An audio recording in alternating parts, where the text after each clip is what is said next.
Good evening. I am Trinace Riggs, the Chair of the School Board of the City of Virginia Beach, Virginia, and I hereby call this meeting to order at 6:01 p.m. on this 12th day of June, 2023. Thank you to those who have joined us in person and online. Madam Clerk, will you please announce those school board members in attendance? Thank you, Madam Chair. Present in the Holland Road Annex School Board Room are Chair Riggs, Vice Chair Weems, Ms. Anderson, Ms. Brown, Mr. Callen, Mr. Culpepper, Ms. Franklin, Ms. Manning, Ms. Morton, Ms. Melnick, and Ms. Owens. Thank you.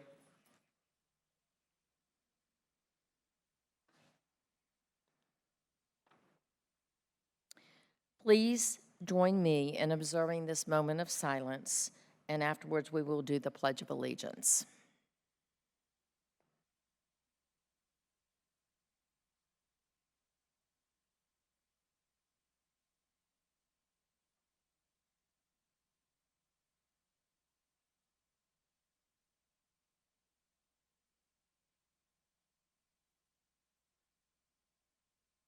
Please stand as you are able for the Pledge of Allegiance. Pledge allegiance to the flag of the United States of America and to the republic for which it stands, one nation, under God, indivisible, with liberty and justice for all.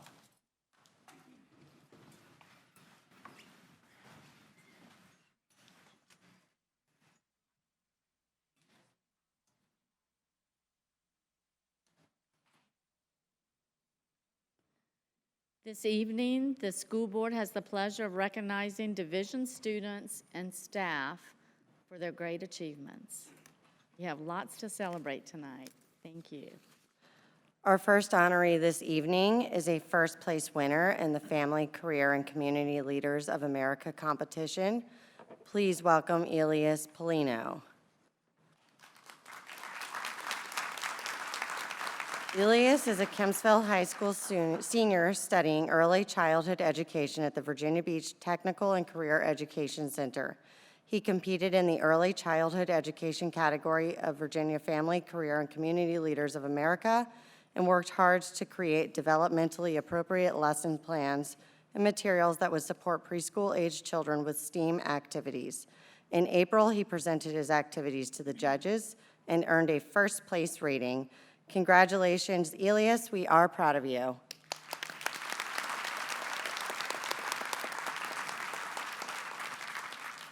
Our next honoree this evening is a first-place state winner in firefighting. Please welcome Alex Sidlavich. Alex is a Green Run Collegiate senior studying public safety at Virginia Beach Technical and Career Education Center. At the Skills USA Virginia State Championships, he competed in a thorough contest that included a physical endurance test for firefighting. A knowledge test and essential skills of a firefighter were also included in the competition. Congratulations, Alex. We are so proud of you.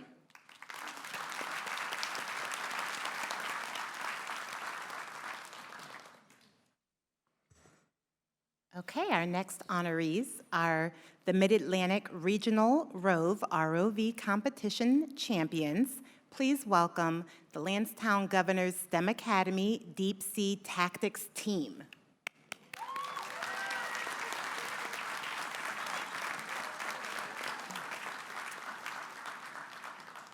This is the 5th year Lansdowne's team has competed in the Mid-Atlantic Regional ROV competition, and the team's second time winning. ROV stands for Remotely Operated Vehicle. Lansdowne students outperformed their competitors with underwater robots at the regional competition in May at Old Dominion University. They're now qualified to compete at the MATE World Championships in Colorado.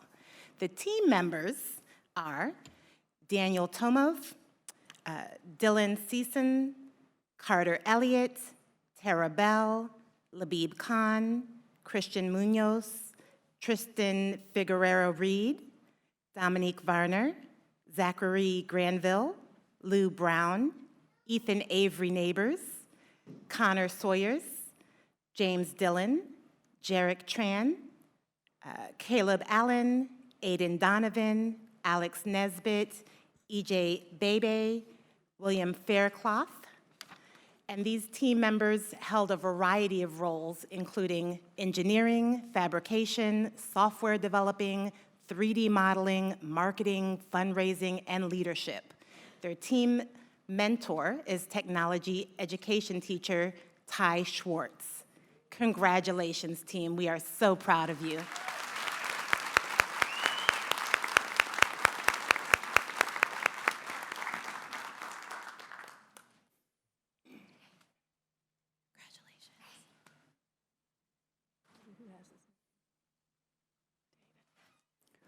Our next honorees this evening are students from Lansdowne High School whose culinary and engineering ideas are almost literally out of this world. Please welcome Lansdowne's NASA Hunch teams.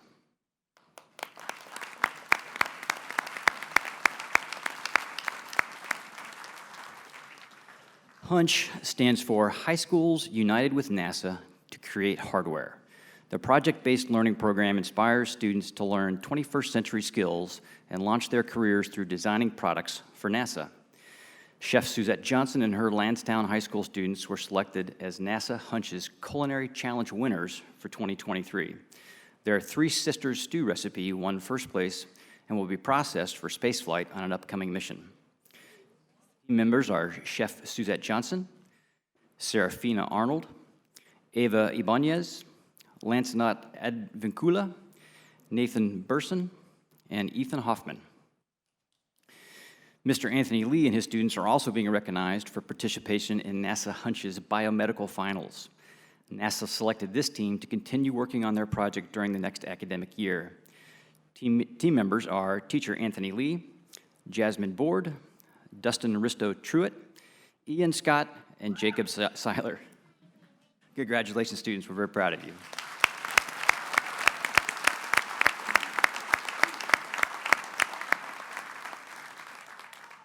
Next honoree this evening is a finalist in a national internship contest. Welcome, Clara Sanchez Lapitan.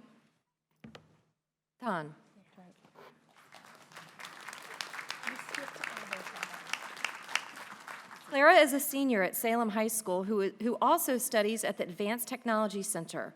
Reuben, an online instruction resource for college and career readiness, held a contest for America's Next Great Intern, completing a variety of technical skills and activities. Clara was selected as a finalist in this nationwide competition. Congratulations, Clara. We are very proud of you.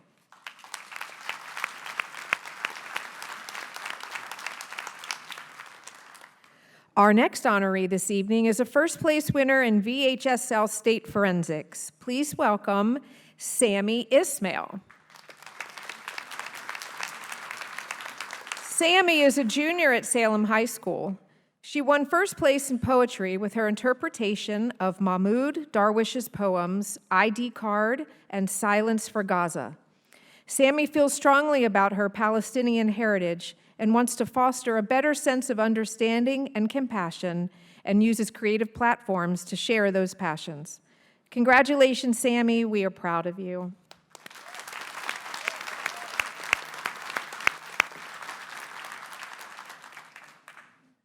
Our final honorees, excuse me, our final honorees this evening are Advanced Technology Center students who won various first-place awards in statewide competitions.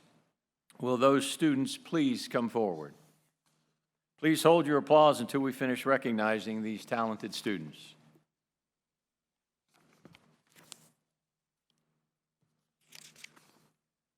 At the Skills USA State Competition in April at the Virginia Beach Convention Center, Advanced Technology Center students Lindsay Fiscus and Anna Maracagliono earned first place in 3D visualization and animation. Students Sade Campion, Alyssa Siebel won first place for advertising design at Skills USA. Sade placed first out of a field of 20 of the best high school level graphic designers in Virginia. Alyssa placed first out of hundreds of entries in the PIN design competition. Her design will now be put into production and will be shared with thousands of participants at the National Skills USA Leadership Competition.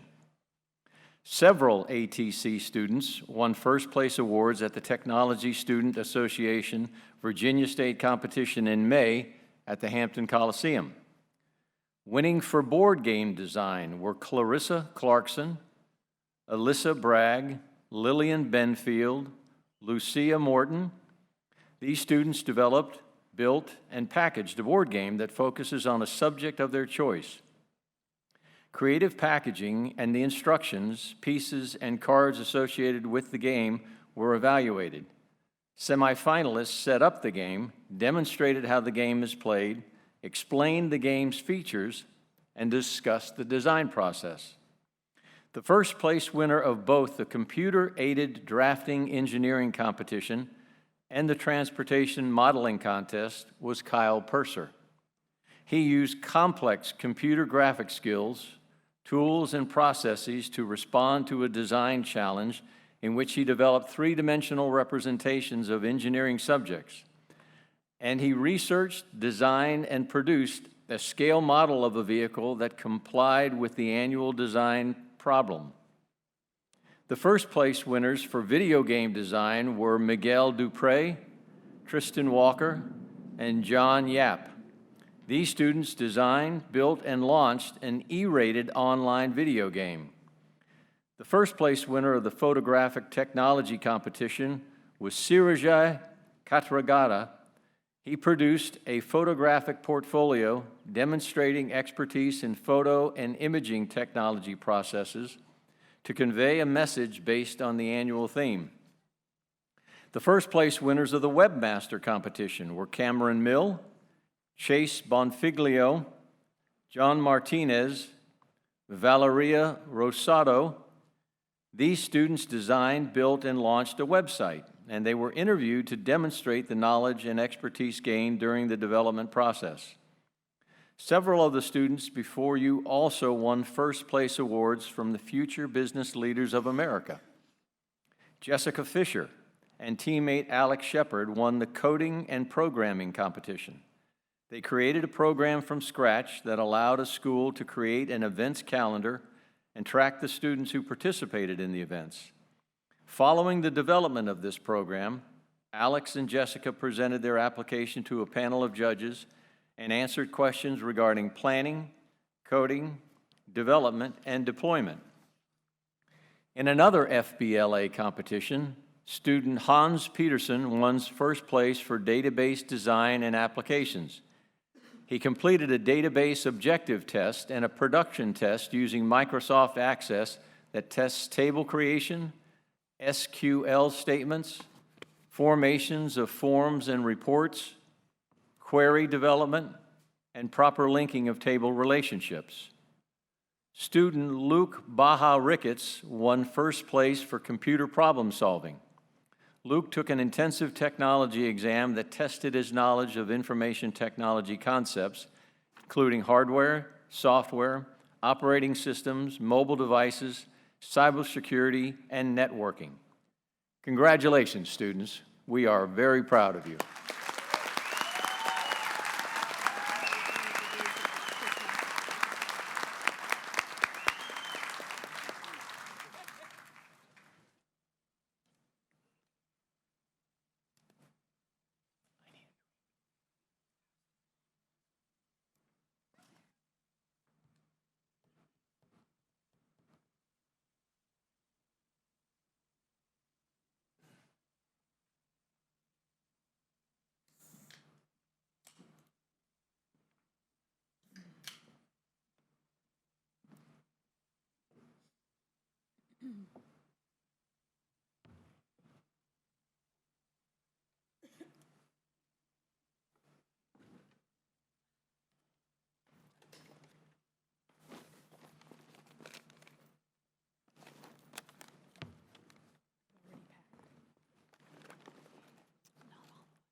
Okay, we are going to go to the adoption of the agenda. I will note that the cover sheet for 12E has been amended, and that was amended earlier today. Are there any other modifications to the agenda as presented? Okay, hearing none. I call for a vote to approve the agenda as presented and modified. All in favor, please raise your hand. Point of order, Madam Chair, we need a motion and a second first. Oh, I'm sorry. I need a motion. I need a motion. Ms. Weems and seconded by Mrs. Melnick. Okay, all in favor, please raise your hand. Madam Chair, we have 11 ayes. The motion did pass. Thank you. Tonight we don't usually have a superintendent's report on the first meeting of the month. However, I would like to take this opportunity to let the public know that the school board met in closed session earlier this afternoon to discuss how the school board will proceed with appointing an acting superintendent and undertaking a superintendent search. The school board wishes Dr. Spence well as he prepares to begin his next appointment, and the school board assures our stakeholders that your concerns about the school division will proceed through this time of transition are heard, and you will be kept informed of the processes that will be undertaken. Please note that the school board will be undertaking a superintendent search that will include multiple opportunities for students, employees, family members, and community stakeholders' input, and that information will be brought forward at a later date. The school board has voted on certain matters that will allow the school board to begin this transition stage and would like to read the resolution that the school board passed this afternoon. The school board voted to approve the following: that the school board hereby appoints Dr. Donald E. Robertson, Jr. as the acting superintendent of Virginia Beach City Public Schools, effective at 12:00 a.m. on September 1st, 2023, until such time as the school board appoints a superintendent. A point of order, Madam Chair. There was a change to the vote coming out of the Right. resolution. We updated the resolution. Yeah, I'm sorry, excuse me. Until we update the resolution, and we will be coming back with that date and time. Okay, sorry about that.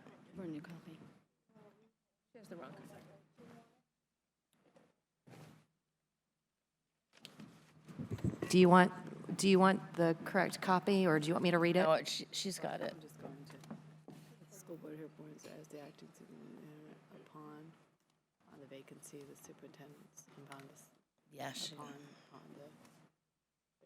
vacancy Okay, sorry about that. of the superintendent, on the superintendent's vacancy, sorry. I'm sorry, guys. That the school board hereby appoints Dr. Donald E. Robertson, Jr. as the acting superintendent of Virginia Beach City Public Schools upon the vacancy of a superintendent, Dr. Spence.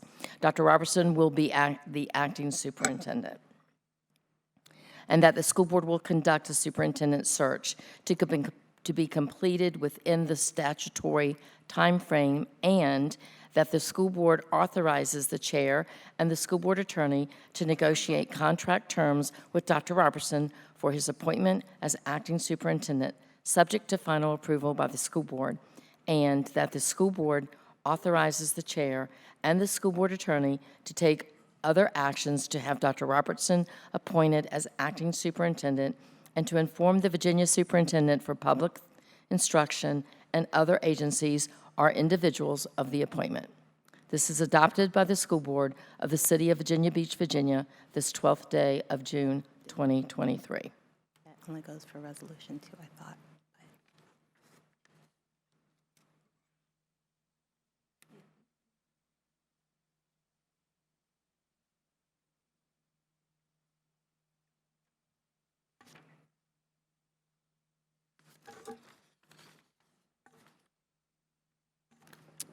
Now we're going to go to the approval of the meeting minutes for May 23rd. Yes, you can applaud.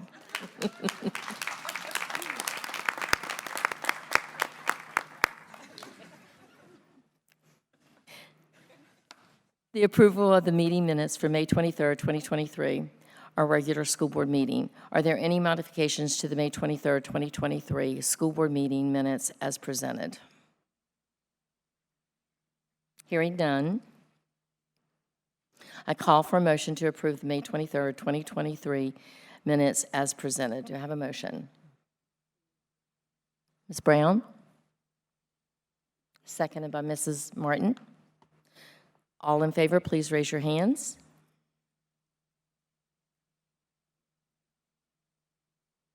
We have 10 ayes. Thank you. And I'm going to abstain because I was not here. And we have one abstention because you were not here. Thank you. So, Madam Chair, we have 10 ayes, 1 abstention. The motion did pass for the approval of the minutes from May 23rd. Thank you. So we are now at the public comments section of our agenda. The school board will now hear public comments on matters relevant to pre-K through 12 public education in Virginia Beach and the business of the school board and the school division from citizens and delegations who signed up with the school board clerk prior to noon today. The purpose for the public comment section of the school board agenda is for the school board to offer an orderly forum to receive public comments during the school board meeting. Members of the public have the opportunity to provide comments during the meeting by signing up to speak prior to noon today. Other methods of public comment are not offered during the school board meeting. As a reminder to persons in attendance at tonight's meeting of school board meeting decorum, guidelines prohibit disruption of the meeting through clapping, calling by audience members, holding signs that interfere with audience members' ability to view the meeting, or otherwise taking action to communicate with the school board or disrupt the meeting. I will also remind our public that any vulgarity that is used, whether it's online or in person, will be gavelled. Speakers are responsible for being in the school board room, auditorium, or online when they are called to speak. When in-person speakers name is called for, the speaker should line up in the aisle to wait for their turn at the podium. Speakers lined up for their turn at the podium may take a seat near the podium to wait for their turn to speak. If a speaker is not present when called to speak or is not online or unable to unmute when called to speak, the school board, at its sole discretion, may allow the speaker to speak at the end of the public comment session. The school board also invites the public to submit comments through our group email account, which can be found on our website. Madam Clerk, please introduce the first speakers. Thank you, Madam Chair. Our first speakers will be Janice Saltesiak, Emily Labar, and Natalie Gonzalez.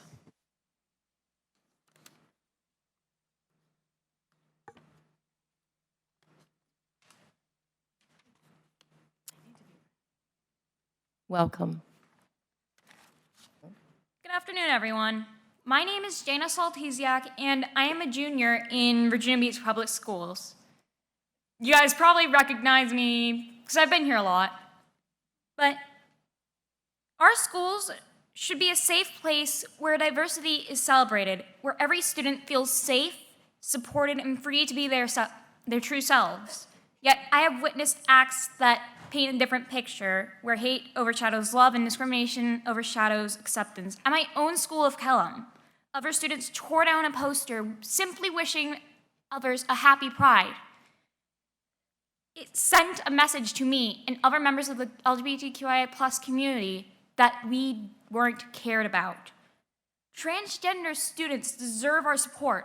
Our school should stand as a sanctuary where they can freely express their identities, where their chosen names and pronouns are honored, and where they are protected from the consequences of how their parents might react to learning who they are. It is upsetting that we must even advocate for such a resolution to protect our transgender peers from harm.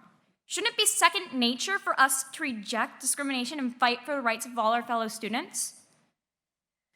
By adopting this resolution, we send a powerful message. Their well-being matters, and their identities are valid, and they're just as much a part of our schools as everyone else.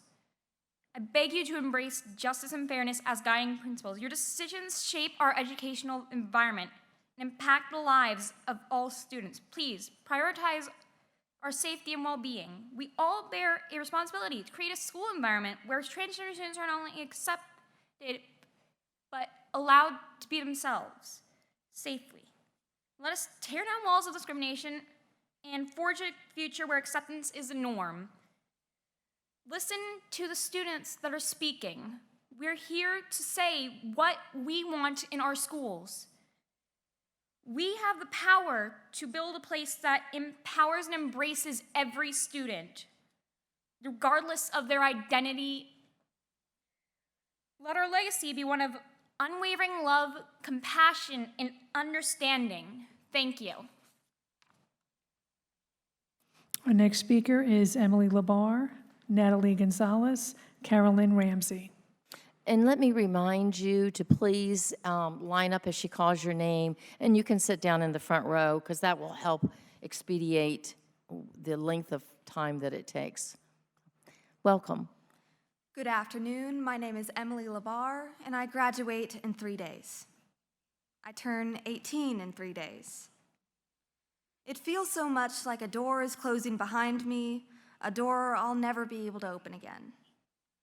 My time in the Virginia Beach City public school system is coming to a close, but something still ties me here. It ties me to this room, to this podium. It ties me to my community and to the students speaking today. There is a need in my community, a need you have in your power to address. We need to be protected, to feel like we belong, to feel equal to our peers, deserving like our peers. For years, long before I came and spoke here for the first time in September, I've tried to be an optimist about the future of my community and, well, life in general. I've been adamant that things will get better. One day we will breathe easier. One day we will all be safe and happy and respected.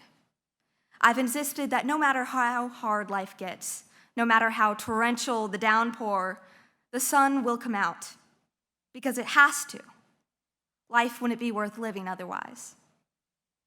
The incident at Kellam is a perfect example of this rain, or rather, a symptom of it.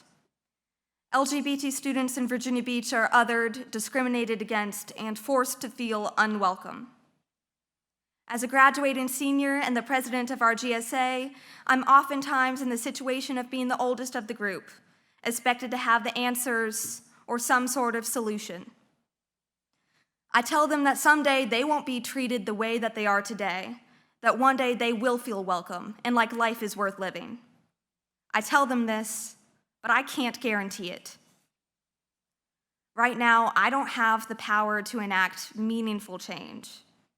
I don't have the power to prevent discrimination on a district-wide level, but you do. I see a need in my community, and Ms. Owens' resolution is a great way to address it. There's a quote I like: "Everything I've ever let go of has claw marks on it." I don't know what the original author intended, but to me it means that I have a hard time letting go of opportunities, of people, and of responsibility.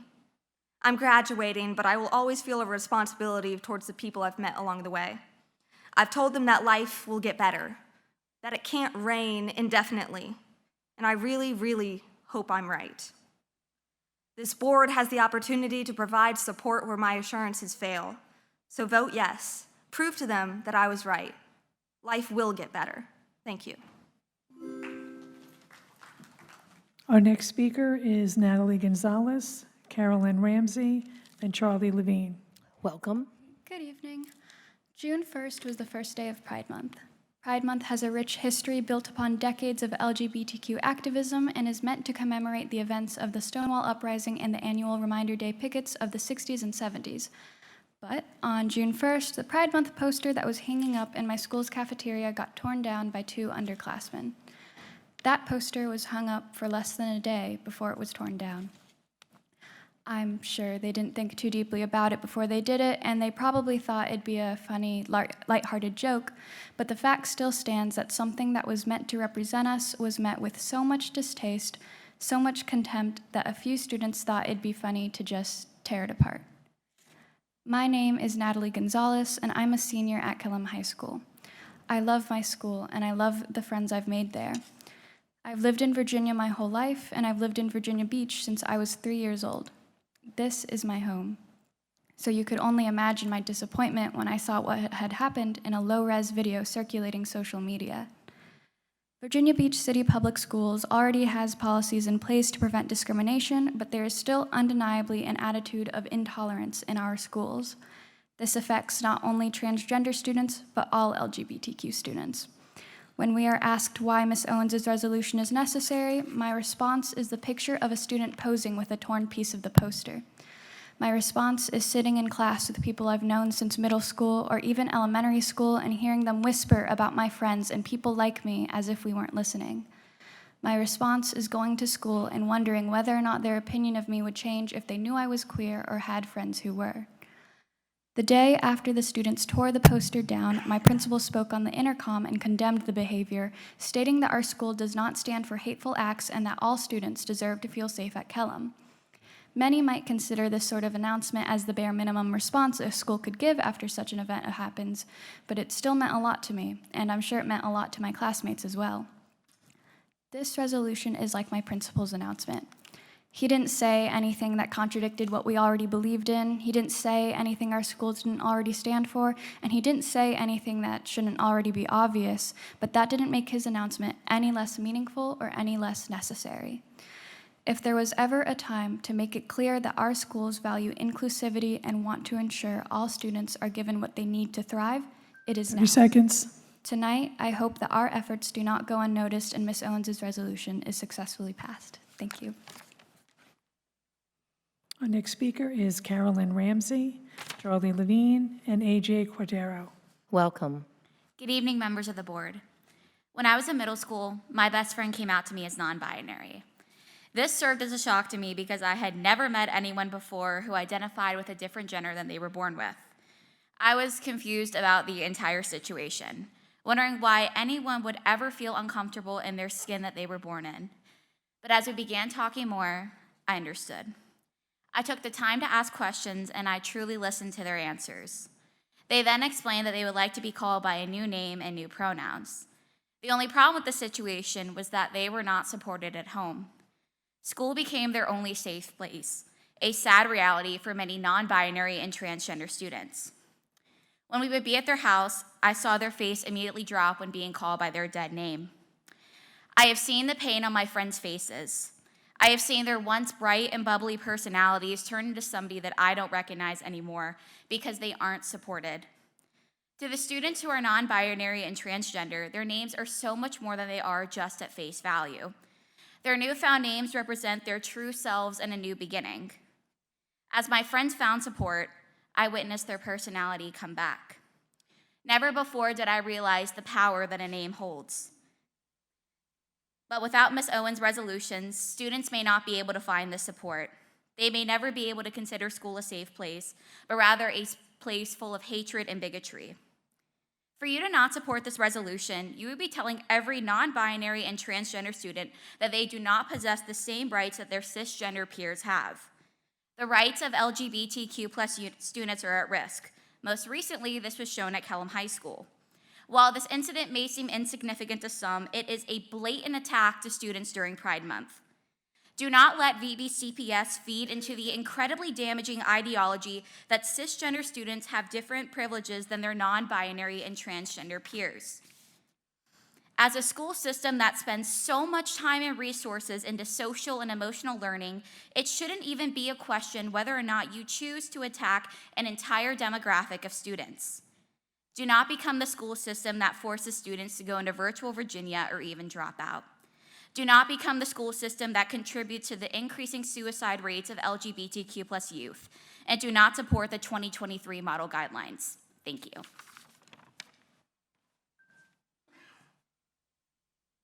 Our next speaker is Charlie Levine, AJ Quatero, and then Ali Schwartz. Welcome. Good evening. All too often at these meetings, we have to discuss issues that divide us, issues that some of us see one way and others see another way. Today, with so much tension bound to arise, I want to focus on something that we can all understand: Legos. We've all played with Legos, some of us as kids, some of us as parents.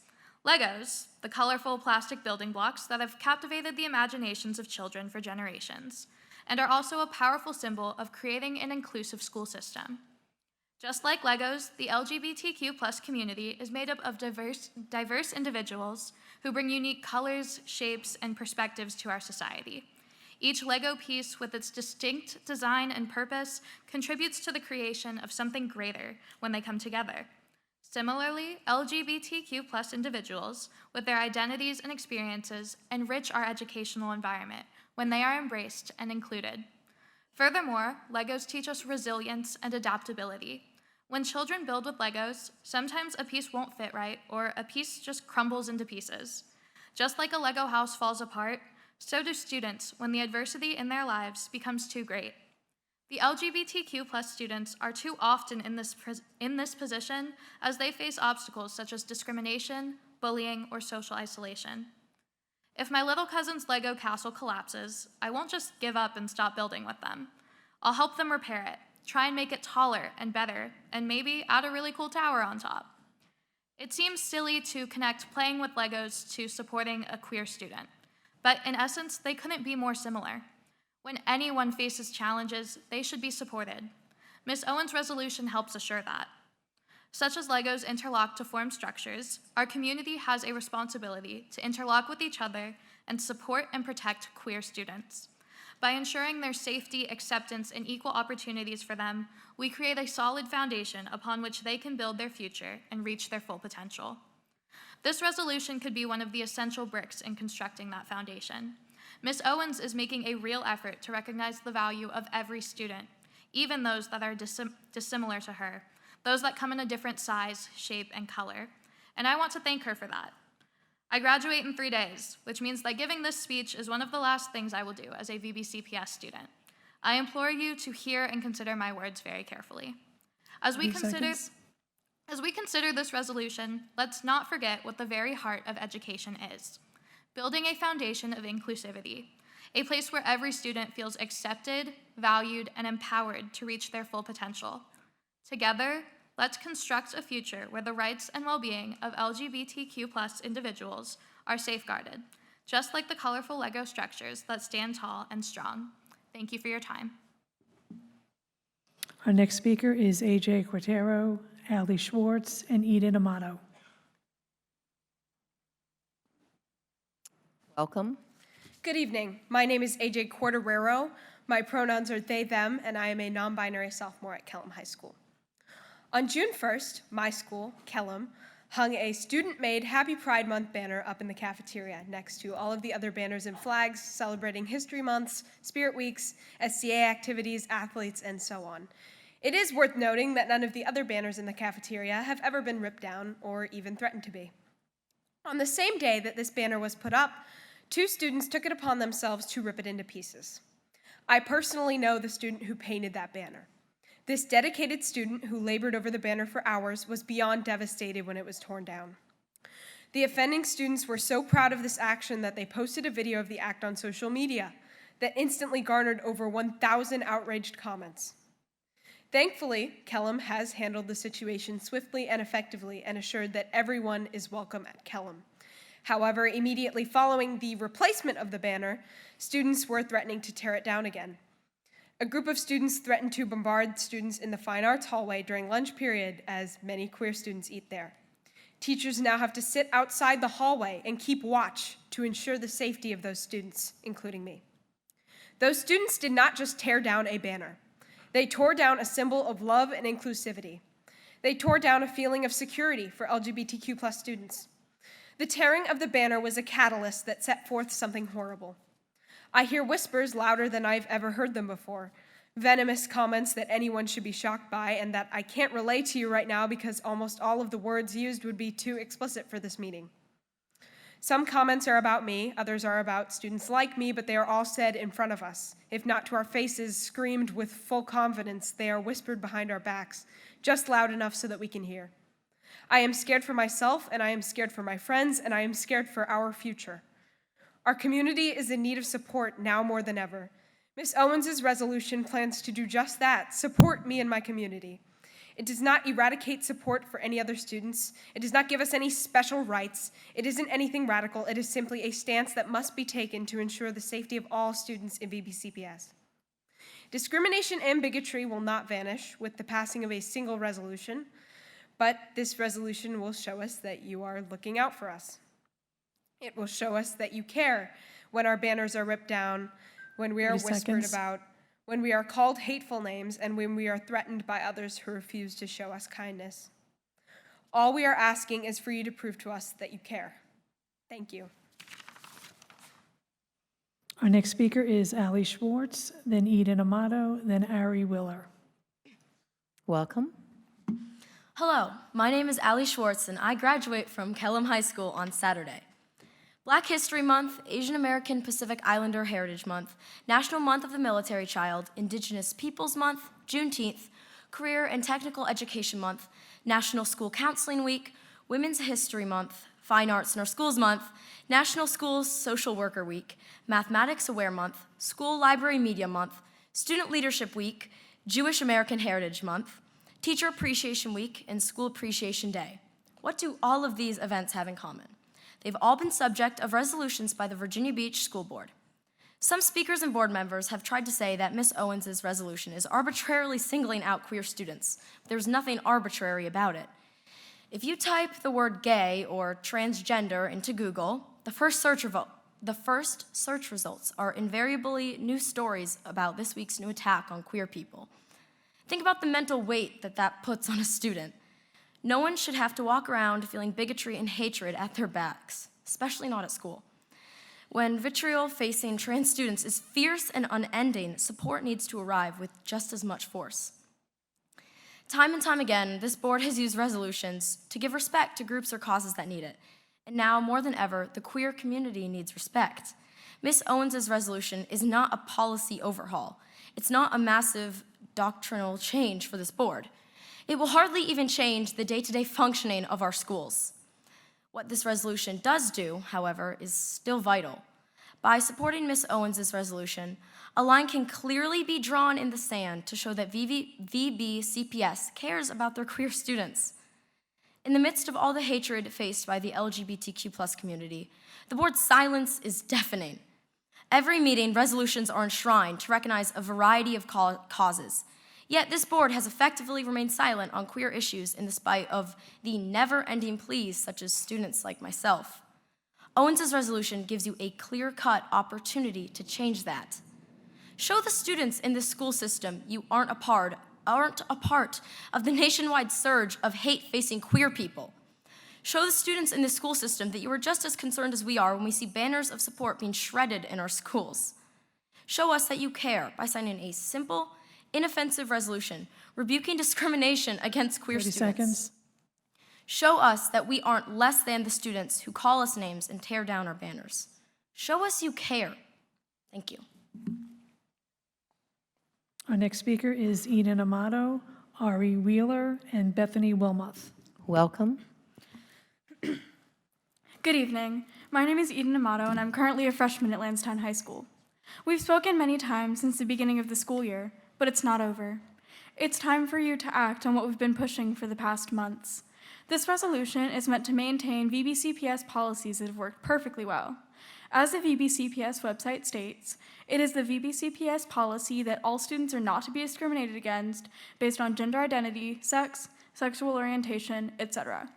These policies have been in place since 2021, and they weren't questioned until recently, and I honestly don't understand why. They show how VBCPS cares about every student, no matter what. I believe as students, we have the right to feel seen and understood. We are the future, after all. The current policies protect the privacy and lives of transgender students. I've said it once, and I'll repeat it. If it ain't broke, don't fix it. After these policies and thus their rights were jeopardized, we all came together against it. I feel a sense of unity within us VBCPS students who have spoken here, whose paths may not have crossed anyway. We came from many schools, grade levels, and walks of life. We all have different plans for the future, but we all support the same thing. We're all supporting the safety and privacy of each other and our peers. We're all united because we believe every student deserves the right to privacy and respect. We know that the right of transgender students shouldn't be considered trivial, and we want you, the board, to keep them safe. This proposed resolution isn't meant to upset those who disagree with it. It's not meant to start arguments. Quite the contrary. It's meant to protect the rights of transgender students, which they are inclined to. Ms. Owens is making us feel heard and listened to. This resolution is proving that the hours we've spent speaking and writing speeches have all been worth it. However, it's not over yet. That's why we're still here. That's why we're standing up here asking you to vote in affirmation of this proposed resolution. The way our experience speaking here ends today is, and it's entirely up to you, the board members. So please, on our behalf, vote the right thing and vote correctly on this resolution. Vote yes, please. The voices of me and the rest of the students are the voice of the future. Thank you for your time. Our next speaker is Ari Wheeler, Bethany Wilmoth, then Dolce Alita Matul. Welcome. Hi, my name is Ari Wheeler, and I am a non-binary VBCPS student. I am here today to speak on the resolution made by Ms. Owens.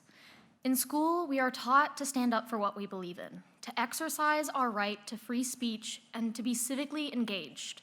My friends and like-minded peers have spent this last year doing exactly that. They have attended meeting after meeting, all while trying to fill out college applications, complete homework, study for exams, and hold down jobs. They have carved out time in their busy lives to have a chance to talk to you meaningfully. Now here we are on the cusp of graduating. While our peers are frantically trying to figure out what to wear to graduation, fiercely trying to plan parties, or getting ready to start a summer job, we are here once again before you. That is no small feat. Each and everyone here today has sacrificed their time and numerous opportunities so that they can share their point of view on this resolution, to plead to you to see their side. We are here to stand up for what we believe in, just like we were taught. And I know that you have too. You have sacrificed time with your families and so many other opportunities to sit up there. I know that we will not change all of your minds. All I ask is that you truly listen to what we are saying, that you try to empathize with us and our point of view. I ask that you remember why you took this position, that you remember why you are sitting in those chairs. Did you want to serve parents or students? Did you want to empower students via your actions and decisions? Did you want to create a safe learning environment for students? Did you want to ensure that no child is left behind? Why did you take your position on the school board? And are you living up to that reason in your decision-making? If this board is to help students and is truly devoted to the education and success of all VBCPS students, then you must pass Ms. Owens' resolution. Regardless of your individual beliefs, when you decided to act as a school board representative, you made the choice to represent the people in your community. Here we are, members of the community, telling you our thoughts. You can have whatever thoughts you wish about the queer community and students like me, but that doesn't detract from the fact that we deserve a quality school and education. It is a terrifying time to be a non-binary student. Ms. Owens' resolution can't erase every problem facing my community, but it can reassure queer students in a time where they are under attack. Please, don't let politics get in the way of helping kids like me. Thank you. Our next speaker is Bethany Wilmoth, then Dolce Alita Matul, then Ian Stewart.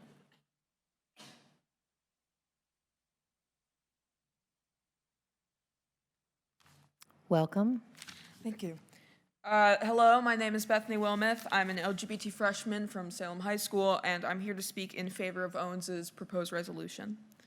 Ideally, this is going to be one of, if not the last speech I do surrounding this topic behind this podium.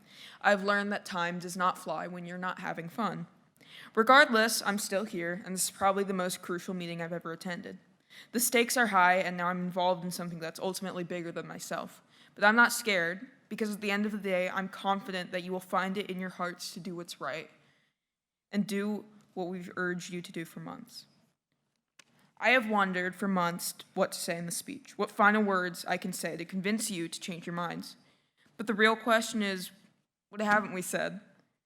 For months on end, we have had transgender students and their allies come in and discuss just how harmful the original model policies will be. Their tears and sweat have dripped onto this podium for months. If stories, statistics, and pleads from the exact victims aren't enough, what will be? Do you need me to repeat the statistics we've thrown at you relentlessly?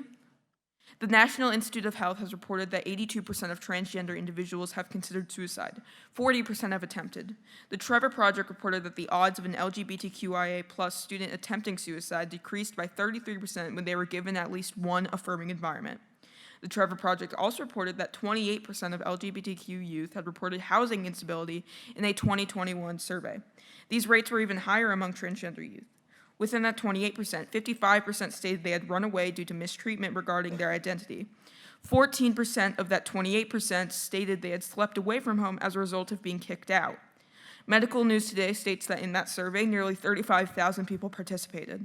That's around 9,800 LGBT youth experiencing housing instability, 5,390 running away, and 1,372 being kicked out. And that's only a fraction of the entire LGBTQIA+ community in the United States. These aren't just numbers, these are stories. This isn't a matter of legal or medical transitioning. This isn't a matter of even accepting transgender people as a whole. This is a matter of respect and equality amongst all students.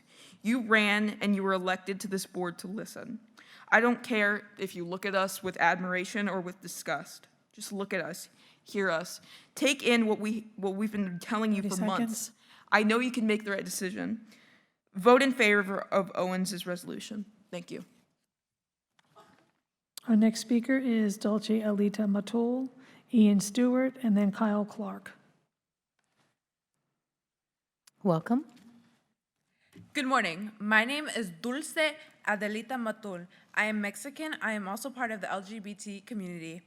I'm so sad to say I've experienced more racism and homophobia during my time at Kellam High School than anywhere else. Both of my communities have struggled with hurtful comments, especially those of the LGBTQ community. I remember once walking with some friends when a pair of boys walked past us and spoke how they hated queer people and even used a derogatory term against us. We had no choice but to stay silent because we knew in the end they would pass it off as a running joke. They might even come back to harass us if we warned our authorities. On the first day of Pride Month of this year, a group of kids took it upon themselves to tear down a pride flag hanging in the Kellam cafeteria.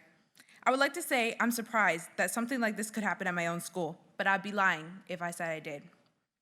The amount of hate speech in my school that I've seen firsthand, despite only being a sophomore, is eye-opening.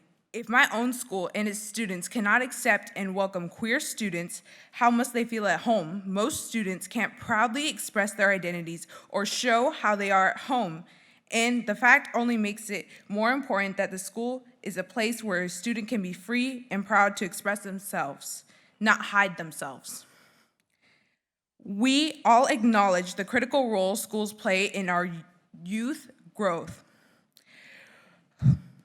When there exists such a large space that openly seeks to make queer and trans people youth feel unsafe, it becomes even more important to our schools to assert their support and make it clear to keep students together and protected and against discrimination. So I'm asking you to vote tonight.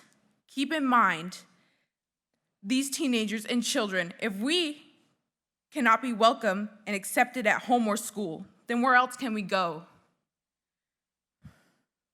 I firmly believe that we all have the same goal in mind, which is to do whatever we can to help every student, no matter gender identity or sexual orientation, race, or religion. 30 seconds. Ms. Owens' resolution promises just that. Thank you and have a great evening. Our next speaker is Ian Stewart, then Kyle Clark, then Hope Panuski. Welcome. Good evening. My name is Ian Stewart, and I am a 10th grade student at Floyd E. Kellam High School. Within my 2 years of being a straight, cisgender student at Kellam High School, I've made friends with many diverse groups of people, many of which belong to the LGBTQ+ community. In my time as a student, there have been several occasions where friends of mine have been harassed for being a part of the LGBTQ+ community. These friends wouldn't address it with administrators, as they knew nothing would be done. My friends have been told by some that they had a mental illness, that they would be eternally condemned, and, not to mention, have been called an uncountable number of slurs, all for being something out of their control. For them to have to endure this discrimination, assuming that minimal action would be taken by administrators, is disgusting. With Ms. Owens' resolution, it would hope to allow a student who is experiencing discrimination to receive undeniable help from administration. Without this resolution, I fear that my friends and others in the community will continue to face discrimination under the impression that that their school does not have their best interests in mind.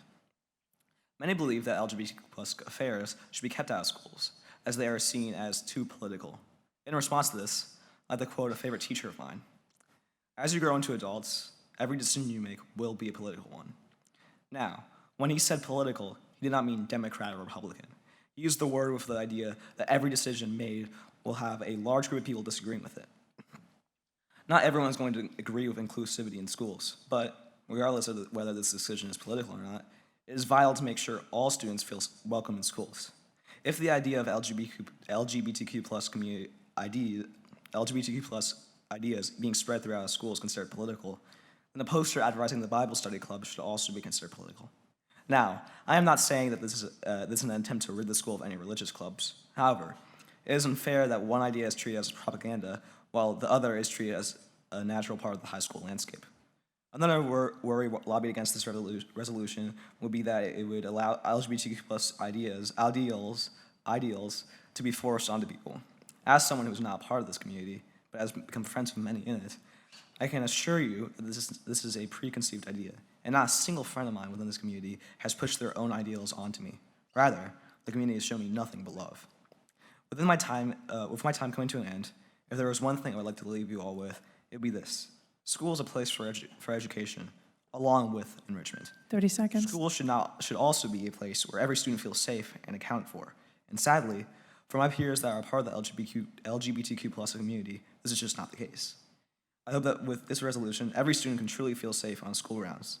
Thank you for your time. Our next speaker is Kyle Clark, Hope Panuski, and then Andrea Palomino-Hejo.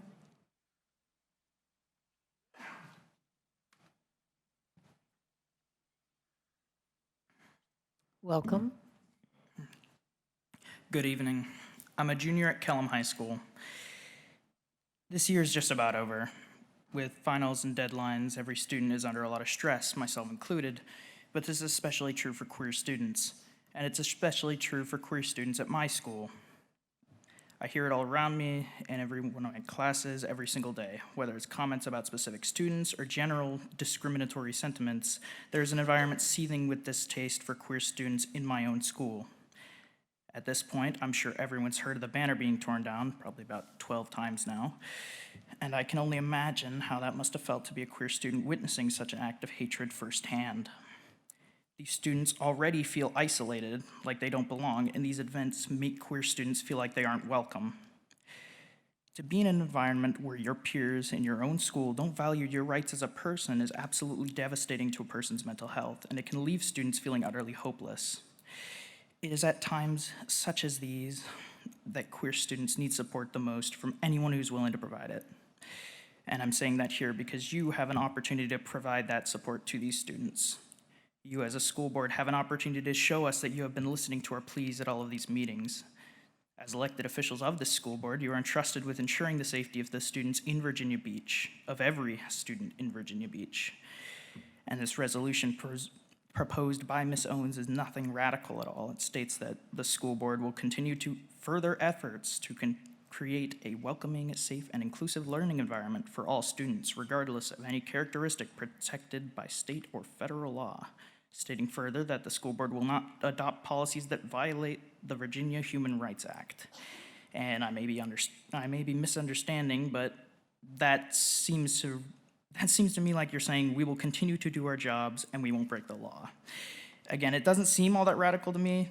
It doesn't seem like a difficult decision either, and it really shouldn't be a difficult decision. This should be a rather easy one, actually. It's about as close as you can get to a no-brainer. By declaring that you will continue to strive to protect these students, as you have done before, you can give these students hope in a time all but devoid of it. And in doing so, you will show that you care not only for queer students, but for every student who truly values acceptance and inclusivity across this district. Thank you. Our next speaker is Hope Paninsky, Andrea Palomino-Hejo, and Fabrizio Solis. Welcome. Good evening, school board members. My name is Hope Panuski, and I'm a freshman at First Colonial High School. The first thing I'll be going over today is the term I assume everyone here has heard before. You're innocent until proven guilty. So many people have been painting these individuals in a guilty fashion simply because they are different than everyone else. These kids are innocent and should be treated as such. Assuming all individuals are guilty of a crime that the few have committed is extremely flawed. Using this logic, we could say that everyone is guilty of something because someone from their race, ethnicity, gender identity, or sexual orientation has committed a crime. Ms. Owen's resolution helps keep these individuals safe and helps make sure that they are considered innocent because they haven't done anything wrong. Taking away their rights in schools just because other transgender individuals have done something terrible, have done terrible things, goes against the idea that everyone is innocent until specific evidence pointing to their specific being is put forward.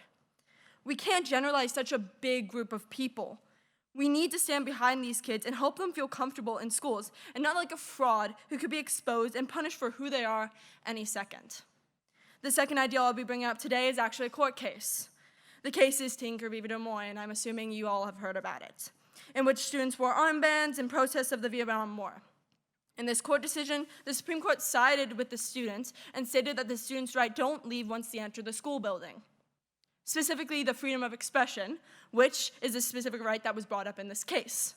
The LGBTQ community existence is them expressing who they are, especially the trans community. Ms. Owen's resolution helps preserve this expression and protects it from policies that aim to take it. This resolution helps enforce things that have already been established through so many cases and so many laws and just rights in general. With there being so many things that back up this resolution, why should we take away students' livelihood for purely political reasons that go against so many precedents? Before I go sit down, I would just like to say that these are your kids and the kids of so many parents, but they are also their own individual person. Parents want what is best for their children, and helping them with healthy expression is something that will help these individuals be their best selves. Thank you. 30 seconds. Our next speaker is Andrea Palomino-Hejo, Fabrizio Solis, and then Haley Dorr. Welcome. Thank you. Good evening, members of the school board. My name is Andrea Palomino-Hejo, and I'm a senior at First Colonial High School. On October 24th, 2022, I was asked if I could read the testimony of a student who was unable to attend the school board meeting due to the fear that by speaking out, he would deal with the repercussions from his family. Excuse me. When I was informed that the goal of what started off as a small group of students was to help stand up for trans students in schools all around the city, I knew that it was my duty as a student leader and fellow minority myself to speak up for those who could not. Since that meeting, I have had the privilege to attend other meetings, and I've attended these meetings and reading the testimonies of students who, unlike me, couldn't come due to the fear of their parents finding out and punishing them, and the testimonies of teachers that were unable to attend due to time restraints.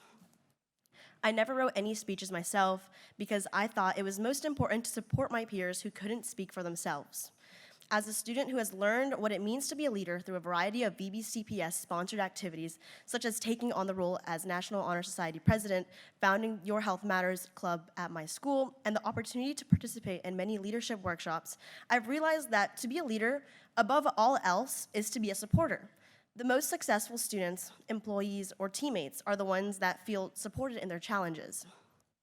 I have seen this, especially in my role in the Your Health Matters Club, We often discuss taking care of one's mental health and how critical it is for students' successes. A student who is battling mental health struggles undoubtedly faces many more difficulties than the average student. And when policies that discriminate against certain groups of people are considered and enacted, these groups face more battles with their mental health than the average student. So when I see discriminatory policies and speech being thrown around in and out of Virginia, I instantly think about the leadership skills I've learned over the years, and I think of how we should be supporting these students. But instead, we're all too often on the brink of taking away their support. And I think about how all of this concern would just go away if you passed Ms. Owens' resolution tonight. The best leaders provide support when those around them need it the most.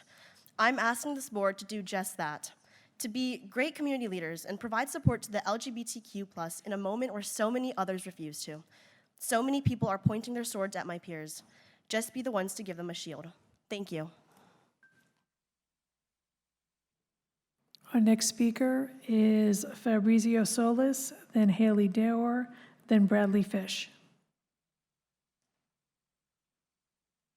Welcome. Hi, my name is Fabrizio Solis. I'm a sophomore student here in Virginia Beach, and I'm here today to support Ms. Owens' resolution. I believe that students are entitled to feel safe when they go to school. Sometimes it's difficult. Of course, not every place can be safe, but if there's one place that should, it's a school building. Trans youth worry about their safety at any given moment, more so than your average student. The school board must recognize that the safety of trans students is valuable to the city and do what they can to preserve it. Now, lots of people will claim that they don't see any discrimination being directed towards young trans students. Let it be clear that the reason people claim this is because they don't go to school. In the school environment, kids often single out those who are different from them. This causes lots of hate to be directed at young queer students. When surrounded by people who constantly denounce their existence and express frustration at their presence at school, combined with families that don't accept their identity or even recognize them as family, it is no wonder why queer youth feel like they always have to have one eye open. Students shouldn't have to go to school while remaining hypervigilant. It's much more difficult to learn or get anything done while constantly peering over your shoulder. Queer students cannot and will not change, so their environment must adapt for them to feel safer. Many students I go to school with don't know what it's like to feel safe, and that's a good thing. They shouldn't have to, but because they don't know exactly what it feels like, they perpetuate that feeling into others, and they say very hateful things with very hurtful words. And some kids will say that they're just words, they can't do anything, but words can communicate feelings, and feelings can inspire a lot of stuff. Being called a slur actually does affect you. When someone calls you something like that, it insinuates that you're less than a person, and it's never good for anyone to be perceived as less than a person. It's heartbreaking to see people say that name-calling doesn't and shouldn't affect anyone, but it shows a lack of empathy towards these students. This is unfair, because students not only worry about their safety at school, but also their safety at home. They're not receiving the same quality of education that other students do. And because they have to worry about all these other things, they can't receive the same quality of education. The good thing is that the school board can do something about this. You have more power than a lot of people give you credit for, and you can really make a difference. The school board can make a much more official change with a lot more validity than students like me can. The best way the school board can do something is by voting in favor of Ms. Owens' resolution. VBCPS cannot enable discrimination without conflicting the core values of putting students first. Thank you for your time. Our next speaker is Haley Doer, Bradley Fish, and then Hannah Tazak. Welcome. Good evening. My name is Haley Doer, and I'm a freshman at Kellam High School. I'm here to speak in support of Ms. Owens' resolution. It is the vital responsibility of the school board to ensure the safety and the well-being of every student under our care. Today, I strongly urge you to pass Ms. Owens' resolution, which would help create a safe environment and an inclusive environment for all queer students. Recent events have made it clear that Ms. Owens' resolution is essential, given the wave of hate facing the LGBTQ+ community. On June 1st, the Pride Month banner was torn down at Kellam High School. This act of vandalism sends a distressing message of intolerance and discrimination.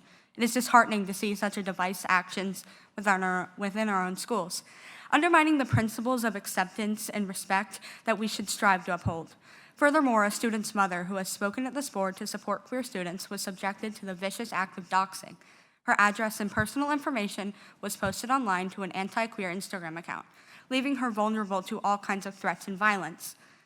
This incident was meant to strike fear in hearts of students and parents, and to reject Ms. Owens' resolution is to enable this kind of mudslinging. In addition, during public comments at school board meetings, transphobic remarks have frequently been tossed around. Comments like these show transgender students that their community does not want them. It is essential that we denounce this kind of rhetoric and work towards fostering a culture of acceptance and understanding. These issues aren't just limited to our community either. There have been a wave of transphobic legislation proposed across the state and federal legislators. A staggering 549 transphobic bills has been introduced, threatening the rights and dignity of transgender individuals. It is imperative that we take a stand against this discrimination and send a strong message to our students. The Trevor Project has found that every 45 seconds, a student attempts suicide. If that does not show that we need to support our queer students, I don't know what will. By passing this resolution, we can continue to assure some of our most vulnerable students the support and resources they need to navigate all the challenges in their lives. I implore each and every one of you to consider the gravity of this situation and rise above any political considerations. Passing this resolution is not just a symbolic gesture. It is a tangible step towards creating an environment that embraces diversity and ensures the well-being of all of our students. It would send a clear message that discrimination and intolerance have no place within our schools. Our students deserve a supportive and inclusive educational experience 30 seconds. free from freedom and discrimination. I urge you all to seize this opportunity to be leaders of positive change. Let us work together and create an environment where all of our students can thrive academically, socially, and emotionally. The time for action is now. Thank you. Our next speaker is Bradley Fish, then Hannah Tazak, then Madison Taylor Austria. Welcome. Greetings. How am I, as a cis student of this school system, hurt by your passing of Ms. Owens' resolution? I am gay, I am a minority, but I am not the most targeted demographic at the moment. That would go to my transgender peers. For students who are cis and heterosexual, can you honestly say that any of them are hurt by this resolution? A resolution that just specifies how this board will respect all students, including at-risk groups for hate and discrimination. The only people that could be angered by this resolution are the very same people the LGBTQ+ community needs protection from. We deserve the right to exist. We deserve it at home, we deserve it at school, and we deserve it at any age we may be, from young to old. Rights are not something that should be given to some and not given to others. That is the foundation of America. Yet we all of course know the truth, that rights are won by fighting for them. From the civil rights movement with influential Americans such as Martin Luther King Jr., Rosa Parks, Webb Du Bois, and many others, to the women's suffrage movement. The ideas of rights for all provides everyone with the benefit of knowing that they are truly free and equal, and if not in practice, then in spirit, where people can be inspired to make it real. The LGBTQ+ community began our fight more recently than the two stated movements that came before us. Now it is right here in this room where we take a stand as students and concerned citizens. As people who have been told by the adults in our life to be proactive and make change happen. Past speakers have brought up the point of why it matters to even pass this resolution at all. That is a funny argument in my opinion, because they are correct. This shouldn't need to be something fought about, as what is best for the students of the system is very clear in this case.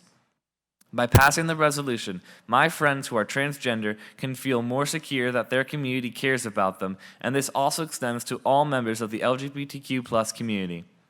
This shouldn't be something that needs to have been fought for months on end, but it has. Today is the day that this can either be resolved, passing the resolution, or it can be the day that the LGBTQ+ community understands the board's position is to their disadvantage to merely exist free of discrimination. Under the latter circumstance, it becomes a civic duty to upturn this decision and continue to apply pressure through the legal methods, just as the groups that came before us have done.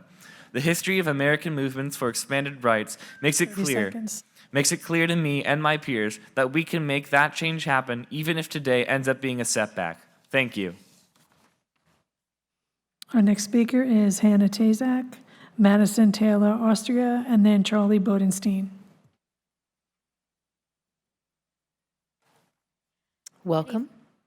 Good evening. My name is Hannah Tazak. I am a junior at Princess Anne High School. I am a bisexual myself, and I have received a lot of verbal harassment from it, I would label it as. I get looks, I get stares, I get told that that's disgusting, or that I shouldn't be saying that, or Yeah. School is meant to be a space for comfort and security, a place to feel included and welcomed. However, the National School Climate Survey administered to more than 22,000 LGBTQ students in the United States from 2020 to the 2021 school year states the complete opposite. More than 68% of LGBTQ students said that due to the hostility they faced because of the prejudice individuals have towards their community, felt unsafe within their school. 76% were verbally harassed because of their identity. 31% were physically harassed, and more than 12% were physically assaulted. This harassment results just because someone did not like another student's perceived characteristics. More than half of LGBTQ+ students experience sexual harassment by other students as well. This is the exact definition of bullying, discrimination, and prejudice listed within our school code. Because of this, 79% of LGBTQ+ youth avoid school functions and gatherings. If more than 14,960 students across America are facing this amount of harassment in schools, we need to take action. And Virginia can be the state to do that. The resolution affirmation of commitment to non-discrimination and anti-harassment of LGBTQ youth and adults in the VPCPS educational environment can help children feel 10 times more safe and protected by those they should trust, such as teachers, administration, and the adults around them. Overall, need to make sure that youth are not harassed just because of their sexuality or how they present themselves. We need this resolution passed to end the constant discrimination that students face within an environment they should feel safe in. I am begging you to think long and hard about how your vote can affect a large portion of students within my school. Thank you. Our next speaker is Madison Taylor Austria, then Charlie Bodenstein, then Calix Kimball. Welcome. Good afternoon, members of the school board. My name is Madison Taylor Austria, and I'm a freshman in the Legal Studies Academy at First Colonial. I'm here to speak in favor of Ms. Owens' proposed resolution. I believe that there will ultimately be a clash between the oppressed and those that do the oppressing. I believe that there will be a clash between those who want freedom, justice, and equality for everyone, and those who want to continue the system of exploitation. These poignant words, often attributed to the renowned civil rights leader Malcolm X, resonate deeply in our current discourse on inclusion and equality. They remind us that in our pursuit of progress, we must not allow segregation and discrimination to hinder the growth of well-being of our society. Ms. Owens' resolution, with its resolute focus on inclusivity and respect for all students within the Virginia Beach Public Schools District. It is a beacon of hope in these troubled times. By rejecting her resolution, the board moves us miles back from the monumental decisions made in 2016, when policies were amended to prohibit discrimination based on gender identity and sexual orientation. We must ask ourselves, are we to aggress a district forsaking the principles of fairness and justice we once championed? For full context on what this board is voting on tonight, let us acknowledge the parallels between the discrimination faced by the LGBTQ students within our schools and challenges they encounter outside the classroom during their formative years. The repercussions of discrimination against LGBTQ students extend far beyond the confines of our schools. And empirical data reveals the staggering hardships they face during their formative years. Studies have shown that LGBTQ youth experience higher rates of depression, anxiety, and suicide compared to their cisgendered and heterosexual peers. They are more likely to face bullying, social exclusion, and rejection from their own families. These statistics paint a heartbreaking picture of struggles endured by our LGBTQ youth, and even beyond the walls of our educational institutions. I implore you to consider the impact of your decisions on the countless lives. As a student who not only attends a school, but also shares deep bonds with friends who would be directly affected by discrimination, I urge you to vote in favor of protecting them. It is essential to every student that they can be flourished and feel valued. Let us stand together united in our own commitment to fairness, compassion, and the unyielding belief that all students, regardless of their gender identity or sexual orientation, deserve a chance to thrive. Many of you talk about your care 30 seconds. and consideration for your students and receive words of acclamation for how you show up and support each and every one of them to your fullest. live up to those accolades. We all deserve that same support. Your LGBTQIA kids deserve that same support, and your trans kids deserve that same support. They deserve the support to reach their fullest potential and contribute all they are to the world. And you can too contribute to a future that stands for equity, compassion, and light. So stand And that with is us. time. Our next speaker is Charlie Bodenstein, Calix Kimmel, and then Addison McGinty. Welcome. Hi, my name is Charlie Bodenstein, and I would like to read a statement from a VP-CPS student. School is inarguably foundational to the development of our youth. It's where we learn, make friends, and figure out who we want to be. The most important thing for us to do to ensure the continued safety of our youth is to protect their ability to use schools to discover themselves. When I came out as trans to my parents, I was met with confusion, derision, and denial. School offered me the opportunity to befriend people who understood me, and perhaps even more importantly, to befriend people who didn't care at all. It's incredibly freeing to reveal something about yourself that seems so intimate and othering, and to be met with indifference by people who don't mind at all. This is an experience that I want to be protected. Trans and queer youth deserve to have their rights enshrined in the same way that their cis counterparts do. This resolution's aims are humble: to protect queer kids from discrimination based on legal standards that already exist. But, if passed, it would do something much greater. It would ensure that kids like me would be able to enjoy the same comforts that I sought in school after being rejected at home. Public schools are for the public. This resolution will ensure that all of the public shares the same protections against discrimination. I won't pretend that a resolution will be able to put an end to the hardships that queer youth face. But setting these expectations of equality in stone is an excellent step toward the future we need to keep our kids safe. It's an essential step towards maintaining the sanctuary that schools provide to queer kids.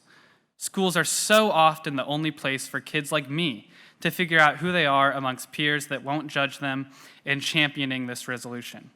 We can make clear our commitment to protecting queer youth and ensure that the positive experiences I was able to have in school continue to be possible for generations to come.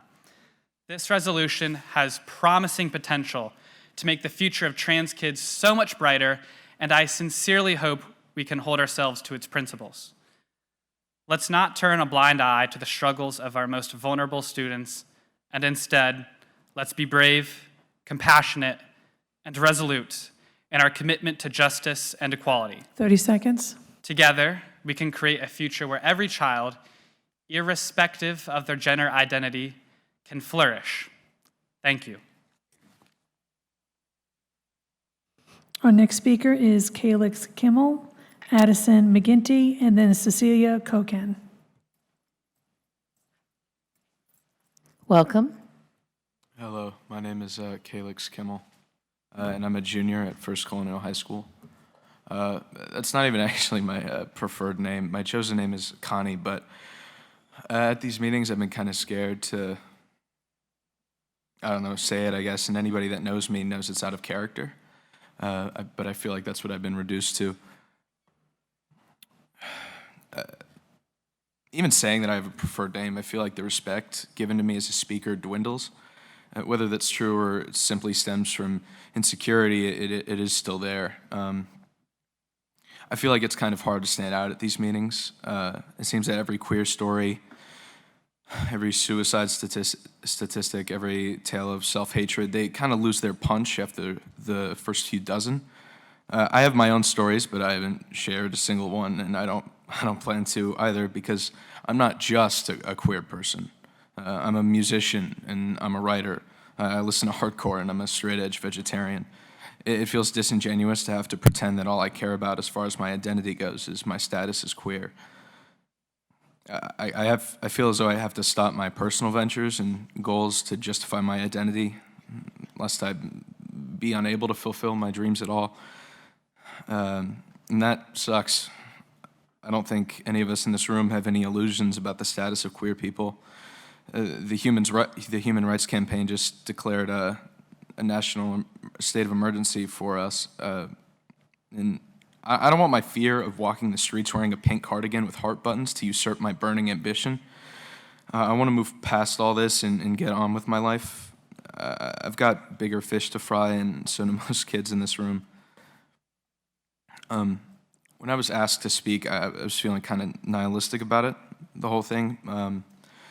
But I don't think that's reflectant of the future of the situation necessarily. It's more about my feelings and the effect it had on me. Although, a reform like this starts slow, and I can't ask every problem for the queer community to be solved at a school board meeting in Virginia Beach, I can start somewhere, so I am, and I have. And a great start for legislation locally and worldwide would be to pass the resolution. Thank you. Our next speaker is Addison McGinty, then Cecilia Kokan, then Elijah Gum. Welcome. Thank you. Good evening. My name is Addison McGinty, and I am a graduating senior at Floyd E. Kellam High School. VBCPS is said to, under no circumstances, participate in discriminatory actions or tolerate hate speech against any student regarding their sex, sexual orientation, gender identity, race, ethnicity, etc. However, the amount of discrimination and hate speech in just my school alone is frightening, hurtful, and dangerous. Ms. Owen's resolution will acknowledge LGBTQ+ students in VBCPS and allow them to finally feel safe in a public school setting. Our schools are meant to be places that foster academic success and a welcoming environment for all students, but unfortunately, this ideal still hasn't been achieved yet. If VBCPS is a welcoming environment, why did a pride sign get torn down in my school cafeteria in front of hundreds of students and then proceeded to make its debut on social media on an account purposely created for the sole purpose of hurting others? If VBCPS is an advocate for equality for all students, why are LGBTQ+ students afraid to step in the halls of their very own high school? LGBTQ students struggle enough in the real world outside of their academic walls in the schools, so why continue adding to that struggle in an educational setting? School is supposed to be a safe space filled with support and a welcoming atmosphere to value all students and their strengths. However, VBCPS is not as safe as it could be. We can do more for our students, and this resolution will do that. It states that the school board will provide support, value each and every student, and strive to create a more welcoming, safe, and inclusive learning environment, providing protection for all students regardless of sex, sexual orientation, gender, or gender identity. This alone could save many lives, but the resolution does even more than that. It goes on to state that the school board will not adopt, suspend, or repeal its bylaws or policies to violate the Virginia Human Rights Act, Section 2.23900, which establishes one's right to be protected against discrimination based on one's sexual orientation or gender identity. All this resolution is doing is simply just standing for those who are first-handedly victimized and hurt by hate speech and discrimination, both of which are forms of bullying, the very issue VBCPS strives to prevent and eliminate in our schools. This is the resolution we have been fighting for all this time. 30 seconds. If it is instated, countless lives will be saved. However, if it isn't instated, countless lives may be lost on top of the millions already taken. I want to ask once more that you vote in favor of this resolution, vote in favor of protecting our students, vote in favor of promoting equality, and vote in favor of saving lives. Thank you. Our next speaker is Cecilia Kokan, Elijah Gum, and then Michael Adian Kraus. Welcome. Thank you. Good evening. My name is Cecilia Kosan. My pronouns are she, her, and I am currently a junior attending Cox High School in the Environmental Studies program at the Brock Center. I am here in support of Ms. Owen's resolution as it communicates that LGBTQ+ students are valued in schools. All students in high school are trying to discover how they want to express themselves. These choices then change and grow with the students over time. Students deserve to have a safe space to discover their authentic identity in their own way and share it with the world in their own time. I know parents are afraid that without regulations, teachers will know more about their children's identity than they do. I understand these fears, and I understand parents want to do what's best for their kids. However, if we put our energy towards creating as many safe spaces for kids as possible, children will not feel the need to hide their identities. I remember when I was in elementary school, I had some of the best academic experiences because my school had truly fostered a supportive community. In 5th grade, one of my peers came out to the whole class as trans. Instead of being shamed for changing his pronouns, our teacher supported his needs. I remember feeling nothing but endless joy as I watched him explore his authentic identity. He was noticeably happier, and we all felt closer to him because he presented as he truly was. We are friends to this day, and it's with his permission that I share this story with you. These brave kids deserve to be celebrated for who they are, not shamed into silence. Schools are all aware of the staggering increase in mental health struggles among students. The effects are overwhelming the counselors and teachers as more and more students need more help than staff can provide.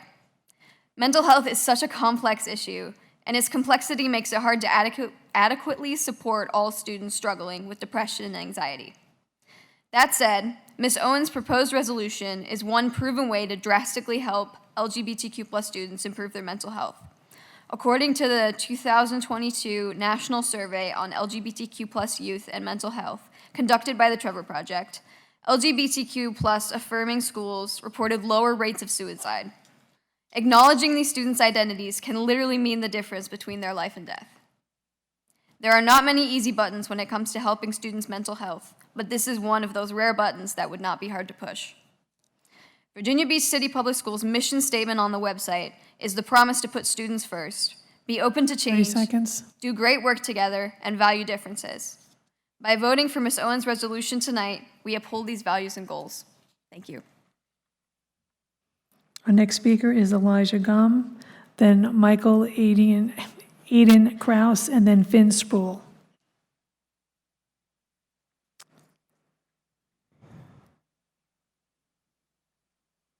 Welcome. Good evening, school board members. My name is Elijah Gum, and I'm a senior at First Colonial High School. I'll keep my remarks tonight short. I care deeply about my friends, students who are members of the LGBTQ+ community, and all I want is for them to be safe and happy. So, I support the resolution proposed by Mrs. Owens, and I humbly ask that you vote in favor of it. Thank you.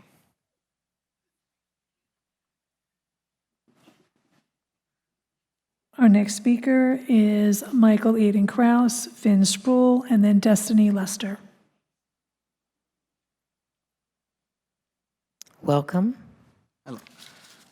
Hello and good evening, everyone. My name is Michael Aiden Kraus.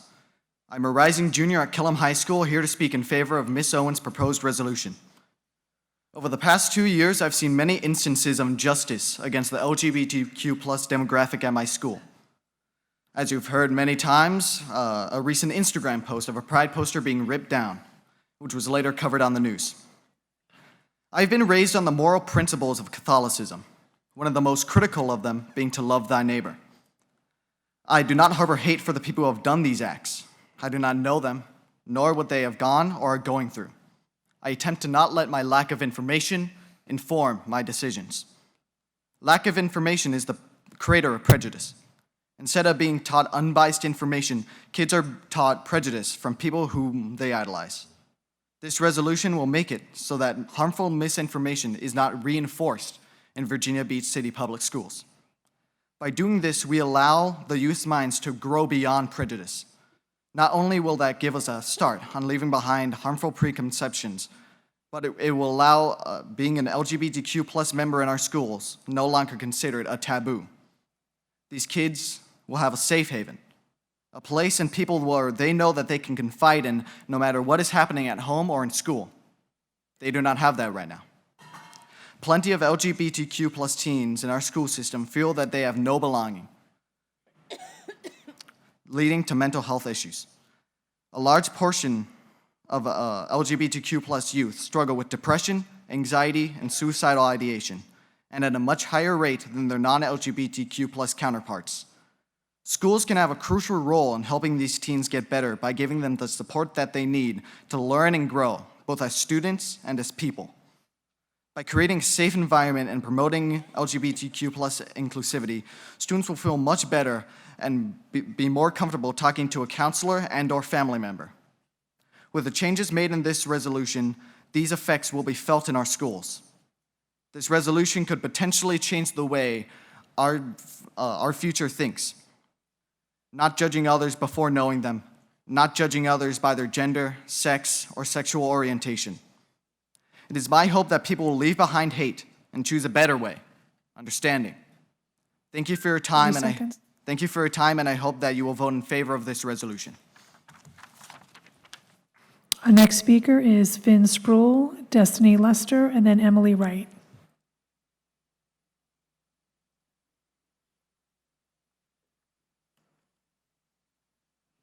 Finn Sproul, Destiny Lester,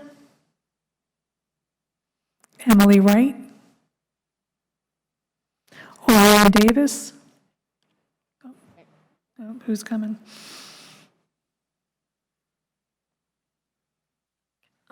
Good evening, members of the school board. My name is Emily Wright, and I'm a sophomore at Kellam. I am here to speak in favor of Ms. Owens' resolution tonight. I want to start off by thanking this board. So many students have stood behind this podium hoping to pave the way for a future where every child walking through the halls of our schools can do so without living in fear. But that would mean nothing if this board wasn't willing to listen. We have presented many arguments over the last few months, and I want to thank you all for listening. I want to thank Ms. Owens in particular. This resolution she has proposed serves as a beacon of hope and an opportunity to rectify the environment that has been continually worsening in our schools. It champions the rights of each and every student, ensuring that they have the chance to pursue equality education without the fear of discrimination based on their gender identity. In the words of Mahatma Gandhi, you must be the change you wish to see in the world. Failure to evolve and adapt is a recipe for regression, not progress. Gender as a concept has evolved over time. The issue at hand is a matter of fundamental respect and equality. We have the responsibility to ensure that individuals of all gender identities are treated with dignity and fairness, rather than neglect and ostracization. Empirical evidence has consistently demonstrated the harm caused by discriminatory practices against transgender and gender nonconforming individuals. The American Psychological Association affirms that supporting supporting transgender students in their gender identity contributes to a positive mental health outcomes, academic success, and overall well-being. Additionally, numerous studies have shown that inclusive policies and environments lead to reduced rates of suicide, self-harm, and substance abuse among transgender youth. These are not mere statistics. They represent the lives and futures of our students. If this board could shape the lives of so many students for the better with a simple affirmation of queer students, then why would they even consider saying no? Today, I stand before you to urge each member of this esteemed board to vote in favor of Ms. Owens' resolution. By doing so, we will counteract the 30 harm seconds. that so many wish upon the LGBTQ youth within the very halls of our schools. I beg you to listen to the call of history and the collective voices of those who have fought for equality. Embrace the opportunity before you. Seize the chance to leave a legacy that future generations will admire and emulate. Vote in favor of Ms. Owens' resolution and reject the alternative, for the consequences of inaction are too dire. And that is time. Thank you. Our next speaker is Orion Davis, Duncan Porterfield, and then Naomi Giamu. Good evening, board members. My name is Orion Davis, like the constellation. I'm a junior at Salem High School. My pronouns are he, him, and I'm speaking in support of Owens' resolution. Students have been at every meeting for around 8 months. For 8 months, we haven't stopped fighting. Students have explained each time that being forcibly outed by teachers will kill students. Every time I come to speak, I make a point of emphasizing this because it is accurate and dangerous. I am begging you to make the safe and just decision by voting for Owen's resolution. The resolution is not an unreasonable one. We want things to stay the same. We want queer students who are already vulnerable to an increased amount of harassment, bullying, and violence to be protected. This school year alone, I have been harassed online, harassed physically in bathrooms, harassed verbally in bathrooms, and have had slurs shouted at me by other students. My school is supposed to have a reputation for being queer-friendly. Students come here time and time again to plead for safety, and if that doesn't move you to make a choice, I don't know what will. If you aren't a student or aren't queer, I understand that it may be hard to comprehend the gravity of the situation. So please take it from the people most affected by it, queer students and friends of queer students, that being outed by the school system will end lives, especially if a student is outed in an abusive home. To quote Judas Priest, you don't have to be old to be wise. Your home may not be abusive for your children, but that is certainly not the case for all children. My home is not abusive. My parents are incredible and supportive, and I couldn't be luckier. However, they weren't always as supportive as they are now, and to repeat what I said at the previous meeting, I would have killed myself had I been outed before I was ready.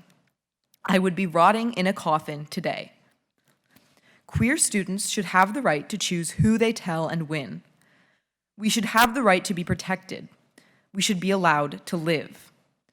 The resolution in no way takes away from the rights of any other students. Students cannot access hormones or medical procedures through the school system. Students can't get a legal name change or gender marker change at school. The school will remain completely uninvolved in medical transition. Owen's resolution will simply ensure that students are shown the basic decency of having their names and pronouns used, and it will save lives. I ask this question 30 again. seconds. What is better, a student who isn't out to their parents or a student who is dead? Thank you. Our next speaker is Duncan Porterfield, then Naomi Diamu, and then Todd Hayes.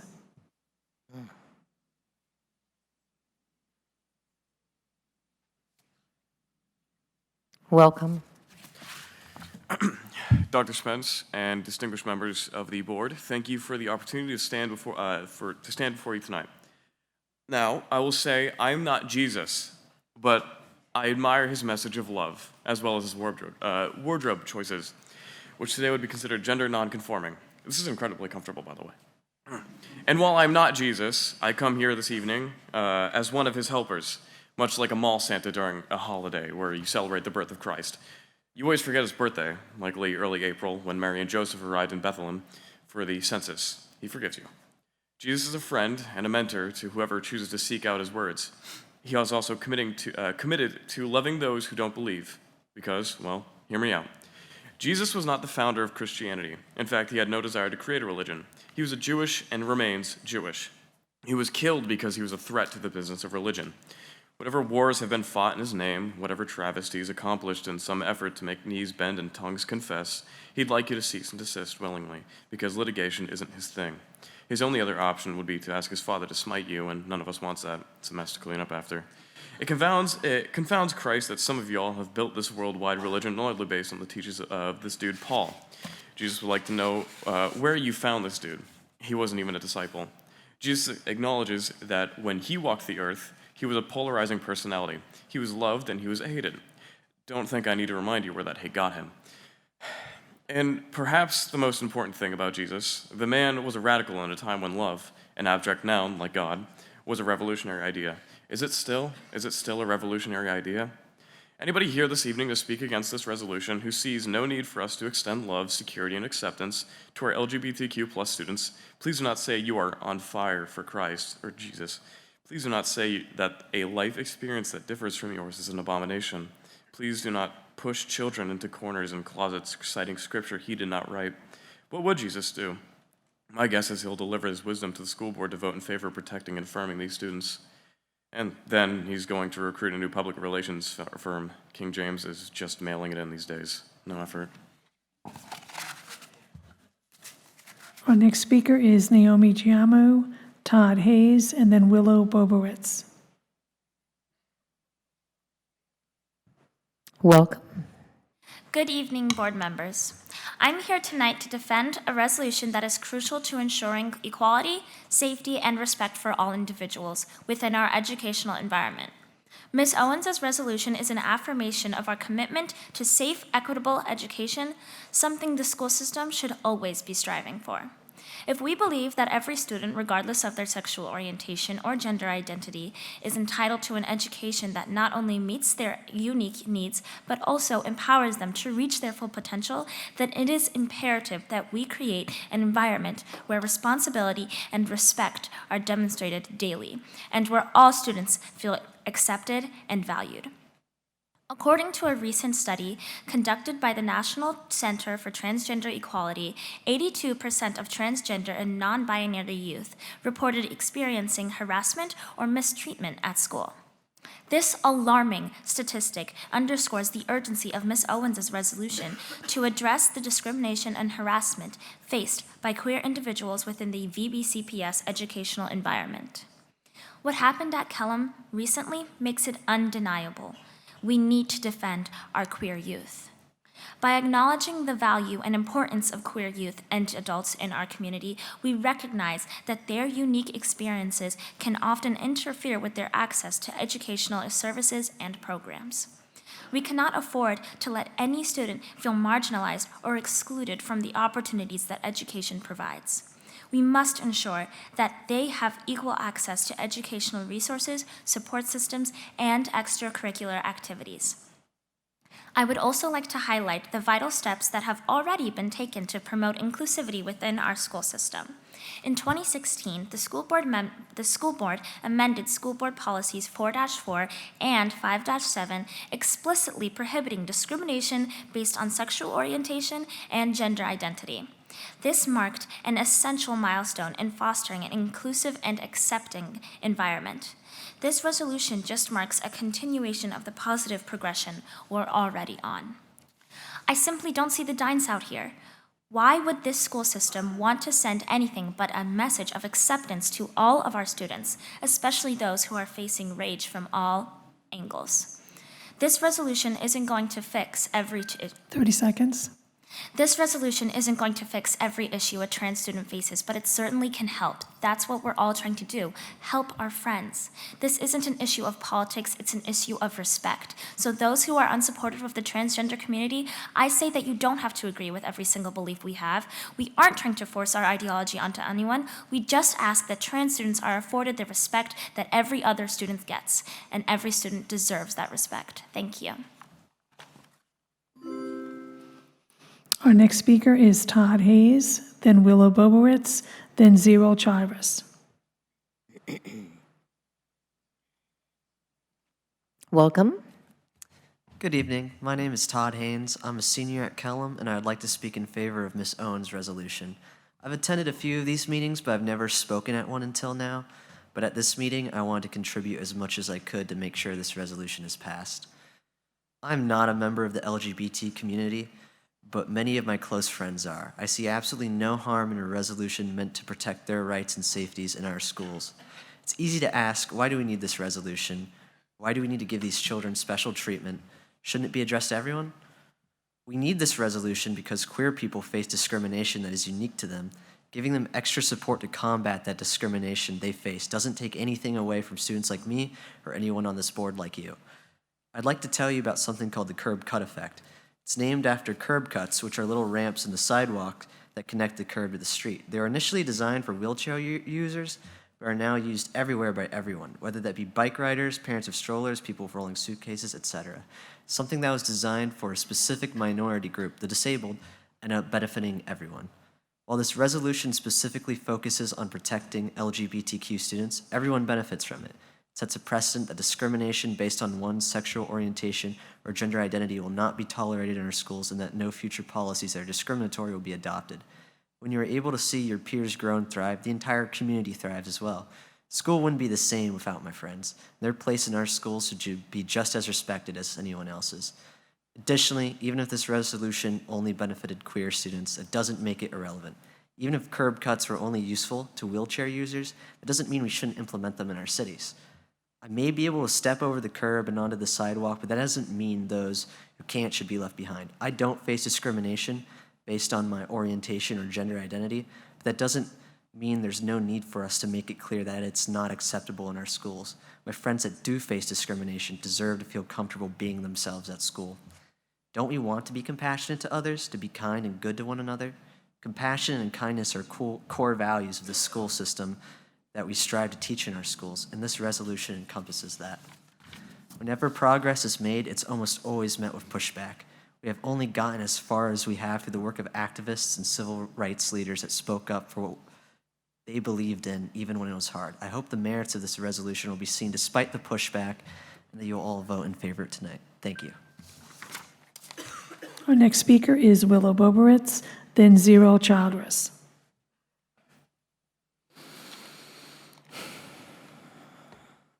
Welcome. Good evening. My name is Willow Boberwitz. I'm a senior at Kellam High School, and I would like to speak in favor of Ms. Owens' resolution. This is perhaps our most important meeting so far, as you all will be voting on this resolution tonight. As a cisgender straight woman, I want this resolution passed because I want my friends to feel safe in school. My friends are very dear to me, and I don't want to see them get hurt by prejudice and discrimination.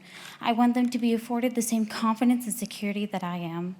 This resolution is not an attack on proposed legislation or on the rights of parents, but instead a promise to LGBTQ students that our schools will never allow them to be discriminated against. This resolution doesn't affect me directly. Whether it gets passed or not, I myself will be fine. In fact, the majority of people aren't going to be majorly affected by this resolution because the majority of people aren't trans or part of the LGBTQ community. Less than 1% of the American population identifies as trans, and less than 4% identifies as part of the LGBTQ community. That does not mean, however, that we have no responsibility to protect them and preserve their rights as our equals. It instead means the opposite. We have a duty to advocate for them because oftentimes they cannot do it themselves.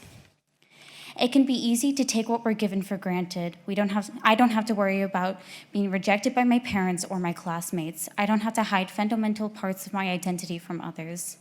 It would be easy for me to turn a blind eye to the struggles of my peers. That would be the easy thing to do.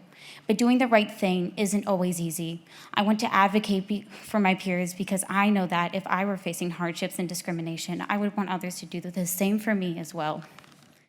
Empathy is critical to a successful society. It is what allows us to build communities and friendships, and it positively contributes to our learning as well.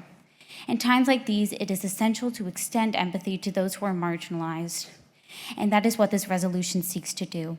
Even if we sometimes struggle to understand where LGBTQ people are coming from, and even if we sometimes struggle to understand their identities, it is important that we strive to empathize with them so they are given the same chance to succeed as anyone else.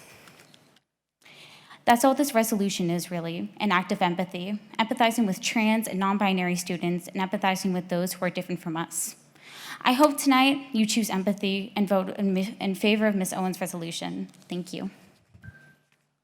Our next speaker is Zero Childress. Welcome. Good evening, everyone. My name is Zero Childress. I am a sophomore at Kellam High School, and I am here today to lend my support to Ms. Owens' resolution. 41% of transgender individuals in the United States have attempted suicide at least once in their lives, as reported by the National Institutes of Health. 41%. The statistic alone should compel us to take immediate action and create a safe and inclusive environment for all students. But it doesn't stop there.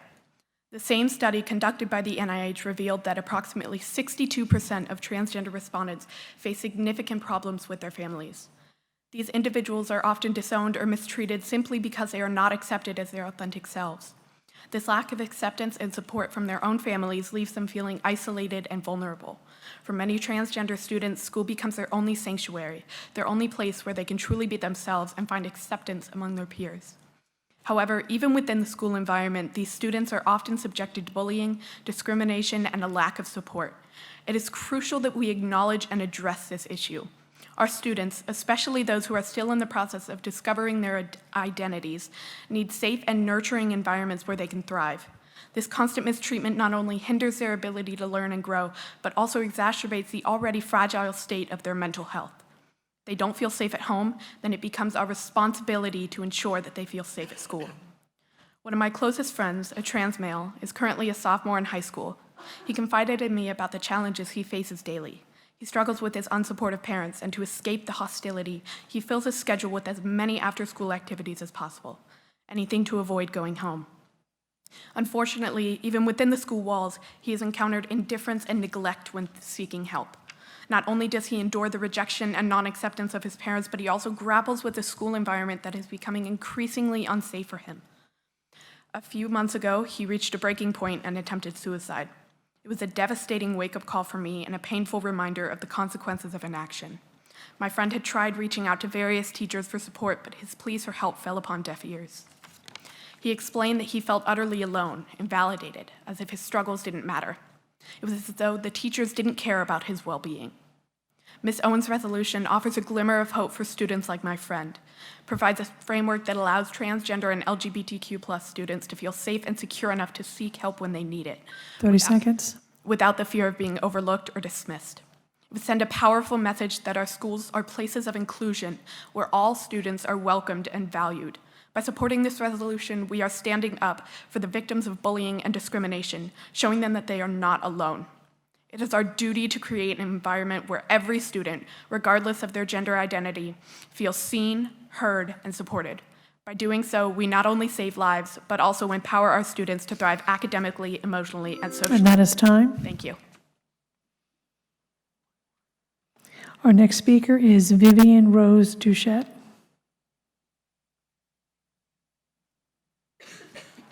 Welcome. Thank you. My name is Rose Doucette. I am a queer 11th grade student at Floyd E. Kellum High School, and I support Ms. Owens' resolution. I have been a student in the Virginia Beach City public school system for 9 years, but only the most recent 4 were spent out of the closet. Queer students, both out and closeted, face torment and fear every single day, both in and out of school. Even before I had accepted my own queerness, I was taunted by my middle school peers for behavior that was seen as not straight. Somehow, other kids seemed to know, and I was shamed for dressing like a boy and acting like a lesbian. I learned words that nobody should ever have to hear at the age of 11, and administrators did nothing about it. Slurs, bullying, and hate crimes, such as the recent incident with the Kellum Pride poster, are all common in our school system and make queer students feel that they are not safe or loved. I can speak from firsthand experience. It is impossible to commit fully to your studies when you do not feel accepted in your school, and it is impossible to feel accepted while surrounded by ignorance and fear. During middle school, when I first came out, my mental health plummeted, and so did my grades. I hated myself, I hated school, and I spent a lot of valuable class time crying in bathrooms or the nurse's office. Time I could have spent learning was instead spent planning exit strategies for interactions with a bully in my civics class, or trying to get the counseling office to listen to me. My mom had to start driving me to school, wasting her own time, so the kids on my bus wouldn't torment me. I was too scared to report anything because other kids had and nothing was done. My GPA is still permanently affected by my tanked grades in middle school. Despite being an honors and AP student, I will likely never get above a 4.0 overall. In high school after COVID, I was lucky enough to meet an amazing community of other queer students and supportive teachers within Kellum's Performing Arts Department. Feeling safe, supported, and loved at school has given me the courage to succeed academically and to pursue my interests in extracurricular activities. I can safely say that I would not be here today if it were not for this community of people, and I owe them so much. My hope is that queer students throughout the district will realize that there are people all around them that love and care for them, and for this to happen, there has to be support from the school board. We need to take a stand for queer kids in our schools. Ms. Owens' resolution is a fantastic step towards raising awareness for the LGBTQ+ community in schools and protecting queer children from harassment and cruelty. It shows queer youth in this city that they are supported, and it shows their bullies that their actions are 30 unacceptable. seconds. All students deserve to go to school and learn while safe and comfortable, and this resolution can help make that a reality. Thank you for your time. It's 8 o'clock, and we will stop our public comments now and resume them after our information.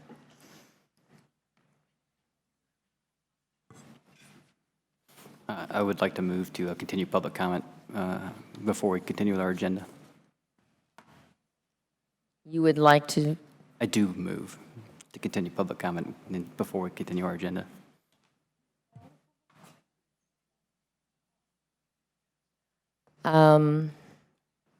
you have a motion? I'll second that so we can discuss it. Madam Chair. Any discussions? Yes, Ms. Melnick. This comes up every meeting, and every meeting we voted it down, and it is, again, just for information, which is 5 items, and then we can get back to the speakers. But we can't, I mean, the precedent's been set this entire year to stop at 8, and I ask that we continue at that, as much as I want to hear everybody, but the sooner we stop talking about this, the sooner we can get on with business. Okay, did you want to speak? Yeah. Okay. I'm sure we've all seen it, but I get a continuing and increasing amount of emails from constituents that public comment opportunities for the general public other than students is pushed into the late night, and a lot of them are giving up on their opportunity to speak, and I'd like them to have their opportunity to speak. Anybody else want to speak? Okay, we're going to take the vote. I have a motion and a second to continue with the public comments now until they're finished and resume our business after that. So all in favor of this motion, please raise your hand.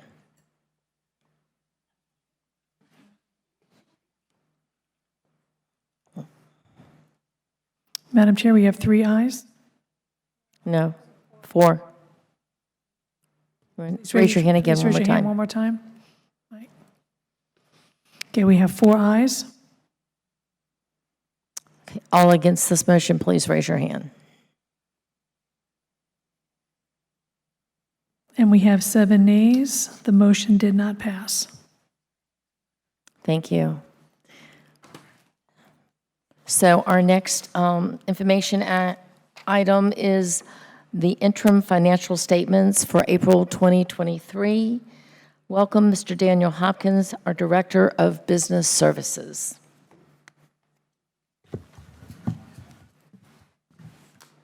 Good evening.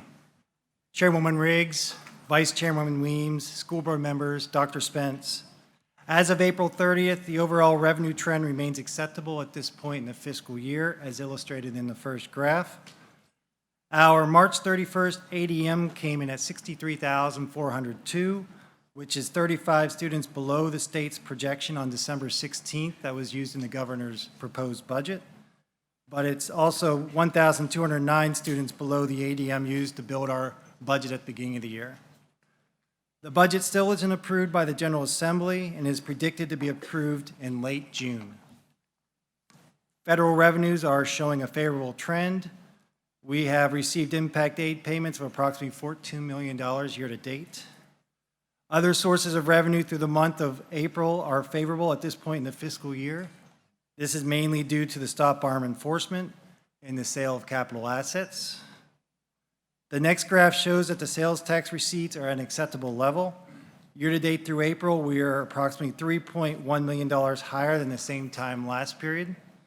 And May sales tax is down from the previous year about $485,000. The last graph shows that the expenditures and encumbrances trend continues to remain acceptable at this point in the fiscal year. I'll take any questions at this time. Ms. Melnick. So what does a late June, what does that do for us if the budget's not approved until late June? We're like ready to go. I mean, we did our budget based on houses. Yes, and now, go ahead. Go ahead, no, go ahead. Basically, for this fiscal year, I don't predict any major changes for this fiscal year. Okay.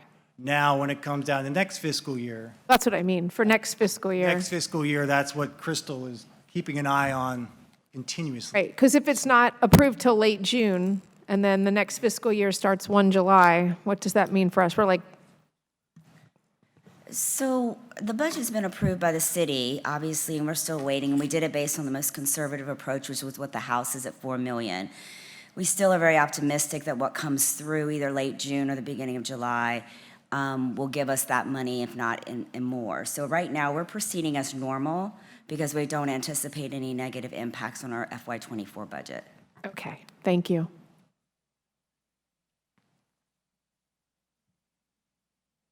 Any other questions?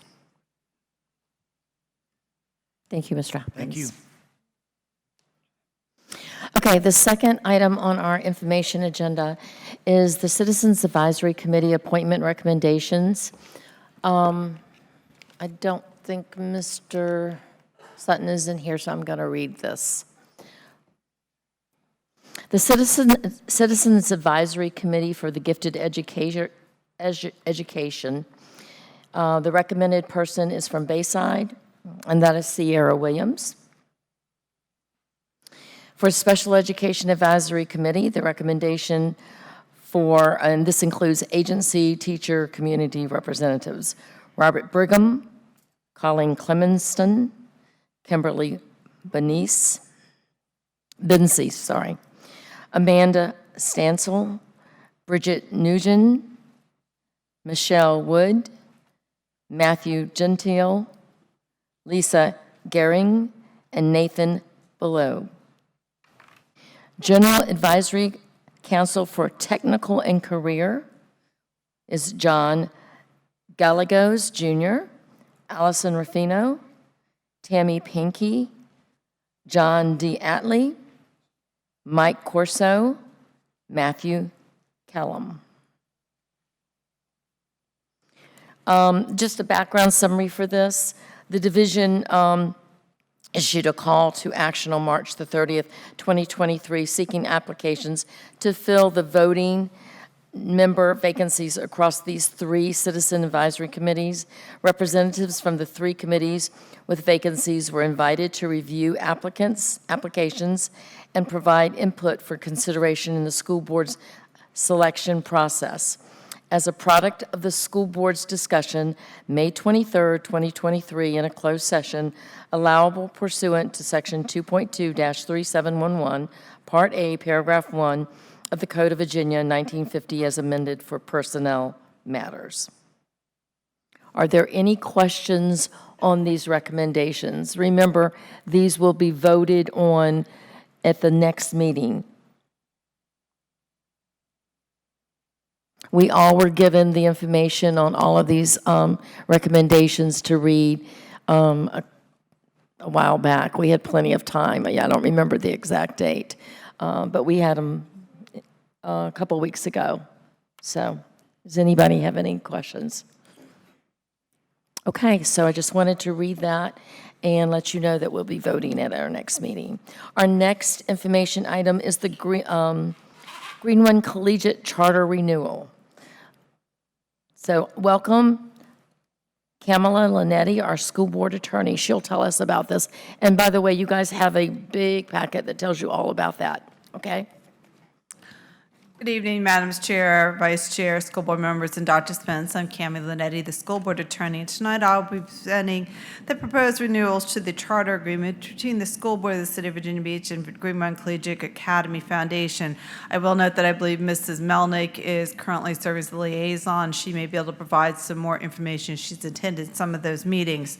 Just as a background for the public and for school board members who maybe know, the Green Run Collegiate Charter School was established in 2013 as a public charter school in accordance with the Code of Virginia 22.1212, which allows for public charter schools.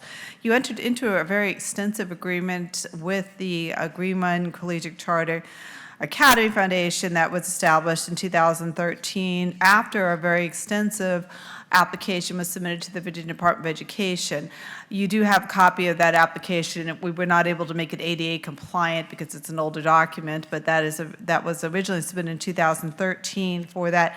You then entered into a charter agreement. The charter agreement was good for 5 years. It set forth the terms and conditions for how the charter school would be run by the Charter Foundation and between the school board, also how it would work with Green Run High School, which hosts the Green Run Collegiate Charter Academy in its location.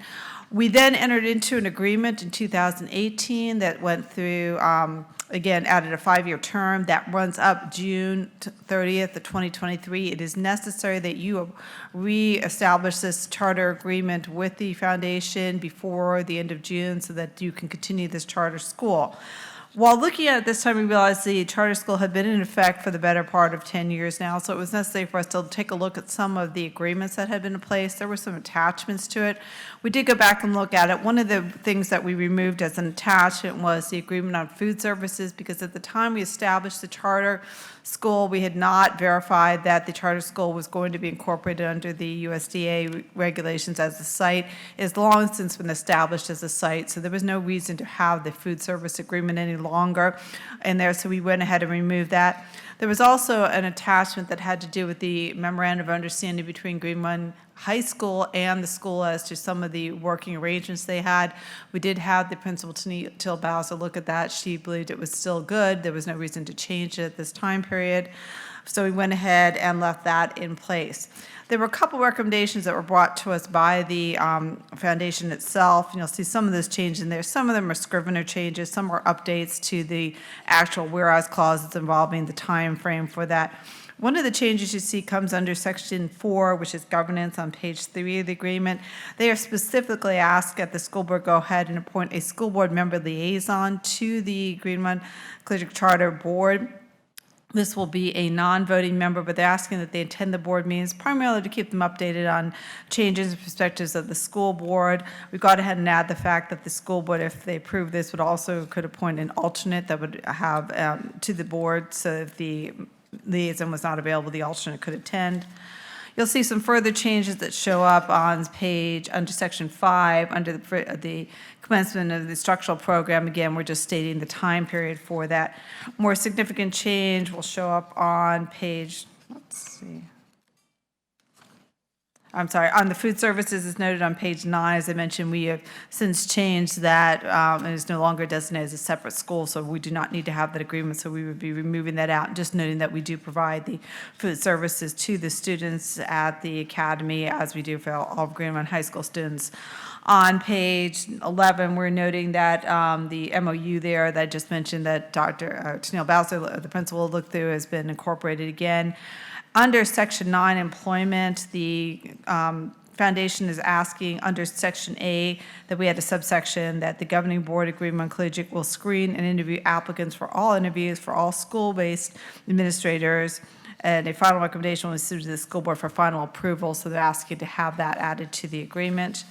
We've noted further under Section 9, at the request of the foundation, there was a Section F having to do with fingerprinting of the governing board members. This has also always been an area of some concern for them, in the fact that these are not our employees, so whether the school board has authorization to actually do the fingerprinting background on there. They asked that that condition be removed. You'll note later on, I did put in some of the language in there that if we remove that, we would remove the fingerprinting requirement, but it would be their responsibility to verify whether there was a criminal background that needed to be noted for us. That is the same provision we put in with contractors, that they have to note for us that the individual doesn't have any of the types of offenses that would normally keep an individual off our campus, such as a felony or child protective services finding. So we've gone ahead and agreed to take that out as long as they're noting for you whether the individual pointed to the governing board actually had one of those violations. We updated the non-discrimination clauses to reflect the current language that we have in our policies. There was also some concern about the insurance liability. Although most things that happen on the campus are covered by our risk management program, we had asked that the governing board take a look at those things that they are responsible for that may not be covered under the school division's insurance policy. They were concerned about some of the language on that, and although they've been in contact with the risk manager, they asked that the language reflect that they only have to obtain risk management coverage for those matters that the risk manager thinks are not properly covered under our insurance. So I've added that language into section 10 under insurance and liability. Other than that, there are minor scrivener changes, updating names and positions that have obviously changed in the last 10 years. Other than that, those would be the recommendations for updating the renewal to the charter. I don't know if Ms. Melnick has any other comments according to what the foundation had recommended. Thank you, Ms. Linetti. Ms. Melnick. Okay, so first I'd like to recognize Dr. Wendy Howard, Chairwoman of the Foundation Board, and Rianne Patricio, Head of School. I actually have a couple just clarifications just to make sure that we're both on the same page. And the first is, does the language in the termination section align with the Code of Virginia? Former Delegate Glenn Davis pointed this out at renewal, and it hasn't been updated. I know they had that we have added some additional requirements to that we thought were necessary to protect the interests of the school board. We have all the conditions that required by the statute. We did add some other clauses that we thought were necessary, so we believe that they should remain in. Okay, so I'm looking towards that. What section is that? Name the section. Well, it's section 22.1-212.12. If you look at page 2 of the MOU under section 3, the termination, it talks, within section 3, it talks about there, you'll see the conditions spelled out for the reasons on there. And I think the section that we picked up is that we had some concern that the membership of the charter, sorry, I'm going to turn the side by side. Membership of the charter holders also changes in a manner that causes the school board to find that the charter holders' management may be unable to perform the duties set forth in the public charter agreement. 6, the school board determined the charter agreement is not in the best interest of the students and staff, and 7, other good and just causes. I think they were objecting to those sections being in there. Like I said, that was originally agreed to. It was agreed to in the renewal, and at this time, it remains here. I did note that they noted that is not in the code section. We felt this was an agreement that was necessary. Okay. The next is the board believes that it's important for the name Green Run Collegiate to be used consistently throughout the document. So the word academy appears in the food services section and the human resource section. Can we amend that so it just says Green Run Collegiate Charter School? All right, so your section 9, I'm sorry, page 9, section 8B, food services, where it says Green Run Collegiate Academy. You're just saying you want it to be Green Run Collegiate there. And I'm not sure if I know where the other section is, but we can look at that.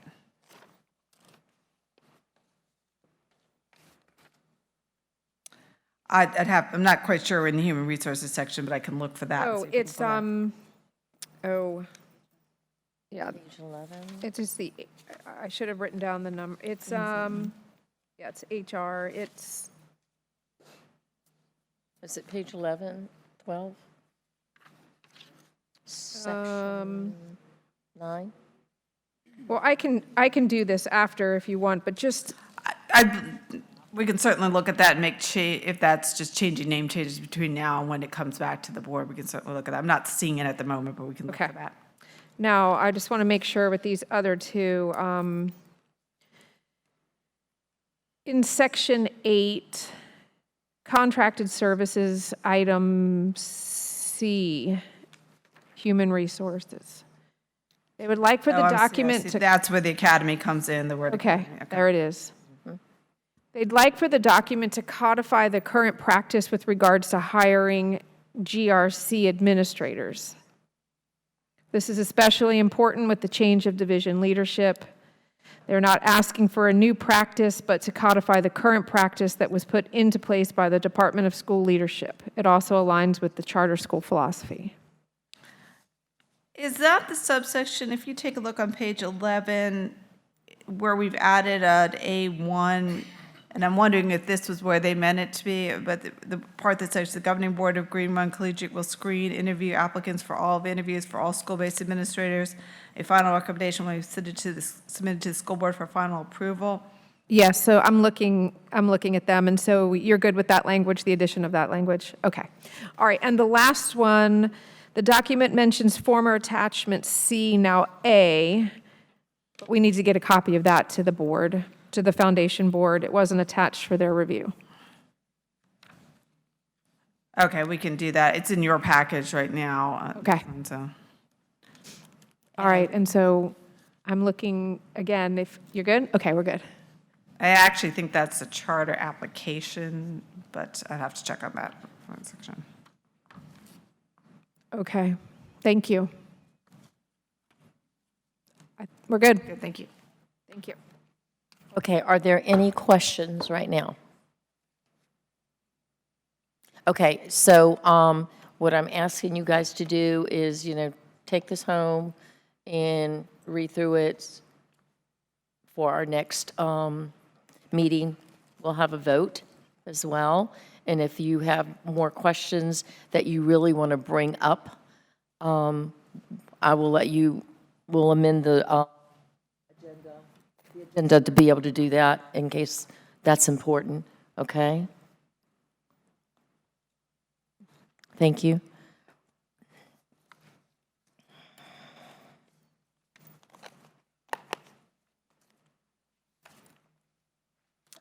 So our next item on information is the Virginia School Board Association renewal dues, the VSBA. Just a little bit of background. This is the Virginia School Board Association is a private voluntary organization of Virginia Public Schools boards. The VSBA provides training, publications, resources, access to some legal assistance, access to some services such as policies, superintendent searches, collective bargaining representation and training, legislative services, conventions, and networking, and access to other school board associations nationwide. The school board has been a member of VSBA for over 20 years. The annual dues for VSBA are determined by a formula set by VSBA, and member school boards can add additional services at certain cost. For the fiscal year 23-24, the annual dues for the school board of the City of Virginia Beach are $13,779.73. Member school boards pay separately for attending conferences, trainings, or other services.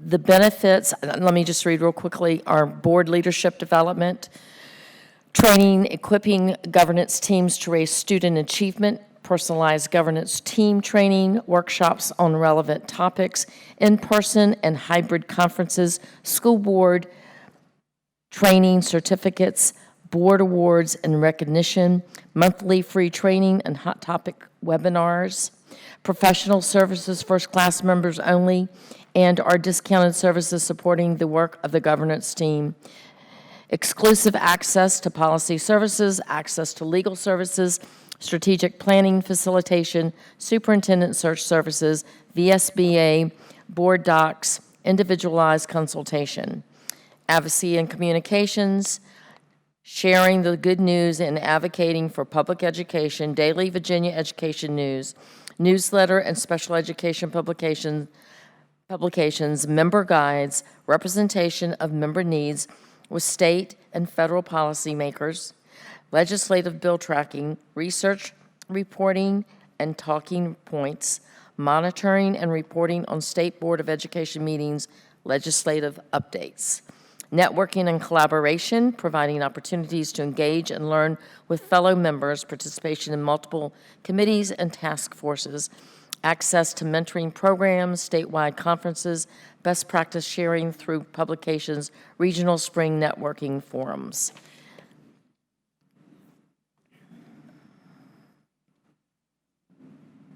Any questions? Ms. Brown? So is there any way for, and I know that training is required by law for us as school board members, is there any way for individuals to join, or does it have to be the entire board? It has to be the entire board. That is the stipulations for this membership for VSBA, the entire board. We talked about this extensively last year, but of course you weren't on the board. But I'm glad you asked that question, so it could answer it for all of your your fellow colleagues that are up here that were not here before. And then, is there anyone else besides our board members that benefit from our membership in the division? I think there are. I mean, anybody want to speak to that? If I can, for the school attorneys, this allows us, the Council of School Attorneys, it also allows us to access through NSBA and what will eventually become the consortium of the state. This is the only organization that we actually can access that has the type of information we need. So it is very important. There are some provisions that allow the attorneys to join independently in some of these, but it is the only organization out there that provides us the type of information that we directly need. So it's important for the school attorneys, at least. And there are like recognitions, awards for school systems that student awards, school system awards like the food services, those types of things. I'm just trying to think of other ones. Miss, I have one for you.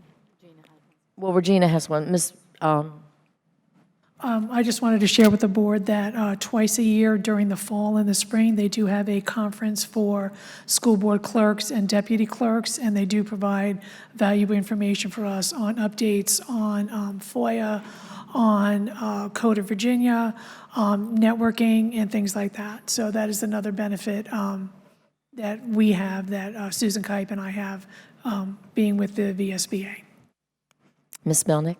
And there are opportunities for board members to develop and submit potential legislation. It is, and we've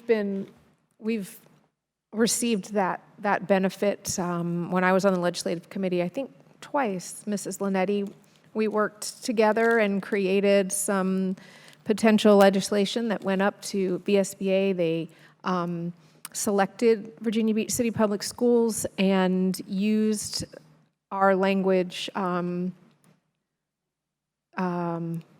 they do? They lobbied based on our recommendations, and good things came from that too. So there's that.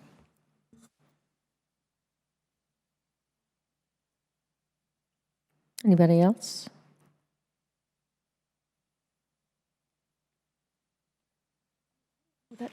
Who is our rep after Sharon left? Do we have anybody? It's She was me. appointed. It's me, but we do have to appoint that too. Okay. So I'm not going to do that. I'll talk to Ms. Toniato when we're going to do that.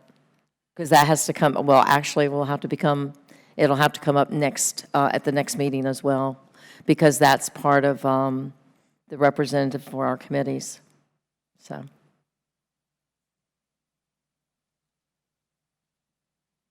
Any other questions?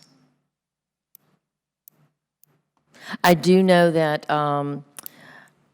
we oftentimes, probably most every time, we have sessions that our school system presents information to, at the conferences, and it gives us access to share and network with other divisions. Spotlights of things that we do, we are able to, share that with other divisions as well. So that's helpful.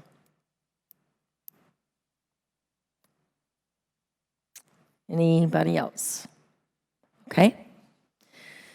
So our next thing on information and our last, and we will be voting on this next school board meeting, okay, everyone? So in our next and last information piece is the school board committee assignments for the school fiscal year 2024. It seems like we just did this because we did 6 months ago when our new school board members came on the board. But this is something that we do every year at this time of the year. So we start our new committees the 1st of July. I did send out an email asking for anybody to give me their ideas and thoughts and what they wanted to be on. And I did receive something from everyone. And your vice chair and I decided that we wanted to have your input instead of coming with a recommended committee list. I wanted to hear your input first, okay? And you were given a sheet today that has everybody, all the committees' names and who is on them. So it's a great sheet that Ms. Toniate provided for us. Does everybody have theirs?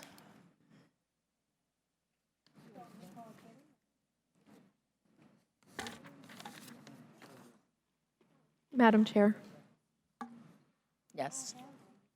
I just respectfully request that if anyone is available to switch with me, I'm on Discipline Committee 3, which meets on Wednesdays, and that's actually the Equity Council Day. And so, and I'm also on I'm a board of directors for Children's Health Investment Program of Southampton Road. So they also meet on Wednesdays. So if anyone is willing to switch, I would greatly appreciate it.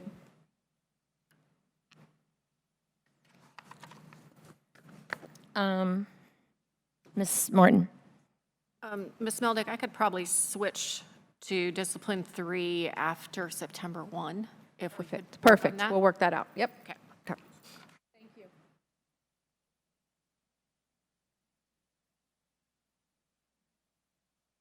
Ms. Owens?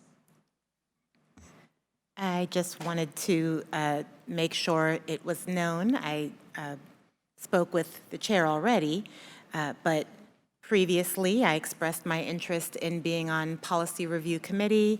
I was informed we would need to wait until committee assignments were done during our annual committee assignments, and so I want to make sure I'm re-expressing my desire to be on the committee and to be considered for that committee. Thank you. Okay.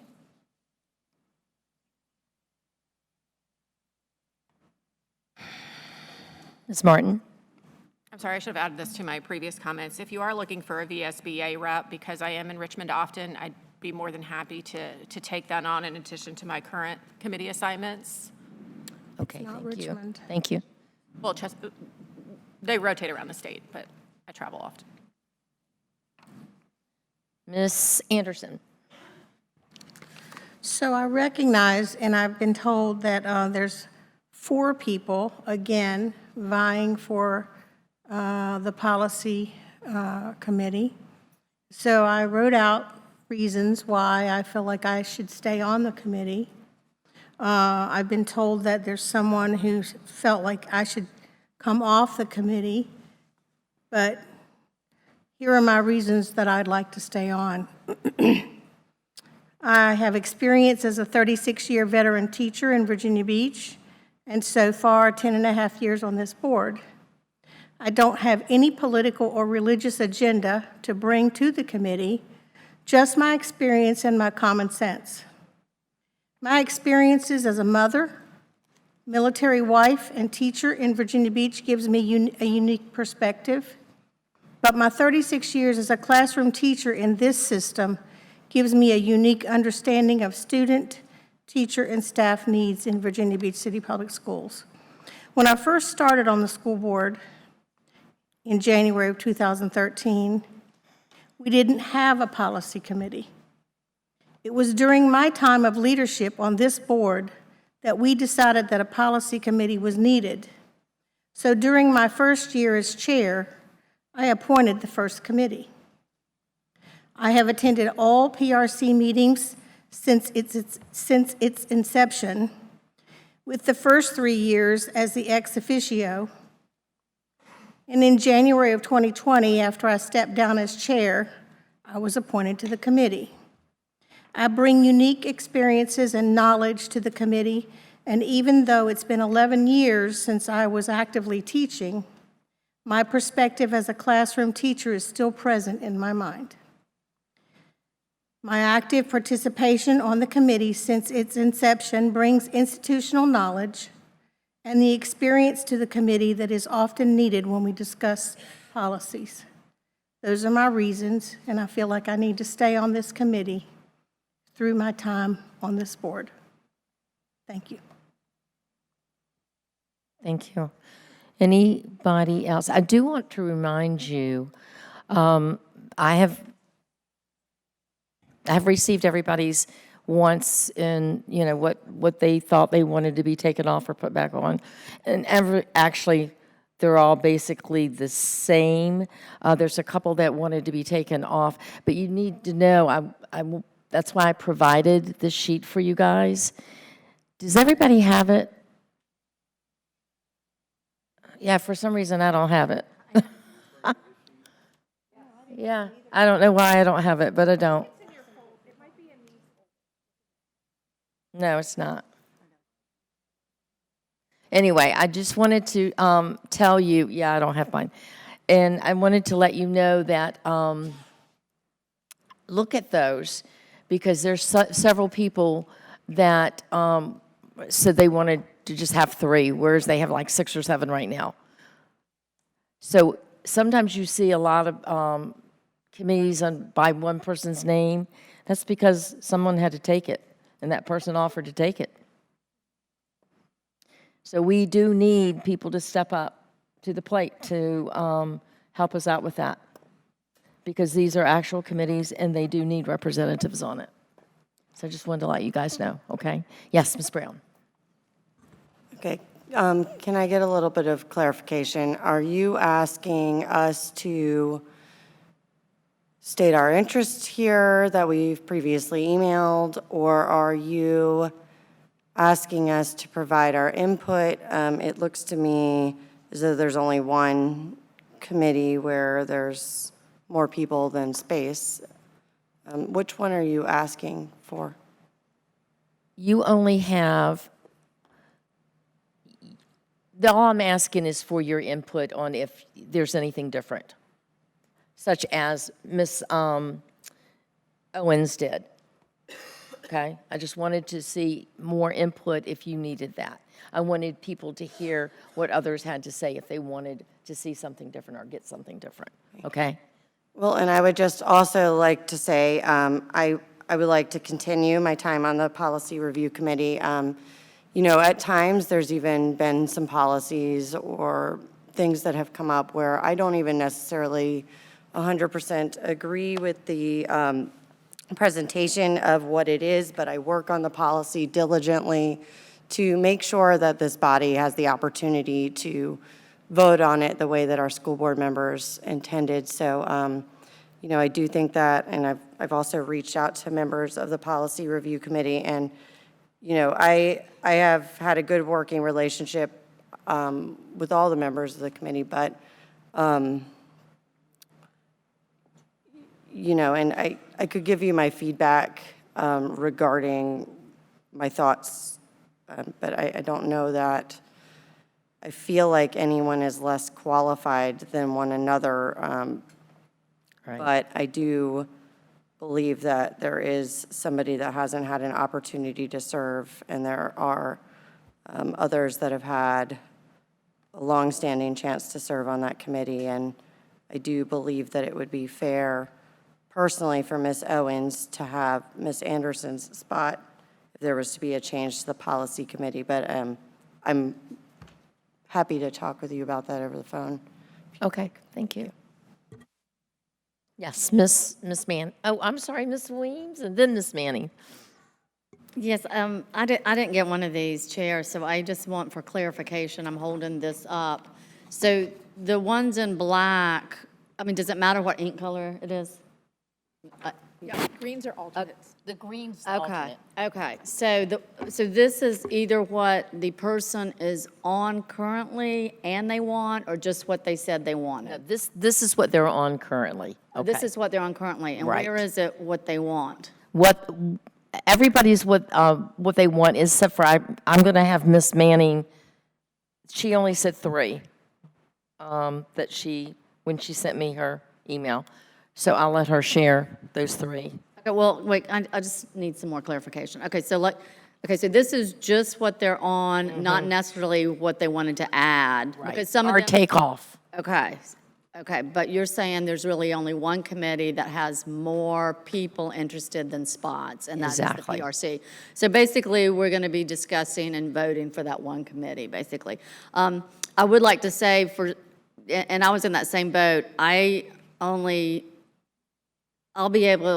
fill in anything where I'm needed to serve. And so I just kind of wanted to keep my request till the end so I can plug myself in. Okay. Because I'm not, the only one that I want is the one that Ms. Martin and I on, or the joint one with City Council, with the workforce development, and then we talked about that ad hoc one that we'll have to add that at some point about the Jericho. Right. And the one that you're on now, I know that one person did say they would like to be on it, but that workforce development committee that you're working with needs to stay as is because you were right in the middle of that. Right, and it's got a deadline. Yeah, and it has a deadline, so I did want to say that Okay. to everyone as Okay. well. So some of these that may only have 3, we'll just have to call, and if we have a lot of blanks, we may call and say, we need you to step up and fill this. And I think a lot of us will do that. I think a lot of us, especially if we've been on here for a few years, don't really care what committee we're on. We're just there to serve and want to fill in the blanks. So that's why, I just want to say that's why I only had 3 down here. Okay, and I also am getting a couple of texts, so if you want to text me or email me either way. But I think, Ms. Weems. but I think now, since it's really just the PRC committee, I think that we do need to hear from all 4 so that we'll be ready to vote next week. Ms. Manning. Yeah, so 2 things. One question, our bylaws state that the chair and the vice chair should work together to create these recommendations, but it doesn't sound like Ms. Weems has been involved. I just want to make sure that the vice chair has input on this as well. She's been very involved. She's gotten the emails as well. Okay, she didn't even know about this, so Yeah. I was just confused. Well, I sent that to her. I didn't Told her about it, and I we didn't- just didn't get it. Yeah. I asked Ms. Toniato to make sure we had a sheet today for us, and yeah, she did get it. Yeah, I got it We've talked it's about it somewhere. extensively. Yeah, it's somewhere. We just thought this was the best because we knew that there was only going to be probably 1 or 2 committees, and we had a lot of holes to fill in the gaps of Okay, empty all right, great, spaces. thank you. And yes, I would also like to continue serving on the Policy Review Committee. I've only been on it for a few months, but I think we've been working very well together. I think every policy that's moved forward to this point has been passed unanimously by the board. I think, oh, which one hasn't been passed, Ms. Anderson? One that we're getting ready to vote on I said so far. And so I would like to remain on the Policy Review Committee. I think I have extensive experience in past careers on this issue. I'm also finishing up a master's degree in law this year, focusing on policy, a big focus on policy development, legislation, regulations, legal writing, and many other courses such as that. So I definitely have the experience and ability to serve on this committee. Thank you. Anyone else? Ms. Owens, you didn't want to say you said what you needed to say, right? Yep, I just wanted to express my interest. I feel like we've kind of went down this road already once recently, and so I want to get us back to our speakers. I think people know my position on that. Thank you. Okay, so know that Mrs. Weems and I will be working on this together and coming back with something to vote on at our next meeting. Okay? And in the meantime, touch base with me and Ms. Weems, or just me. I know she's going to be leaving tomorrow for a week, so if you want to get it to me, that's fine, okay? I will make sure that because we're going to be working together on this, as we did the last time. All right, so we are back to return to public comments. And Ms. Toniato, it's your turn.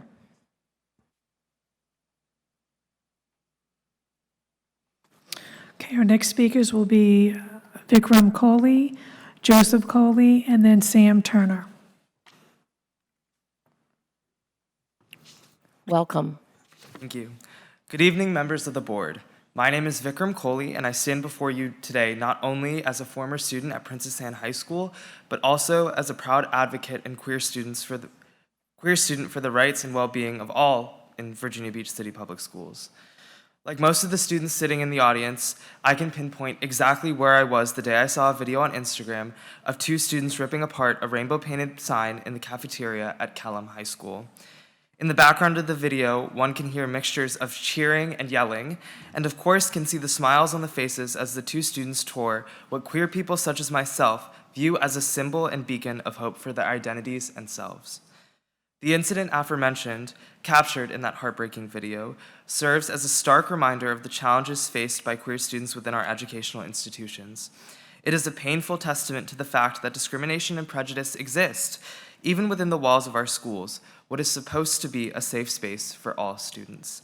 This act of tearing down a symbol of inclusivity and acceptance speaks volumes about the urgent need for Ms. Owens' resolution in support of queer students in our district. If the resolution is not passed, you risk sending a dangerous message to our students. By allowing such behavior to go unchecked and unaddressed, you are essentially condoning the erasure of queer voices, perpetuating a climate of intolerance, and compromising the emotional and psychological well-being of countless young individuals. This incident, while distressing in its own right, is unfortunately not an isolated event. It represents a larger pattern of discrimination and hostility towards queer students that must be addressed head-on. Without a clear policy in place or any type of official statements in solidarity with marginalized communities, you leave the door open for more serious hate crimes and acts of violence against queer individuals.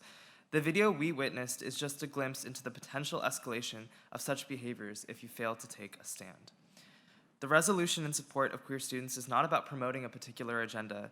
It is about recognizing the inherent dignity and worth of every student.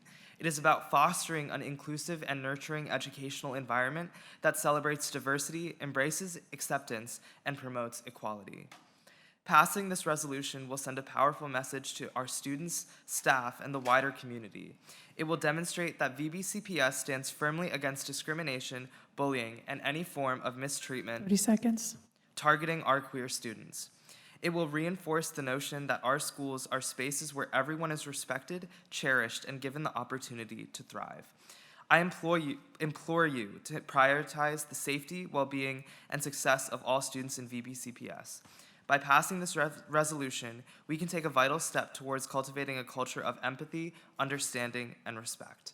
The power rests in your hands. Thank you. Our next speaker is Joey Coley, Sam Turner, and then Denise Angelova.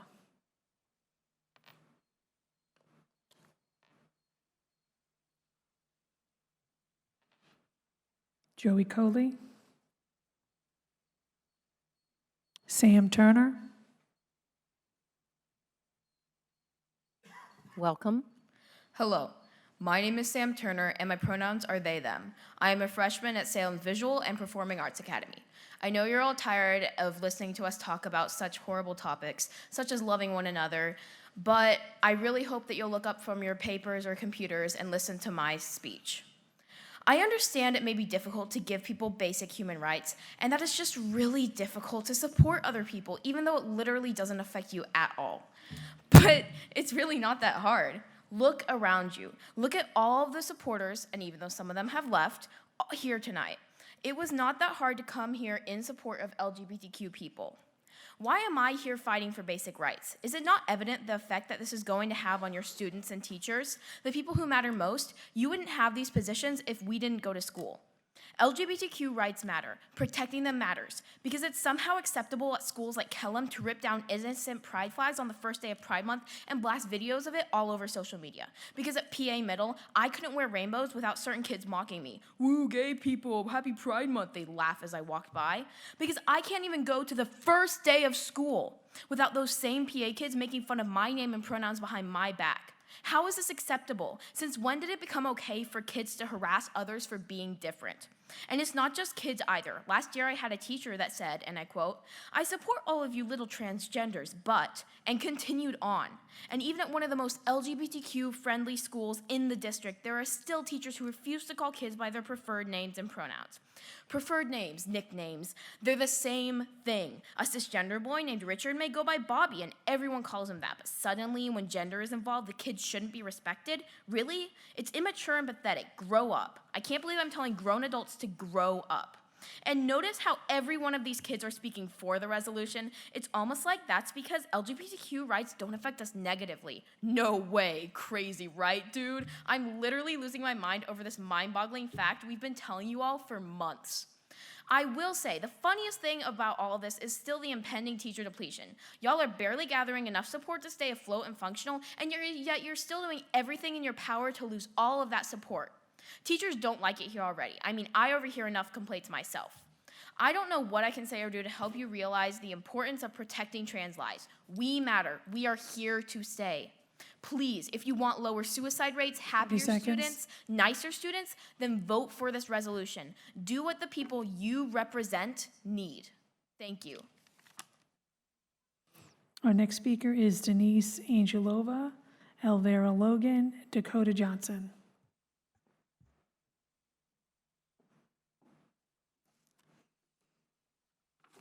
Welcome. Good evening. My name is Denise Angelova. I'm a senior at Kellam High School, and I'd like to speak in favor of the Miss Owens resolution. I've attended a few of these meetings, but I've never had much confidence in my public speaking abilities because it's incredibly nerve-wracking being up here and speaking to you all, especially with so many eyes on you. But I hope that today will help persuade you to vote in favor of the Miss Owens resolution. It's difficult to come up with something that hasn't already been said about this resolution, and I could go on and on listing its benefits, like it's simple, it's a reaffirmation of existing values, and it protects a vulnerable group that already faces hardship every single day. What I want to emphasize most, however, is what this resolution will mean for our students. School is where we go to learn, not just about reading and writing, but about ourselves and our place in society. It is of utmost importance that students are given the freedom to explore and embrace who they are without fear or punishment or rejection. This resolution does not seek to give special attention to LGBTQ students or take anything away from our cisgender peers, but rather it promises that they will be treated no differently than their friends and faculty. Thank you, and yeah, thank you for your time. Our next speaker is Elvira Logan, Dakota Johnson, and then Abby Colbert.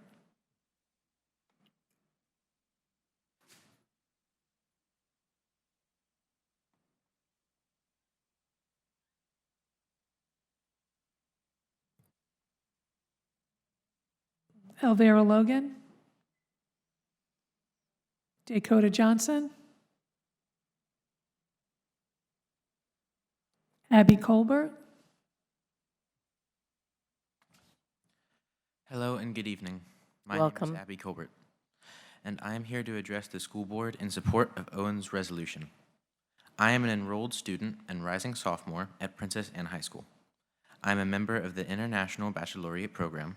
I'm involved in the theater department, and I'm a member of my school's orchestra.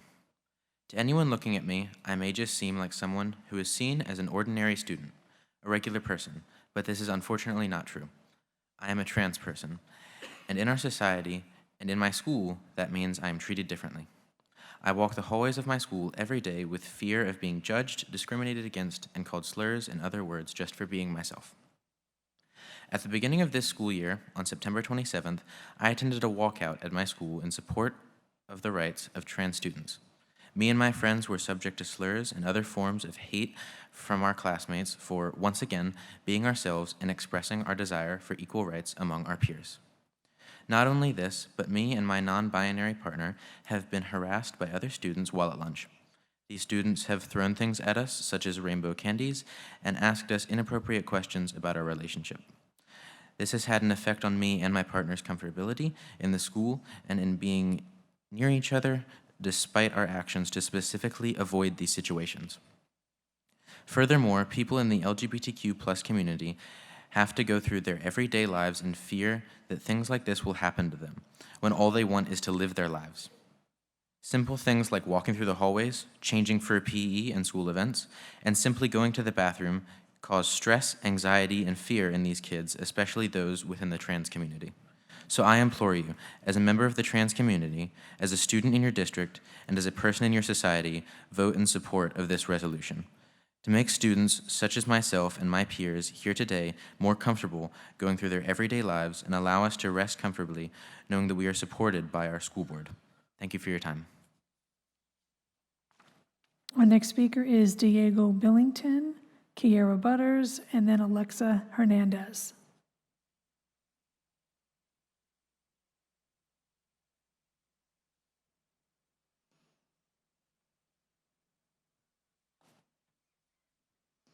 Diego Billington, Kiera Butters. Welcome. Good evening, board members. My name is Kira Butters.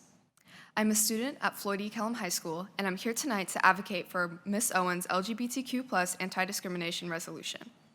It is the duty of the school board to ensure that every student, regardless of their sexual orientation or gender identity, feels safe, accepted, and valued within our educational community.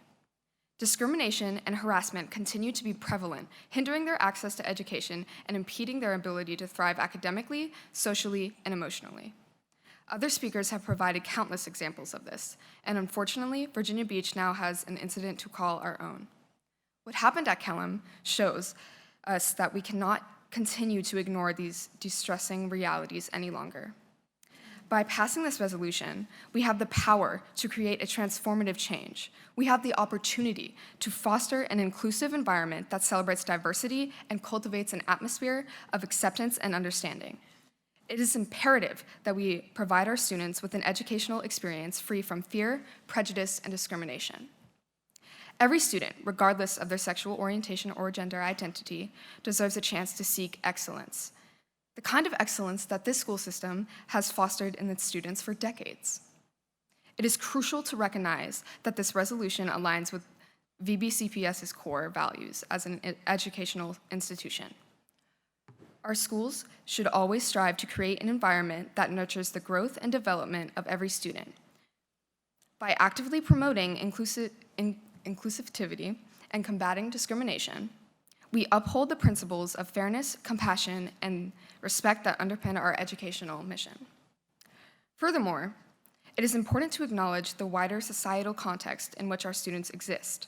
Discrimination and prejudice against the LGBTQ+ community persist in many parts of our nation.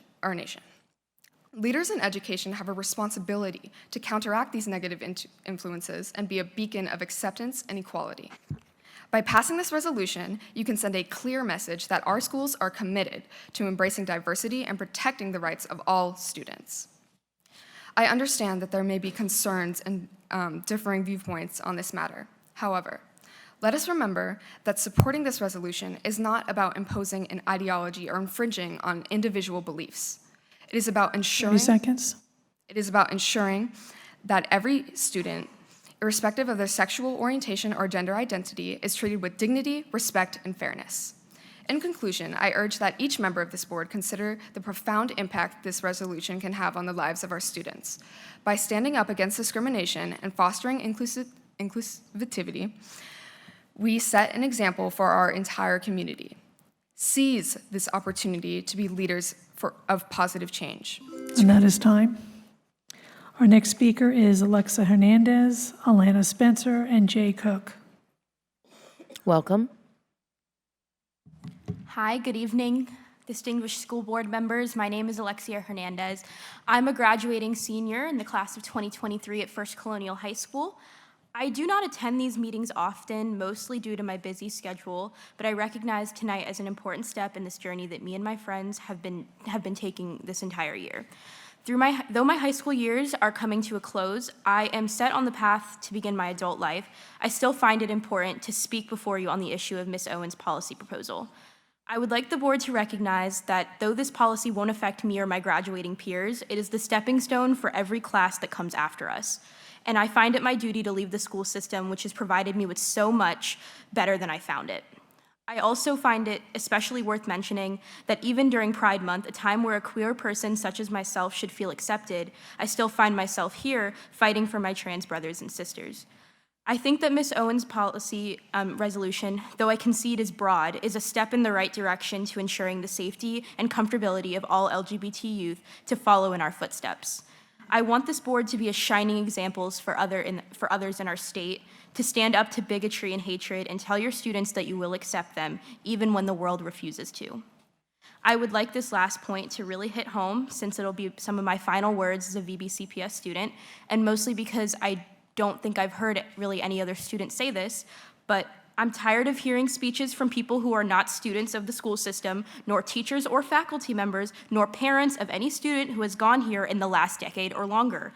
And I'm not saying your opinions don't matter, but it seems to me that some think that they matter more than our lives or our ability to feel accepted. And I'm tired of fighting about ideology. Me and my friends' lives are not talking points. They are not dog whistles for you to hear about on your cable news channels.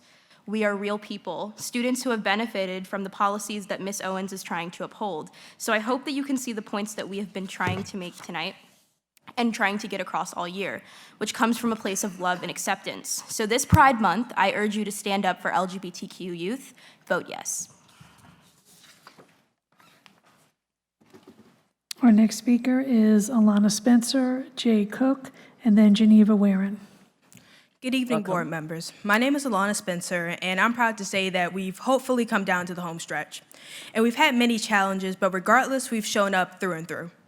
We've shown up through many tribulations, knowing that what we are fighting for, what's right, ties us together and ties us to this very podium. And regardless of all the hate and discrimination suffered during this process, we are still here. Telling you the same thing we've been saying since day one: protect your students. All your students. Even though it wasn't apparent at first, we now have a solution and it's sitting right in your laps. And I can't even think about a feasible reason to vote no to this resolution. It's simple. It's not pitting trans students over cis students or pitting students over parents or even changing anything, but just to let this community breathe easy, to let your students simply be students. Not to worry about hiding their identity, not having to constantly look over their shoulder in fear of retaliation, not to have to worry about being in danger at home. And like my friend stated it before, we need to be protected. We need to feel like we belong, and we need to feel equal to our peers, deserving like our peers. We are doing this for each other, for people we will never even meet, so that an incident like what happened at Kellam doesn't occur again. But so we can also continue down the path we've already been taking, a path to equality. And I can't tell you how heartwarming it is to see this pride, people being able to be themselves and wearing their colors and seeing people around them supporting them, whether they're queer or not. That's what we want for all students, to be able to support one another, to feel secure in our schools.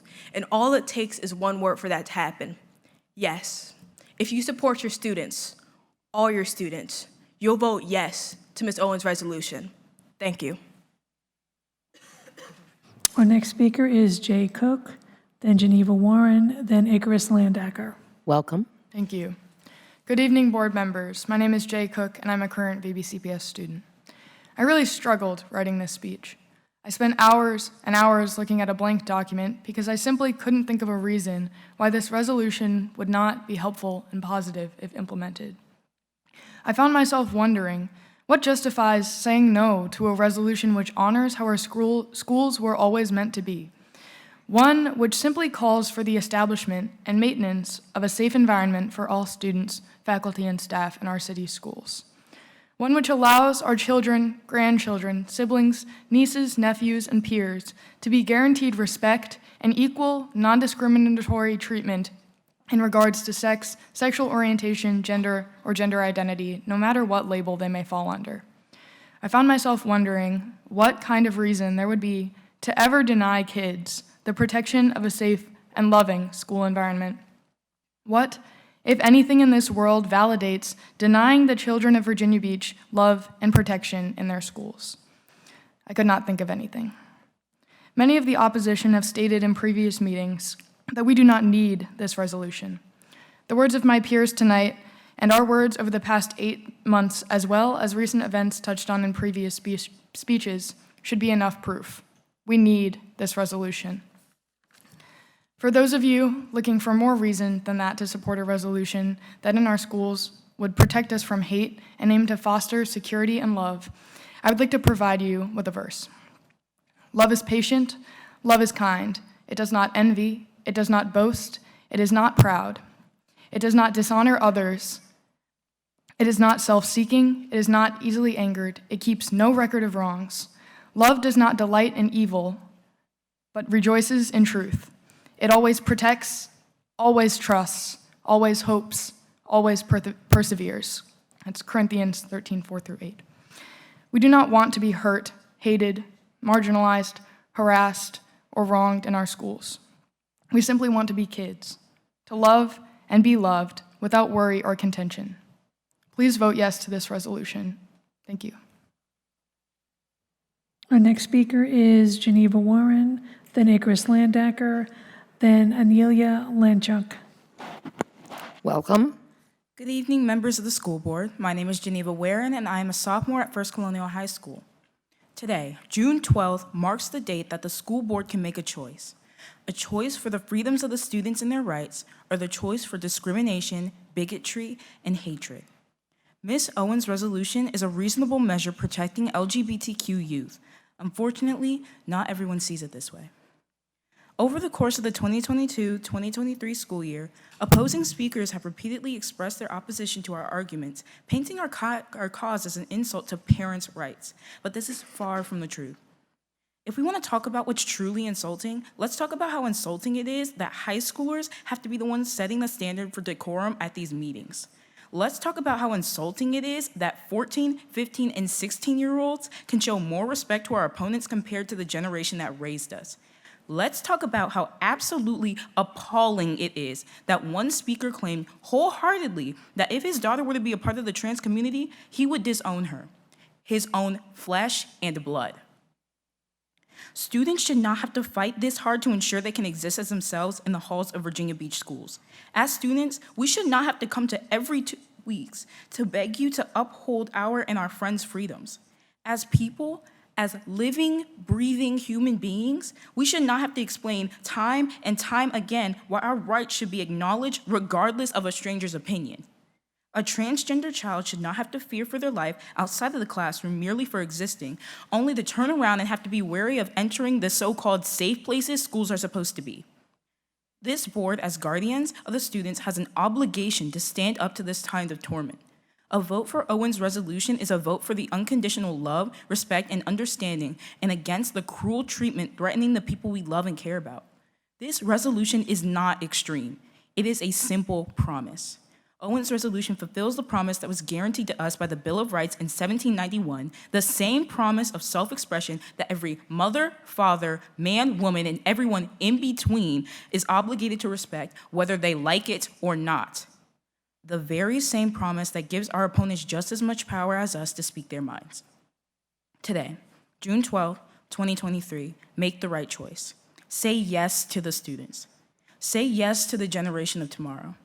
Say yes to Owens' resolution. 30 seconds. And say yes to freedom, care, and understanding for all the children of Virginia Beach Public Schools. Thank you. Our next speaker is Icarus Landacker, then Anelia Lanchuk, and then Alex Estrad. Welcome. Good evening. My name is Icarus Landacker, and I am a non-binary IB senior at Princess Anne High School. 237. 237 days ago, I stood before this board for the first time in my life. I was nervous and shaking with a piece of paper crinkled and slightly torn from wringing it out with stress. I expected it to be the only time I would speak here, but we know that's far from the truth. In my first speech, I spoke of the rainbow stickers that adorned my school's halls, labeling doorways as safe havens for anyone and everyone.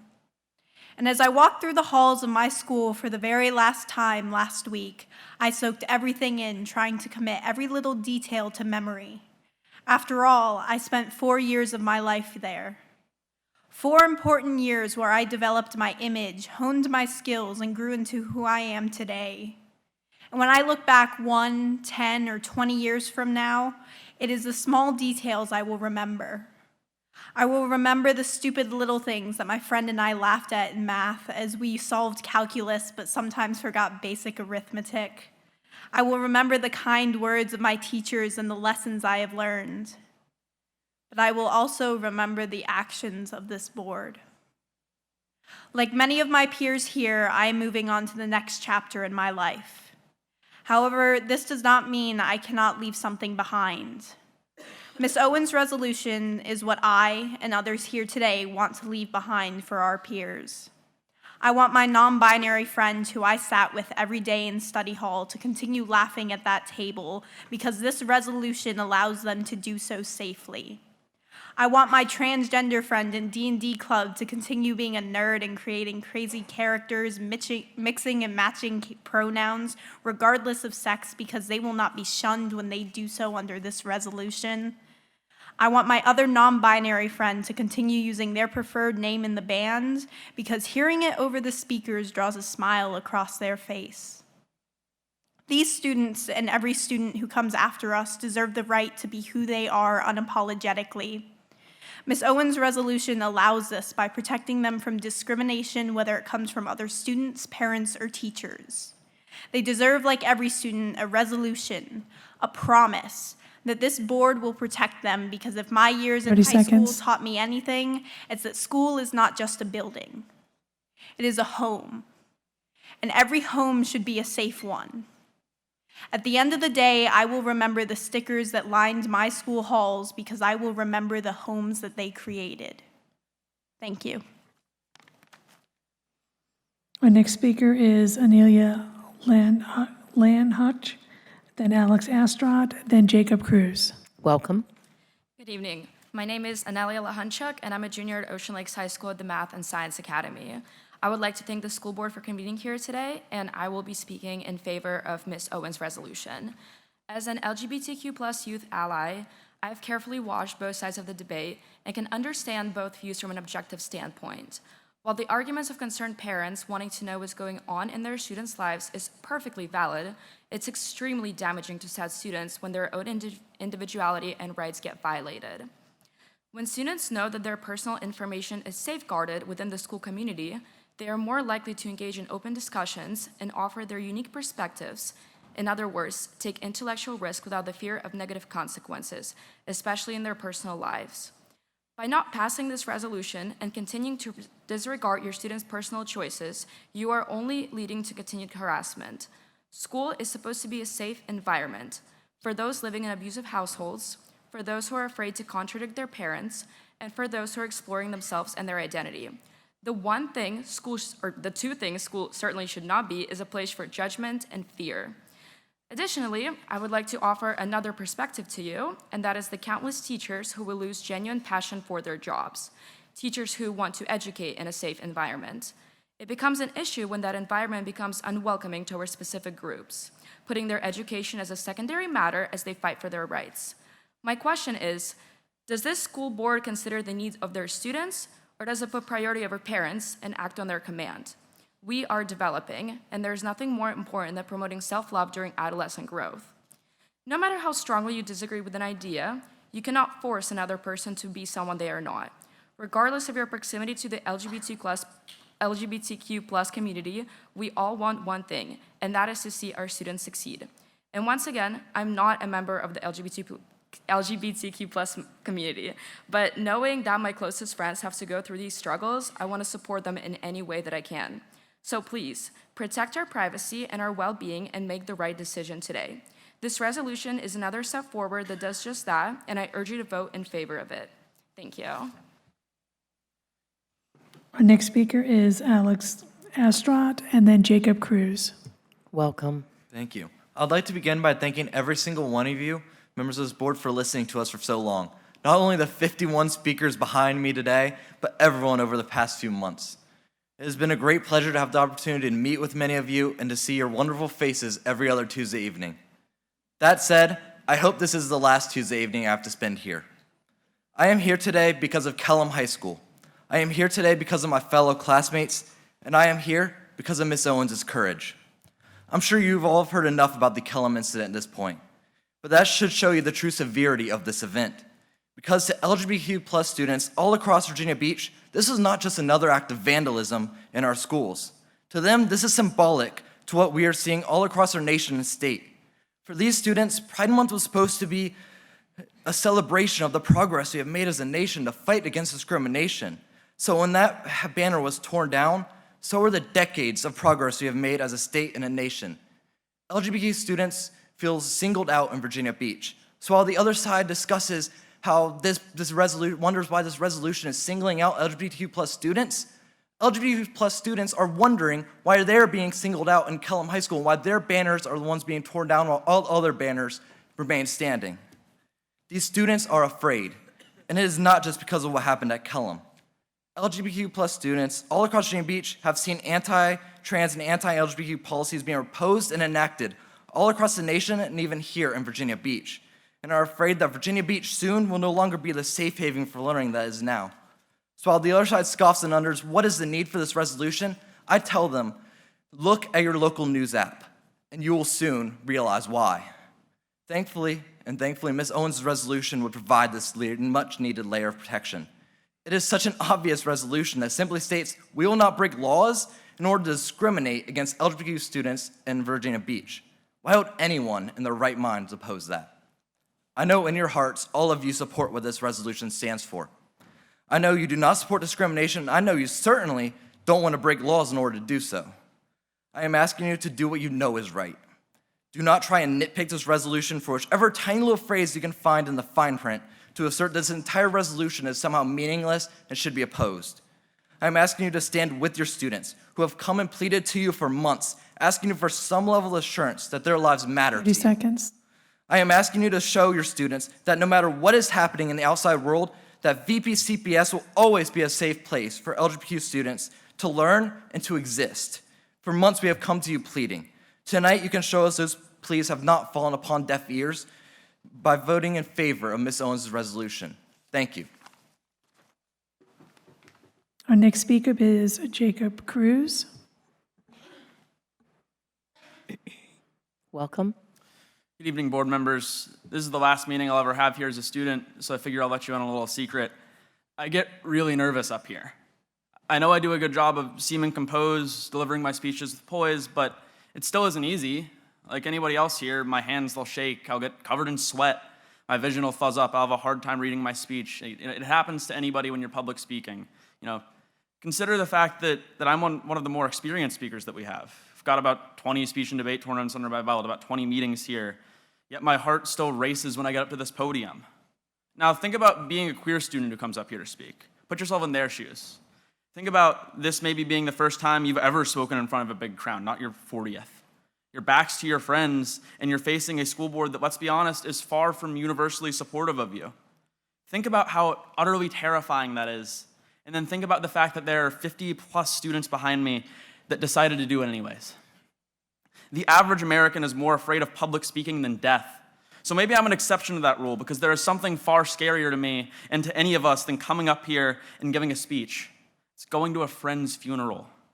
A few of us here already have, and let me tell you, the ripped up banners, constant political warfare, and insults both in and out of these chambers are not helping to heal the wound, and they're not helping us to escape that reality. It's not an accident that a week after what happened at Kellam happened, it's suddenly a meeting that's dominated by Kellam students, not First Colonial students. They're scared, just like we were scared. None of us want to be here. We aren't political operatives. Especially for the seniors here like myself, we should be spending this time to be with friends, take the little time we have left in Virginia Beach and enjoying ourselves. I should be at home with my friends right now, laughing the night away, but instead I'm here. Because if I'm not, then one of those very same friends might get taken from me by the horrible fact that every 45 seconds a queer youth attempts suicide. I'm not here to tell you that Miss Owens' resolution is a cure-all. I know it can't fix every issue in these kids' lives, but if Miss Owens' resolution can do a little bit to slow down that disgusting, tragic clock of suicide that takes a child from us every 45 seconds, then why would we do anything but pass it? I've got a lot of queer friends, and speaking here is one of the ways I try to support them. The school system similarly has a lot of queer students, and it's time for this board to do what I've been trying my very hardest to do for 237 days. 30 seconds. Show them support. Show them that you hear them when they fight through so much to come speak to you. They're so afraid and they do it anyways. Show them that they're more to you than just a vote. Show these kids that they're loved. Thank you. Madam Chair, that was our last in-person student speaker. We do have an online student speaker. Ari Serja, please unmute. Welcome.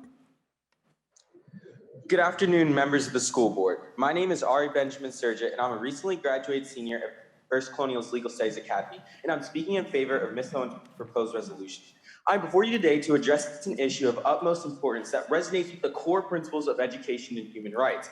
As we gather here to discuss the resolution to eliminate the implementation of transphobic model policies, I'm reminded of a quote by Alexander Graham Bell. When one door closes, another opens. But we often look so long and so regretfully upon the closed door that we do not see which one has opened for us. Today, I hope this quote strikes a chord with Superintendent Spence as he embarks on his new position at Loudoun County. I want to express my gratitude for his invaluable service to our school district over the past decade and change. Under his leadership, we've experienced an educational journey filled with creativity, passion, and a touch of humor, as evident in his lack of hesitation in granting us memorable and unforgettable snow days. Thank you, Superintendent Spence, for making our time as students at VBCPS truly remarkable. Now, we must address the pressing need for voting in favor of Ms. Owens' resolution. Regardless of our personal beliefs or political perceptions about LGBTQ issues, we must recognize that this is a matter of upholding the key pillars of education, such as collaboration, inclusion, diversity, and many others that form the foundation of a thriving learning environment. These pillars cannot thrive in the presence of transphobic legislation, such as the model policies currently threatening to permeate our classrooms. We cannot turn a blind eye to the disturbing events that unfolded during the first week of Pride Month at Kellam High School. A pride poster, a symbol of acceptance and celebration for the LGBTQ community, was viciously torn down by students. We must understand that the potential consequence of inaction extend far beyond a torn poster. They encompass the emotional and psychological well-being of our students. We must also recognize that this resolution does not seek to impose radical changes. Its purpose is to ensure that every student who walks into a classroom ready to learn is not hindered by policies rooted in nothing but hate directed at LGBTQ youth. It is a plea to create an environment where these students can flourish unrestricted by discriminatory policies. It is an act of justice, an acknowledgement of the fundamental principle that every single person, regardless of their sexual orientation or gender identity, deserves to be treated with respect and dignity. By embracing this resolution, we send a powerful message to our LGBTQ youth that they matter, that their identities are valid, and that their dreams are worth pursuing. I implore each member of this esteemed board to consider the long-lasting impact of your decision. We have the chance to shape a future where equality, understanding, and acceptance are not mere buzzwords, but lived reality. 30 seconds. By voting in favor of Ms. Owens' resolution, we can ensure that our schools become spaces where every student can thrive, regardless of their gender identity or sexual orientation. Let us seize this opportunity while we can under Dr. Spence to create a legacy of inclusivity, paving the way for a brighter and more compassionate world. Thank you for your attention throughout these last 9 months, and may justice guide your hearts tonight as you deliberate on this critical and essential matter to making sure that each student can And last pursue time. Our next speakers are Mindy Friedman, Sarah Clark, and Brenda Pence.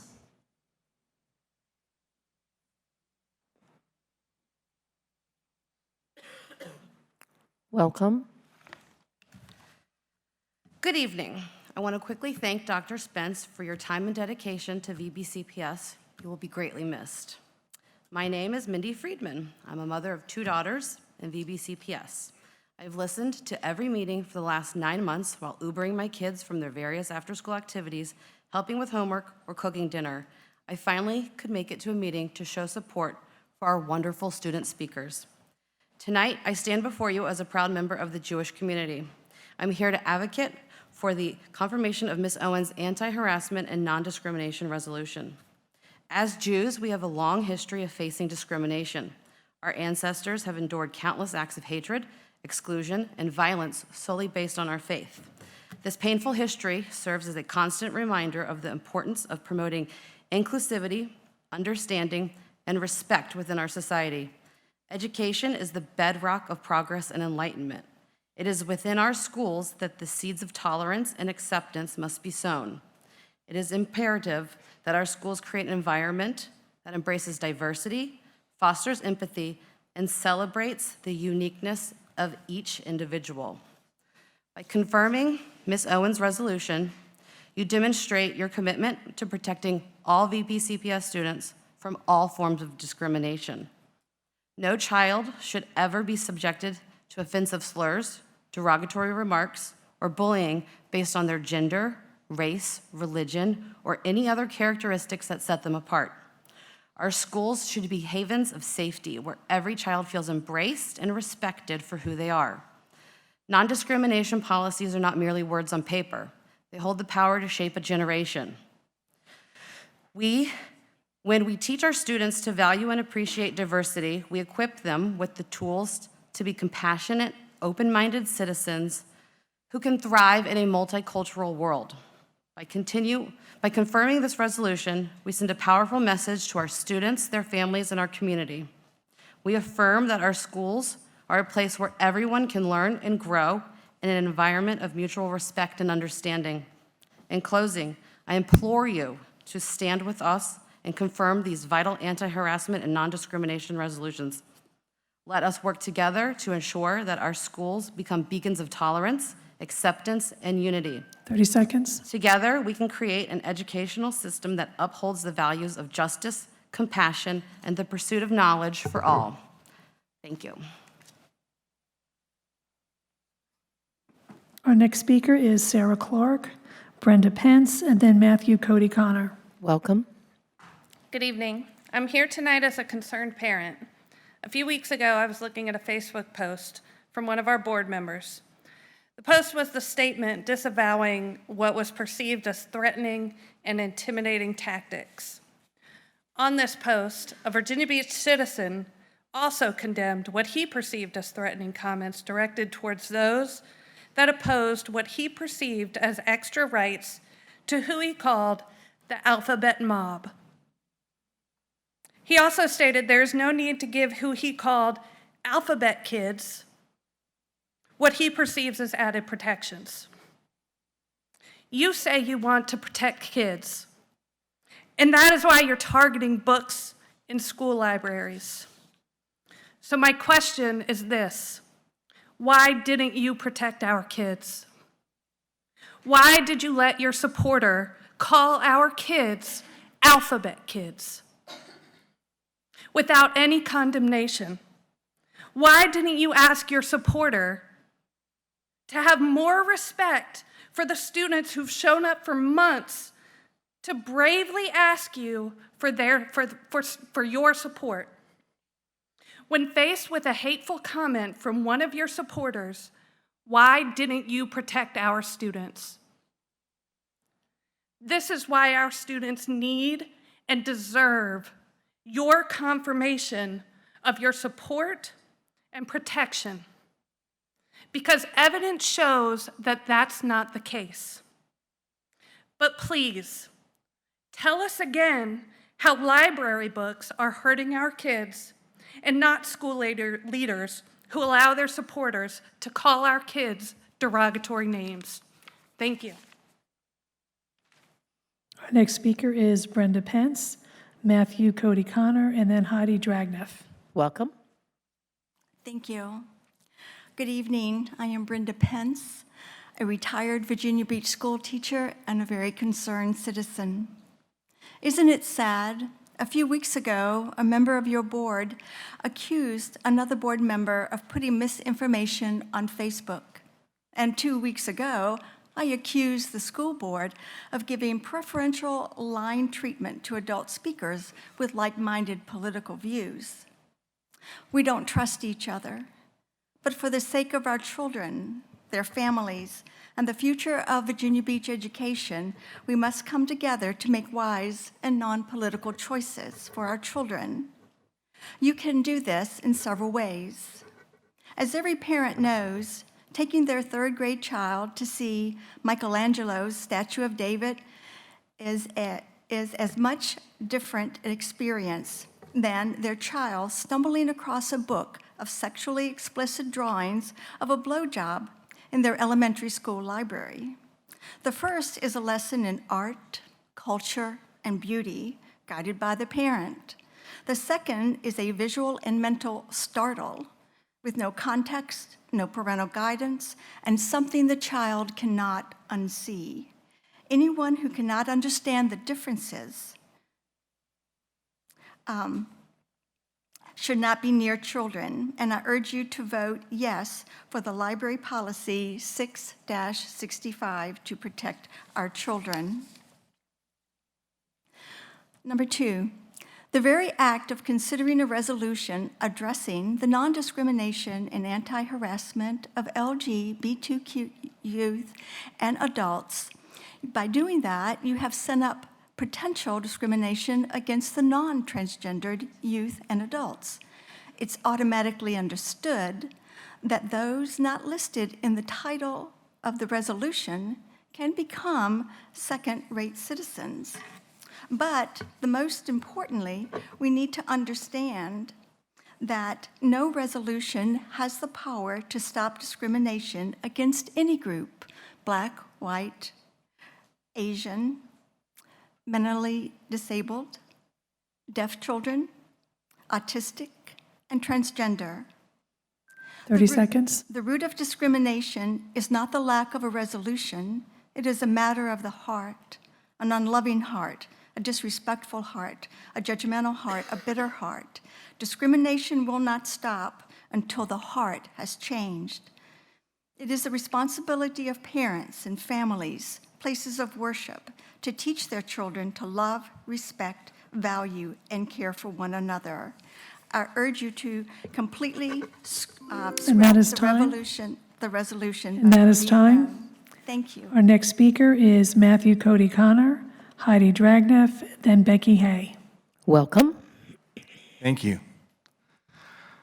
I just listened to 50 amazing, intelligent students speak to you in favor of Ms. Owens' resolution.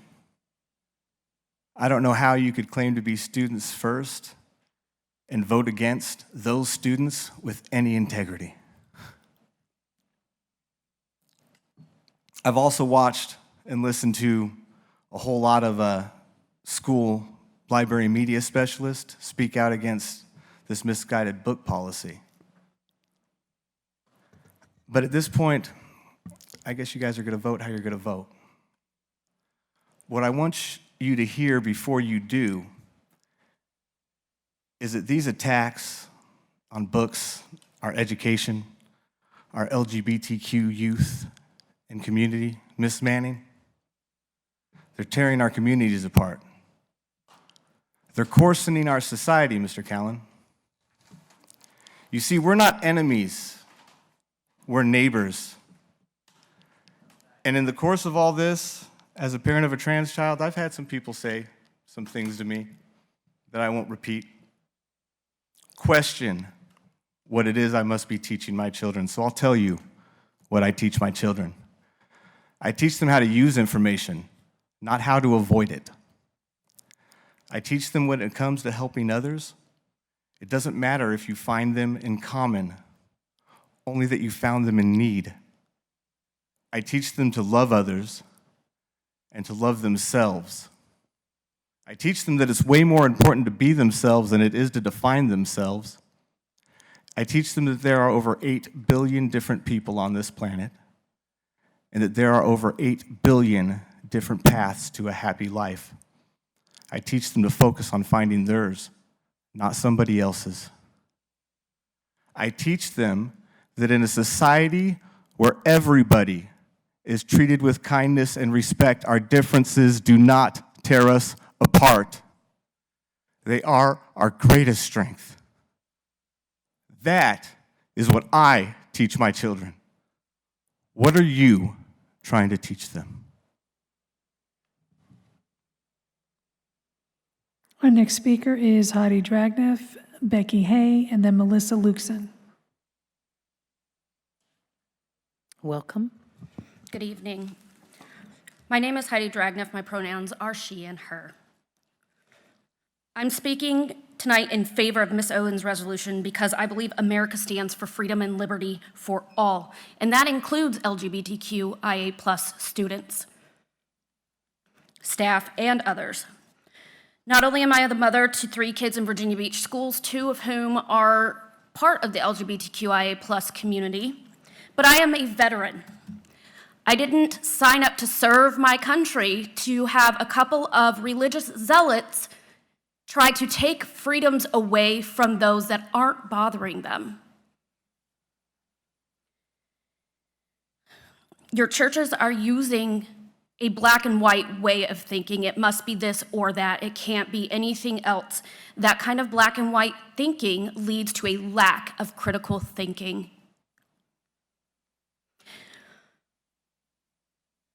There are a few churches that a couple of board members belong to that are using their platform at their churches to send out emails and newsletters to have their congregations show up at these school boards and speak out whether or not they have children in our schools. And I know for sure at least 2 of those people don't even vote in this state.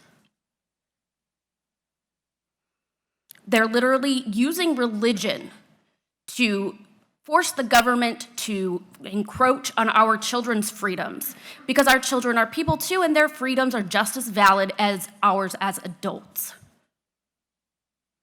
It also encroaches on their freedom of expression by way of dressing how they want to dress, how they feel comfortable dressing. It's none of your business. I'm deeply concerned about the incident at Kellam High School. The students who tore down that pride banner were gleeful and appeared to be proud of themselves.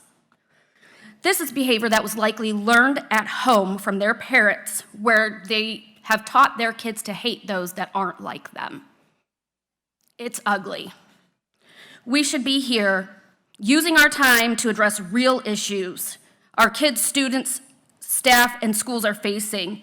But instead, a certain political party is waging a culture war to distract us from these things. Gun violence, for instance.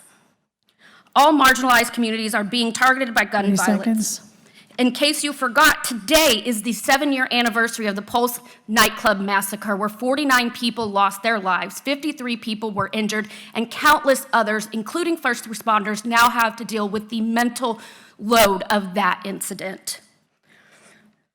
Protecting our kids from discrimination should not be controversial. We will keep track of who votes how, and those that vote against this resolution will be voted against at the ballot box. And that is time. Thank you. Our next speaker is Becky Hay, Melissa Luxon, and then Thomas Conant. Good evening. In November of 2022, 2 of your former colleagues were defeated, and Kim Melnick barely retained her seat, only doing so because 2 other candidates split the majority of voters. I don't bring this up to rub it in. I'm mentioning it because parents and community members voted for the board and thus the district to move in a different direction.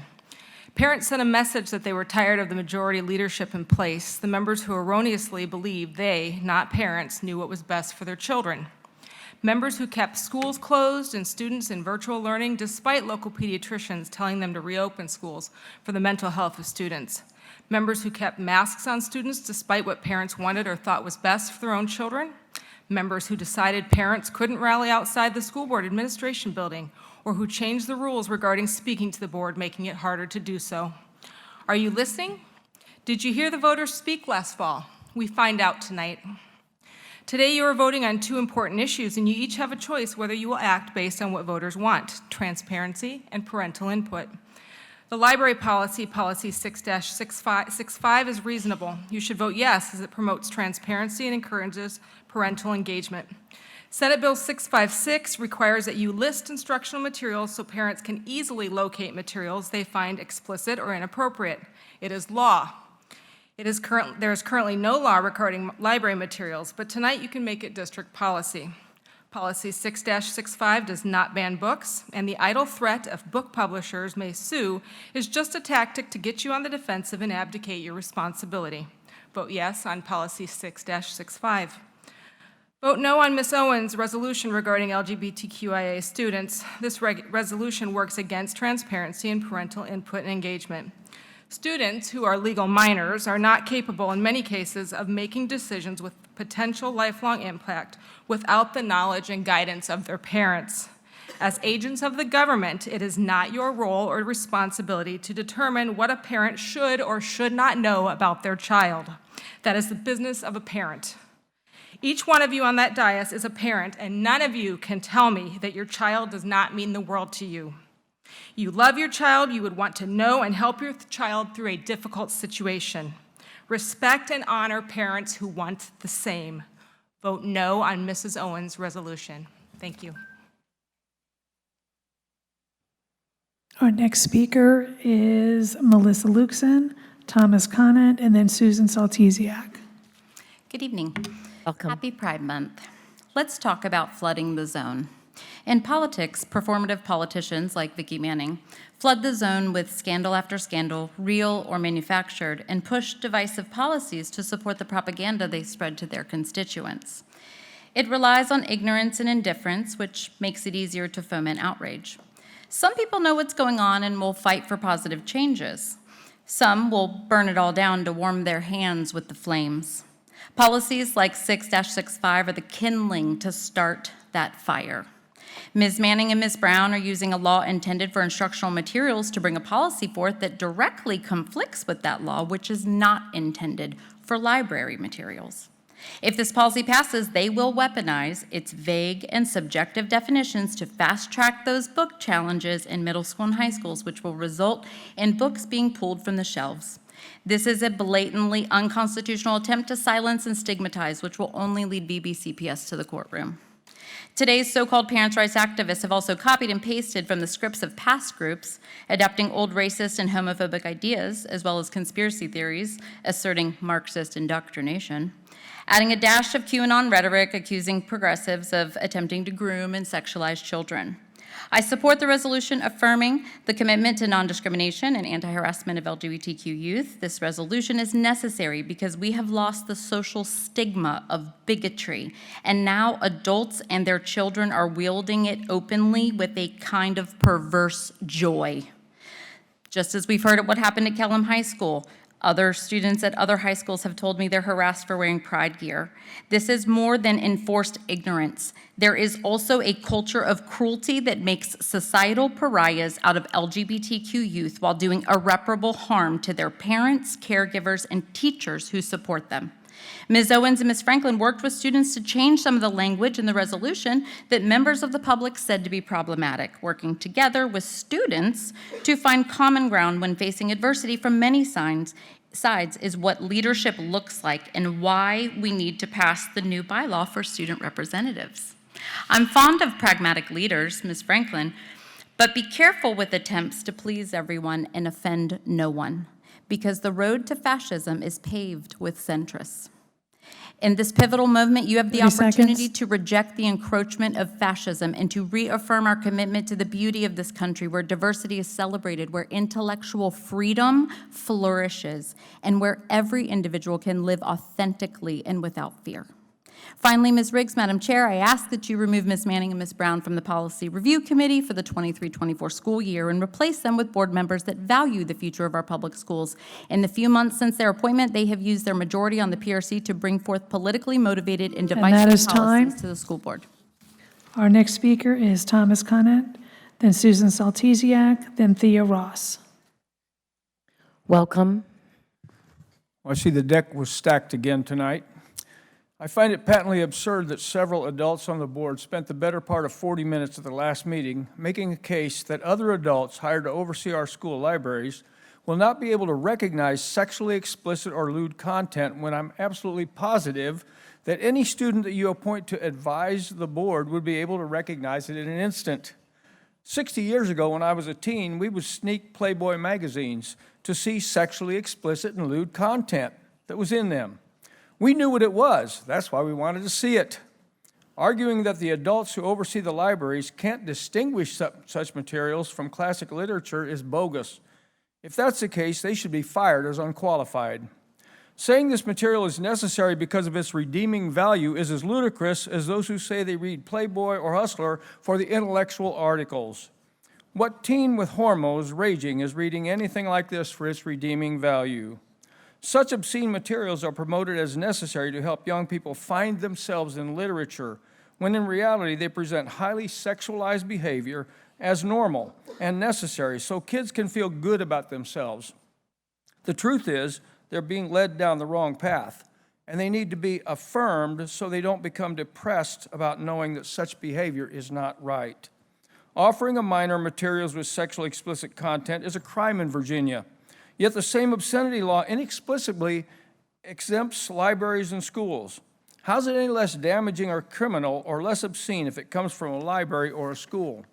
Pornography is pornography, and we need bylaw 665 so parents know what is there. On a different note, approving Ms. Owens' resolution tells every other marginalized student that they don't matter. What about Black or Hispanic, ESL, special ed, Christian, short, overweight, or nerdy students? We already have policies to prevent discrimination, bullying, and harassment. Why single out one group to say they matter more than any other? Vote this down. Lastly, if the board continues with the unwise idea of appointing a student to advise the board, I demand that I or another taxpayer be appointed to a similar position. We pay the bills for the school system. How is our advice any less valuable than anyone who has no financial stake in the game? Also, appoint a parent, grandparent, guardian, custodian, teacher, and so forth. Where's their representation? The New York Times reported this week that test scores that plummeted during the pandemic have yet to rise any appreciable amount. Why doesn't this board spend the lion's share of its time working on education rather than social engineering? We need reading, writing, math, history, science, and so forth to have priority over wrangling about equity and indoctrination. As I've said in the past, please do your jobs and focus on real education. Thank you. Our next speaker is Susan Saltesiak, then Thea Ross, then Charlene Olson. Welcome. Hello. I have some parental input today. I am the parent of 2 children in the Virginia Beach schools, one of who goes to Kellum. Kellum, the school where kids made a spectacle of tearing down a Pride Month banner and cheering them proudly, posting it across social media. Supporters of that have said, it's just a few kids that the banner represents. It's too political. It shouldn't be there. Do they complain about the athletes who make it to states having their banners and pictures posted in the schools? Or the drama department posting advertisements for their plays? Young Life or prayer meetings advertising on the announcements as being just for a few kids or too political? Or in April, when we put up the posters and have special events for Month of the Military Child, have those been proudly destroyed as such? Or is it mostly the marginalized groups that have to fear the targeting, like the students of Newtown Elementary? That is why I'm here to support Ms. Owens' resolution, but I'm also here to speak about the proposed library policy. You see, I know the discrimination is out there. I hear it. But last week when I had to watch the video of the students cheering the destruction of that banner in my daughter's school, it hit me in the gut. My daughter was at the GSA meeting during one lunch while that was happening. She stayed after school to help decorate for Pride Month. She knew about it happening, but I hated having to show her that video. I'd rather it be me to talk to her about it than at school when she's surrounded by peers. And so now, at that school, you want to create a bad books list and add books about people like her to it? You want to label who she is as inappropriate and unacceptable after she already walks amongst people that treat her banners as trash? I heard at the last meeting that when Ms. Linetti said that they would have to see about how they would define affectionate acts, such as holding hands by 2 same-sex parents, would be treated by this policy, that a book about 2 daddy penguins might have to be removed from elementary libraries, that a book with a girl kissing another girl might break those rules and have to be put on that bad books list in middle and high school. You cannot say that you don't discriminate in a resolution and then enact a policy that does just that. If you take that kind of hostility that was seen in that video and give it more fuel and ammunition by passing this library policy, what are you telling my daughter, all of these kids who've come, all of the kids in her GSA club? please pass this resolution against discrimination, but I also beg you, please do not follow that up with a vote that literally adds discrimination into our school policy. 30 seconds. Please uphold my parental rights to have my child attend a school that does not discriminate against her. Thank you. Our next speaker is Thea Ross, then Charlene Olson, then Stacy Abbott.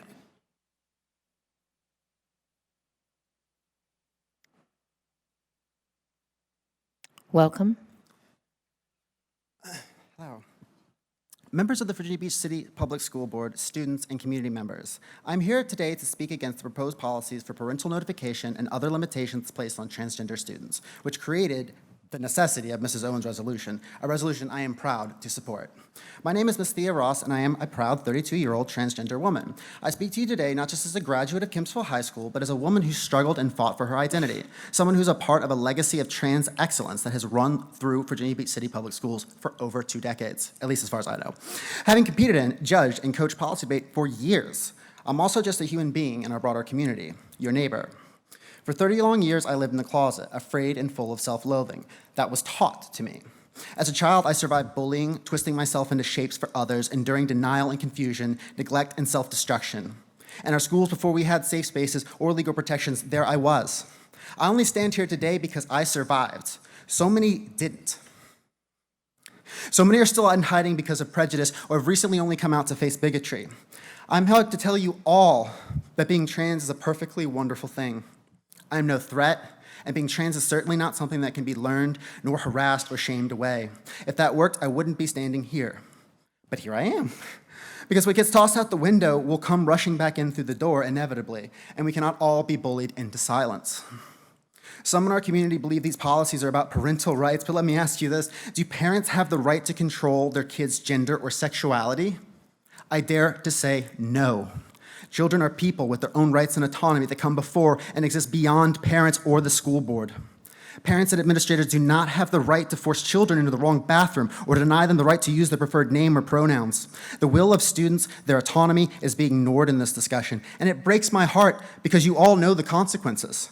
Failing to pass Ms. Owens' resolution and leave open debate on anti-trans policies would be nothing short of an attack on the rights and dignity of trans students, while Youngkin's policies would require school officials to monitor and report outward changes of gender or sexual identity, require parental permission forms for names and pronouns, reignite the bathroom debate Gavin Grimm and our courts have already settled, shamefully ban more books. How do you not see how this is wrong and dangerous? How do you plan to even implement such policies without violating the privacy and dignity of trans students?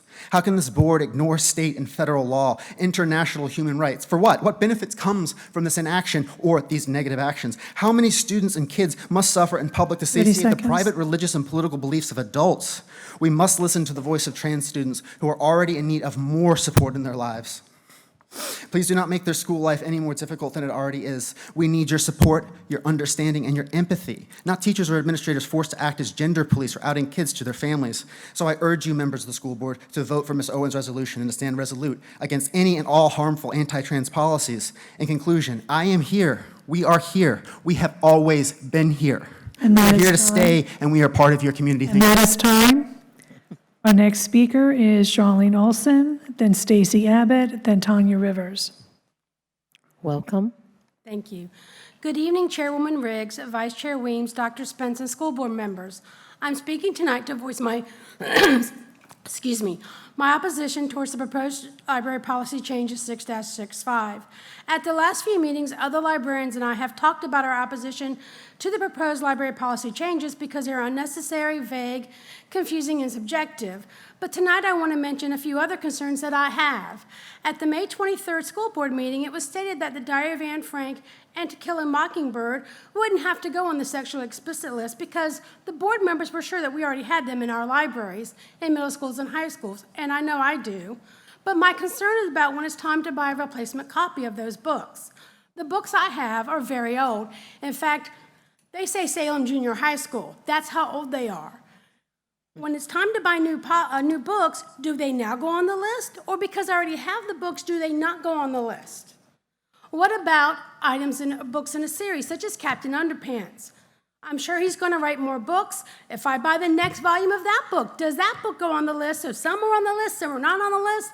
I don't know.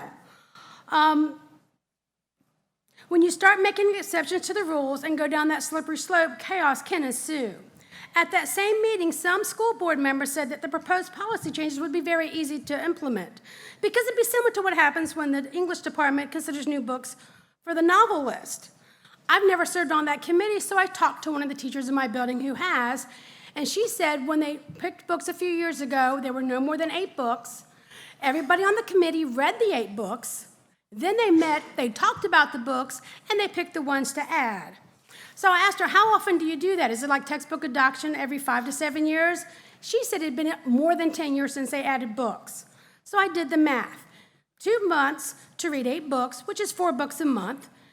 In a year, I could read 40 books. This past year, I acquired 400 books from my middle school library. It would take me 10 years to read those books. Maybe what you want is to pick a committee like the English do, read all the thousands of books that are published a year by the publishers, and then give me an approved list that I can pick from. I'm not asking you to support this policy, I am asking you not to support this policy as it's currently written. Voting no to this policy does not mean you are in favor of exposing students to obscene or pornographic material. And it does not mean you're against parental rights. You can and should vote no to this policy at this time because it is not ready for many reasons.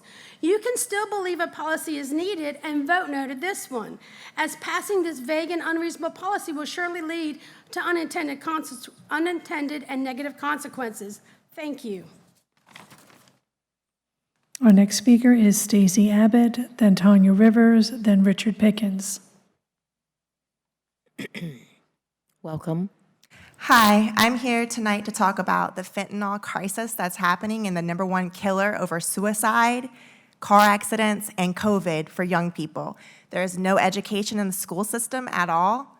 I know more people that have kids that have died from fentanyl than anyone that's died from COVID, and yet there's nothing being done. It's not being talked about by any of you because most of you just have a political agenda, and that's the only reason you're even here. This whole thing tonight was political. I moved to Virginia Beach. I bought an expensive house and thought, I pay a lot of taxes. My kids will go to a good school. My kid met kids in school that gave him a fentanyl pill. I had to do CPR on my kid. My kid stopped breathing. I was told by the school when he started hanging out with certain kids that I didn't have any rights. He had an IEP, he's learning disabled, and he had just turned 18. He didn't go to school anymore, and they still graduated him along with the group, all living in a hotel. It is ridiculous that there's no education. These kids do not know what they're getting. They go to parties and people overdose on these laced pills that they hear in rap songs and all kinds of music every day. So they think it's okay because it's in the music they're listening to. It's on the TV shows they're watching. And then they overdose because they're not being told. Why is there no education at all about that? My neighbor's kid overdosed. My friend's kid overdosed. My child's alive, thank God. But it's ridiculous. They graduated him early, a year early, because he just couldn't come to school anymore. And I had no rights. He's now in a rehab. As far as everything else that you guys are talking about, I have an elementary school child. She feels uncomfortable because she's scared to, she's actually bullied by the kids that say that they are transgender and things like that. And the teacher actually sides with those kids because they're scared, because y'all's agendas trickle down to it. It's ridiculous. Then my child feels uncomfortable at school and has no one to talk to because her teacher has to side with the other children and can use it against her. So then what do I have to do? Put her in private school, and she's begging to go back to private school because of that. This is an elementary kid's 4th grade. A boy did go in her bathroom, says that he's gay, but he wanted to kiss her. It's ridiculous. And I had to wait all this time through all of this just to talk. I'm a real parent. And I know there's many others like me. And I pay a lot of taxes for this. And that is time. Our next speaker is Tanya Rivers, Richard Pickens. Number 15 canceled, and then it'll be Ann Pickens. Let me remind you, there is no clapping. I'm asking you now to reframe. Thank you. Good evening. I want to take a moment to recognize the amazing student speakers that show up at each meeting and speak from their heart. You give me hope for the future. Your voices are important and deserve representation on the school board. Dr. Spence, thank you for your time with VBCPS, and I wish you the best of luck to you and your family in Northern Virginia. I'm a kindergarten teacher and a parent of 2 students that attend ODS. I'm here tonight to support Ms. Owens' resolution. Every student should feel valued and safe in a school environment.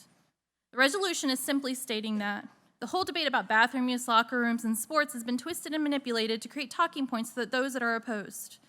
Students in the LGBTQ+ community deserve the same respect and rights as everybody else, including being called their preferred name and pronoun. My daughter experienced misgendering at her school by her principal. She wanted short hair, a cute pixie cut. Every morning she entered the building with her brother, she was addressed with, "Morning, boys."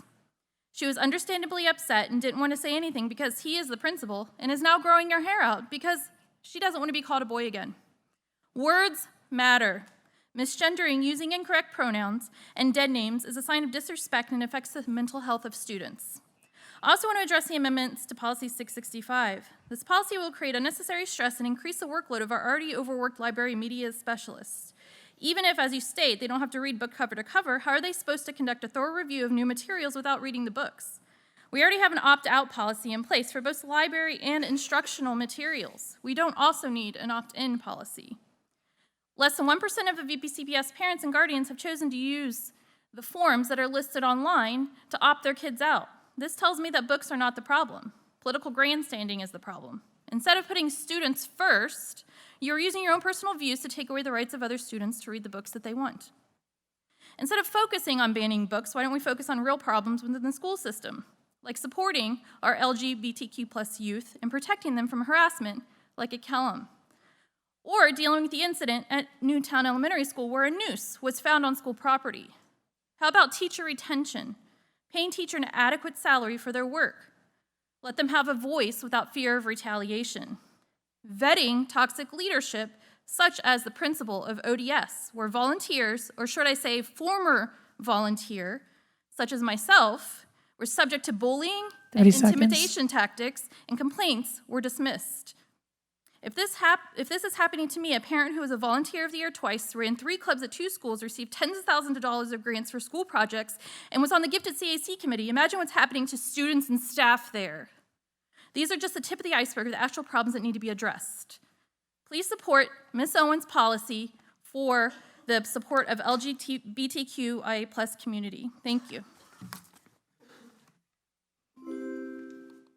Our next speaker is Richard Pickens, then Ann Pickens, then Paula Chang.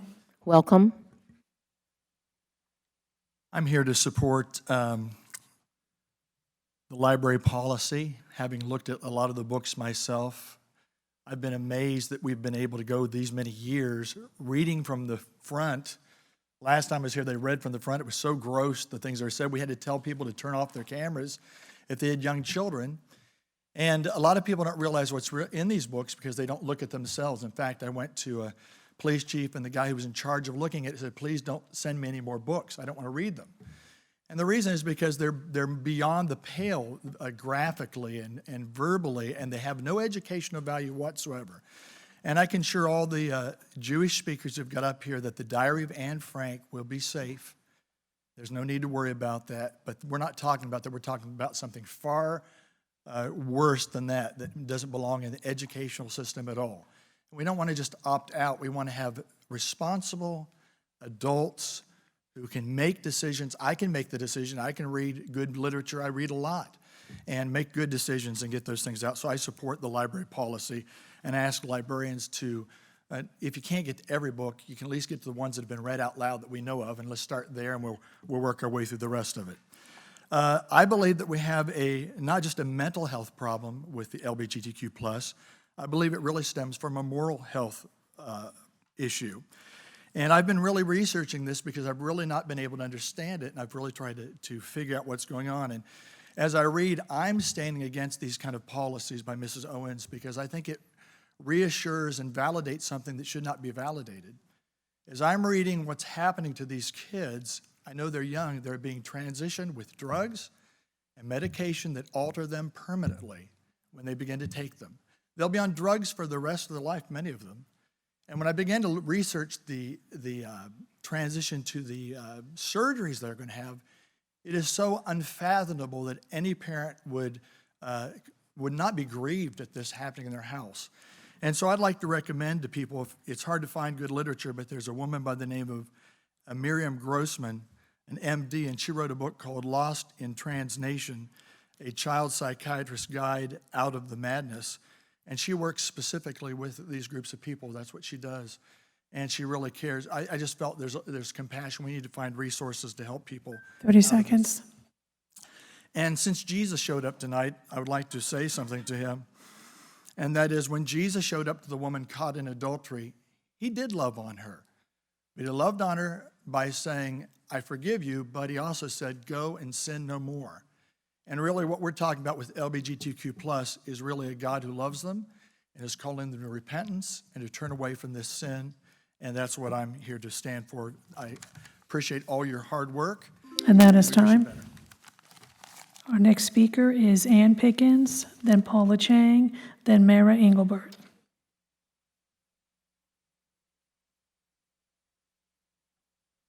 Ann Pickens. Paula Chang. You put her, remember, the Changs are on? I Online. heard that she is here in the building. Oh, okay.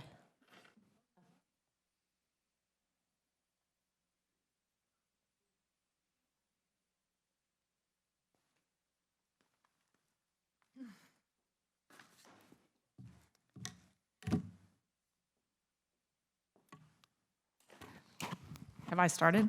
Oh, okay. First of all, Welcome. Okay. Sorry. Can we restart that? Okay, thanks. I'd like to thank Mr. Shattuck and Ms. Toniato for their assistance with me this evening. And I also want to say I'm grateful for all those veterans and those people who sacrificed at D-Day to give us all the ability to be here tonight to say what we think and to realize how much they sacrificed and how little we do. I'll also say that to the mom who spoke about her having to do CPR on her child, it might help her to know that at the Policy Review Committee, they did, Ms. Manning and Ms. Brown did bring up, and Ms. Sanderson, the idea of having a Narcan, or I call it Narcan, but Noxolone, I think it's Noxolone policy for the future. So that should be a great relief for her. And I will also tell Mrs. Riggs, as I read the bylaws, clapping is not illegal. Excessive clapping is illegal, and there was no excessive clapping when you spoke, to my knowledge. And that to all those people who say very few parents have opted their children out of the books, that's why we need the book policy, and also you don't talk about the thousands of children who have been taken from the school. Next, I will say farewell to Dr. Spence, whose departure indicates he clearly read the message in November 22 elections. Virginia Beach desires a new direction. He saw this, and I hope the board does as well. I will also say to Dr. Spence, I truly wish you the best, and I wish you the best for Loudoun County. But the message of the past election and its continued momentum indicates that the public wants a turn from the chaos of the last few years, the decline in standards under the weak leadership of this board, and by that I do not mean Dr. Spence, I mean the board and how they have led in the last few years. The public wants a return to the true purpose of education, which is the development of critical thinking, not social indoctrination and not experimentation. Dr. Spence likely sees, as should this board, that the last election was a rejection of the extreme woke philosophy that has been championed by this school board and those administrators Dr. Spence has put in positions of authority. And those administrators are important because they were actually the enforcers, almost like the bullies sometimes, of the concepts which harm students, families, and society. Virginia Beach City Public Schools is now at a crossroad, and this board needs to understand that past board weakness of the last few years has led to the chaotic decline in our schools. The past boards failed, actually, the superintendent in addition to the students because there was no understanding that he worked for you, not you for him, Mrs. Riggs. As you choose the next superintendent, this board should understand there will be a grave error to replace him with any person in his senior leadership or anyone who has the same woke philosophy. If that error is made, be fully aware you'll feel the response of the public as you await the election returns in 24 and 26. If you work to oppose, change, waffle, or are weak, you too will be part of the past. Choose well and support the next superintendent by recognizing why you were elected. That is time. Thank you. Our next speaker is Mara Engelbert, then Cindy Little, then Noah Moreland. Thank you. Welcome. Thank you, school board members, for allowing me the opportunity to speak tonight. My name is Mara Engelbert. I am here not as a high school student, but still a student. Looking back, I remember how difficult high school was. As students, we dealt with our first heartbreaks, our life lessons, disappointments, losses, successes, and victories. High school and my years in college, the discussions did not revolve around our sexual identity, genders, or pronouns. We focused on academics, experience in the arts, and athletics. Without the focus on academics, I would not be standing here before you today. As a student with a bachelor's degree in history, a master's degree in history, and a master's degree in government law and public policy, now I'm prepared to enter my first year of my PhD program. We are here tonight talking about discrimination, so I propose we go back to focusing on academics, not under the titles as lesbians, gays, bisexuals, queers, or transgenders, but rather as students, athletes, musicians, artists, leaders, creative minds, ambitious learners, but most importantly, beloved children of God. Please bring back the focus to the school system for academics. Thank you. Our next speaker is Cindy Little, then Noah Moreland, then Amber Turner. Welcome. Thank you. Good evening. Arrogance, regardless of person, place, or position, offers little to no help. Often wickedness goes arm in arm with arrogance, and together the natural consequences are stealing, killing, and destroying whatever is in its path. Sadly, the LGBTQ plus communities are trapped in ideologies that have grave consequences. Their ideologies are not only harmful, but deadly. Children deserve safeguarding and rightfully and legally deserve protection from their lies. Deviating from the truth, that is, teaching and modeling alternative lifestyles, veering from God's best plan for man, has given way to the provocative and pornographic material that is now accessible and promoted in our schools and school libraries. I believe individuals who support these ideologies do not care about what is best for children. Librarians, school administrators, and board members, including anyone else who believes and promotes the LGBTQ plus agenda, who believe children have a right to see and read pornography, need to be fired. And any reading material at all academic levels need to be removed permanently from our libraries. The short and long-term effects supporting LGBT propaganda is akin to that of throwing children to the wolves. They will be chewed and spit out. Their lives will be destroyed and altered and shattered. Individuals who support them, the children that say that the children will be happier as they mutilate their bodies and take hormone-defined blockers, are believing a lie.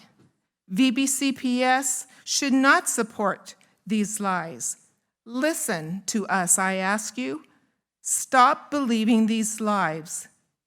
They are life-threatening ideologies. They are hurting our youth, our families, and our community. Endorsing ideologies of the LGBTQ is similar to the Nazi Germany regime, who also ambushed innocent people, targeting them like a bow and arrow. The oppressive morals of the LGBTQ lurk in the dark, but are blatantly in the face of our public squares, magazines, books, internet, and in our schools. Like the game of Monopoly, if children are not protected from the lies and VBCPS policies are not taken into consideration, our children will perish, and they will go to jail in a jail-like tragedy. And that is time. Of hopelessness, depression. And that is time. Thank you. Our next speaker is Noah Moreland, then Amber Turner, then Carlos Taylor. Please. Thank you. Just 7 years ago, I graduated from the Virginia Beach Public School System, so unlike many adults here, I have a relatively fresh memory of what it was like, and it's difficult to even recognize. We hear a lot of these children mention things such as how often LGBT people think about or attempt suicide. Suicidal ideation is a feeling I think many youth can relate to these days, but it is not exclusive to just their community. What it is emotional blackmail, and it's our job as adults and parents to show children why the life they live as the person they actually are in their very DNA and created by God is a life worth living. The Heritage Foundation reported that the suicide rate of those who have undergone sex reassignment surgery rose to 20 times that of their comparable peers. So at best, this means there is information that conflicts with what you've typically been told, and at worst means you are not saving these kids' lives. You are in fact dooming them to a slow, short, painful existence. You are not setting them up for success, you are setting them up for failure. When I was 17, I was concerned with whether I should do my math homework tonight or the next morning on the bus, not whether I was really a girl or not. And kids have enough to worry about at that age with all this being thrust upon them. The resolution is pointless. When you have already passed a resolution previously on the same topic, it is meant as nothing more than a political virtue signal. What it is a giant waste of time and resources when you should be focusing on getting students back on track after having had a true education stripped from them for the past 2 years. It is not the place of the school board, a teacher, or faculty to involve themselves or to affirm mistaken beliefs with life-altering consequences that people either refuse to admit or ignore altogether. And it is certainly not your place to hide these kids' choices from their own parents. It does not belong in the school system and is a slippery slope that turns what should be a place for learning and intellectual development into a political platform. Discussion of this topic in general does not belong in high school, much less middle school or, God forbid, elementary school. One of the previous speakers mentioned how in 5th grade a classmate of theirs came out as trans. In what world can a 10 or 11-year-old decide something like that? And it shows to me that this ideology is ingrained even into the earliest levels of our schools. And I say these things not because I have any hate in my heart for these people, but because these are harsh truths that many have gone their entire lives without hearing. We, the adults, must be there to show them the right decision, and the right decision means letting boys be boys, girls be girls, and refocusing on actual education, such as getting reading and math scores 30 back to where seconds. they were pre-pandemic. Do not pass this resolution. Thank you. Our next speaker is Amber Turner, then Carlos Taylor, then Carolyn Kaywood. Welcome. Hi, welcome, thank you. I think maybe I'm figuring out who might have gone into the bathroom at the last school board meeting and announced that they hope all transgenders go to hell, and they said it in front of people in the stalls who they have no clue who's hearing. That's the kind of stuff that we're trying to protect our kids from. It's happening here at school board meetings. They're not brave enough to say it in front of you all, but they're brave enough to go in a bathroom where innocent people can hear. I'm here tonight as a parent to ask you to vote in favor of Jessica Owen's resolution. The issue is clear as day. Do all minority students and teachers in our district deserve an educational atmosphere free from discrimination and harassment or not? It's that simple. And there is only one way to vote. You either believe minority populations should be discriminated against and harassed, or you do not. It is black and white issue. It is not gray. Think about the message your decision sends the next election cycle. If you vote against it, go ahead, make your signs and put them up around town. Scream to the world that you believe minorities should face discrimination and harassment. Put that in all your campaign literature. This is what your decision on Owen's resolution tells Virginia Beach voters and tells your future voters sitting right back there. The hate-fueled events that happened at Kellam High School on June 1st are a glaring reminder that many VBCPS students are not safe in school. There is one safe hallway in that school, and many other kids hide in classrooms during lunch to avoid the general population. It is 2023. No one should have to hide to feel safe at school. And to those of you who might be listening to those spouting religion to justify voting no, know this. God does not discriminate. God created all of us. God created man perfect in his image, and God created my child exactly as God meant them to be. Spewing bigotry and hatred and wishing ill will on his sheep is exactly the opposite of what God asks us to do. And it is the very reason why our minority populations need these reassurances that Owen's resolution provides. Our minorities are worthy, and right now we live in a society where they are shown on a daily basis that they are not. Your vote tells my child, your future voter, whether they are worthy in your eyes. If you vote against it, you are telling my child that you could care less 30 about their seconds. mental health and well-being. Think about that long and hard. I bet you would not be brave enough to walk up to my child and tell them to their face, but that is exactly what you are telling your future constituents. If you vote no, I dare you to look at every minority student and teacher in the face in this district and tell them that you did not believe they were worth it. Thank you. Our next speaker is Carlos Taylor, then Carolyn Kaywood, then William Devens. Welcome. Well, thank you. Thank you. I'm back. I missed the last meeting. I love these kids, but somebody's got to tell these kids the truth, and I'm going to do some truth telling tonight. Boys cannot transform into girls. Girls cannot transform into boys. It's impossible. Can't do it. So the whole trans movement is really based on a lie. They're trying to identify themselves as doing something that's impossible. You can't do it. So here we are talking about a resolution that's impossible because, it's just, the whole thing's crazy. But anyway, that's the first thing. Second thing is, let me see here. Gender is not malleable. You can't just change it like it's Play-Doh.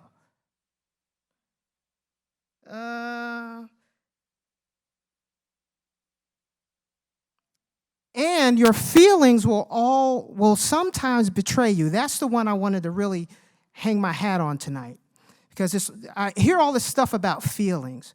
And one of the things is, I used to feel that all white people hated my very existence. Now, how infinitely wrong was I to feel that way? Same thing with the cops. I used to feel that the cops hated my existence. But now I have friends that are cops, that are Marines, FBI, and so on and so forth. So my point there is that your feelings can betray you, and they have with me. So that I just wanted to get that out there. Pronouns. It is inappropriate to call a girl a he. It is inappropriate to call a boy a she. That amounts to just lying to the kid. And as Christians, obviously we're not going to do that. I'm not doing that. So obviously, we're not going to sit up here and lie to kids. So my point on all of this is stop lying to these kids. Do you think they're not going to find the truth out eventually? Yes, they will.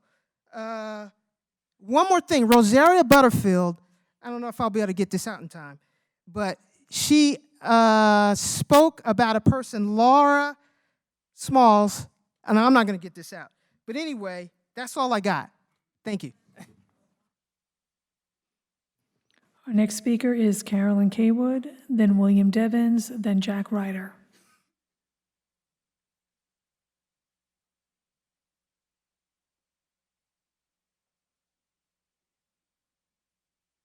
Welcome.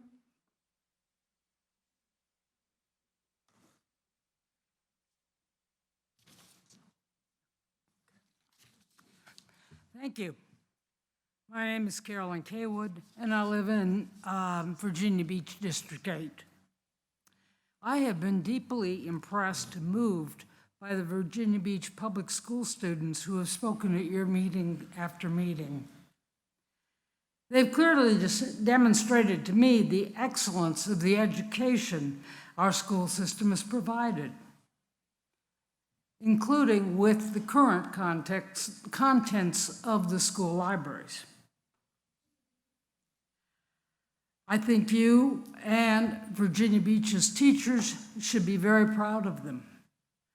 They are, after all, the reason we're here. Just as each student is unique, each of us probably has our own unique ideas about how best to educate students.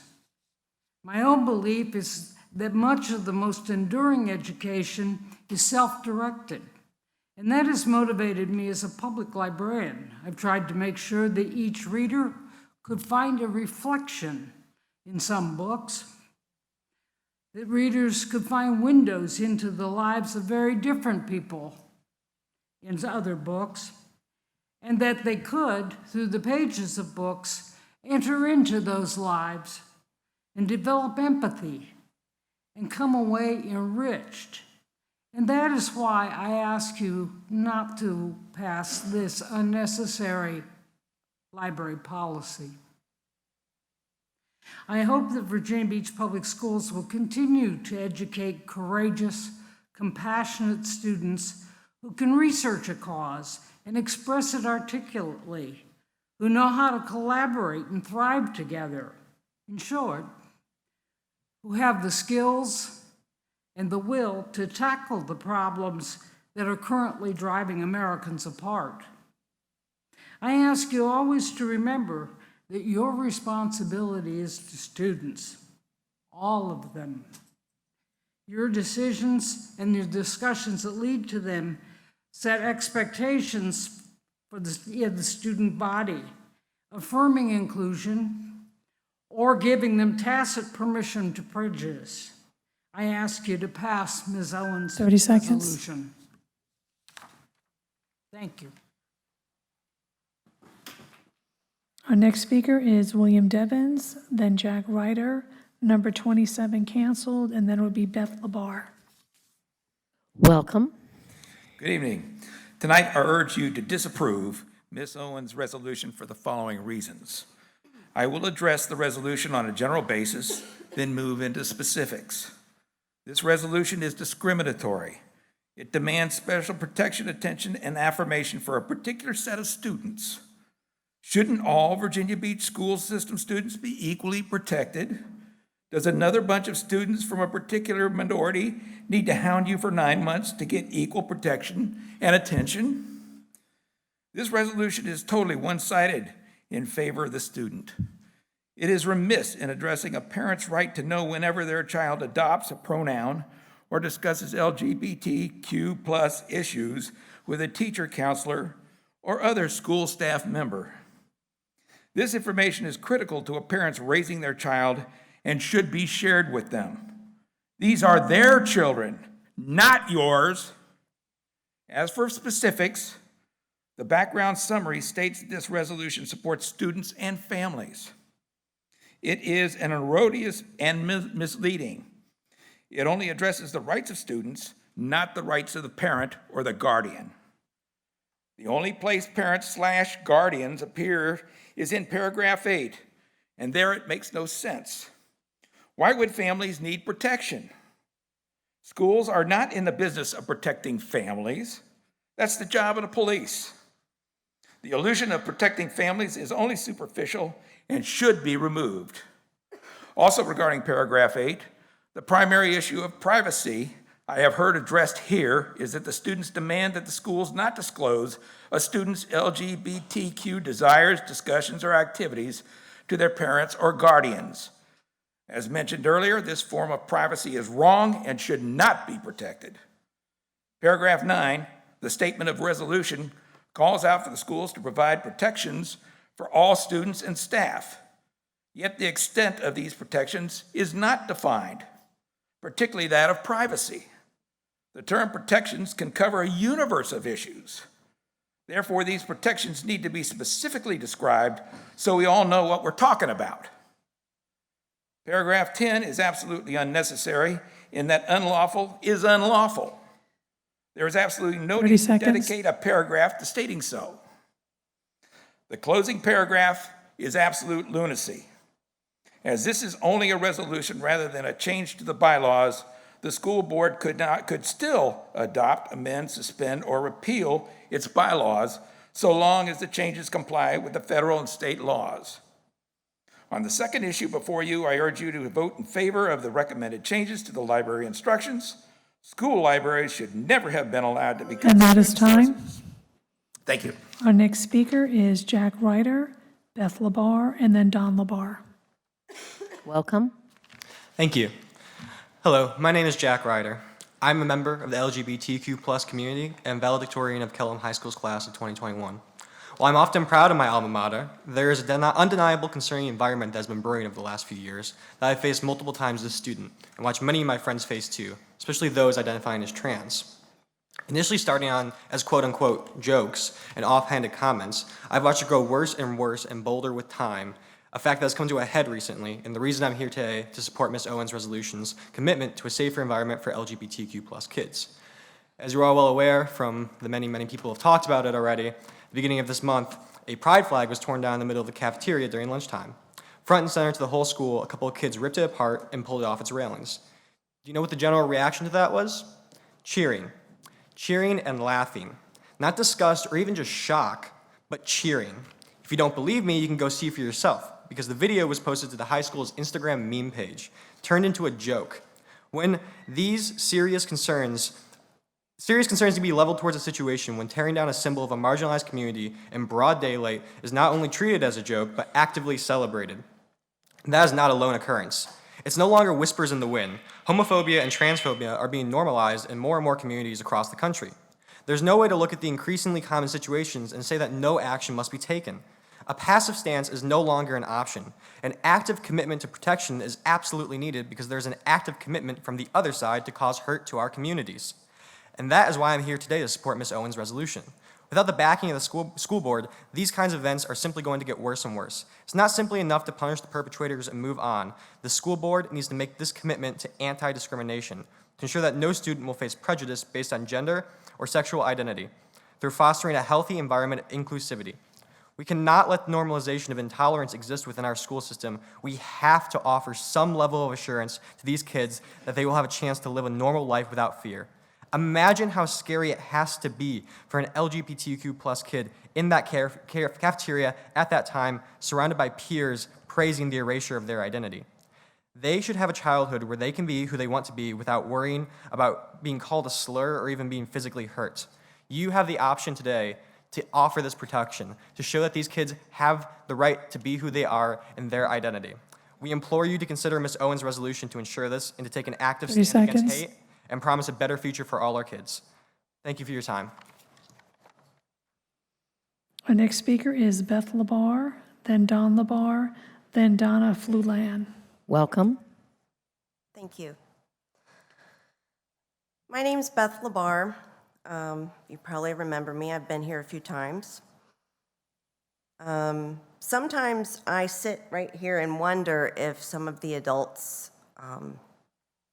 are joking, and then I remember that they are not joking. Like, some of the adults really believe what they're coming up here and saying, and that has me floored.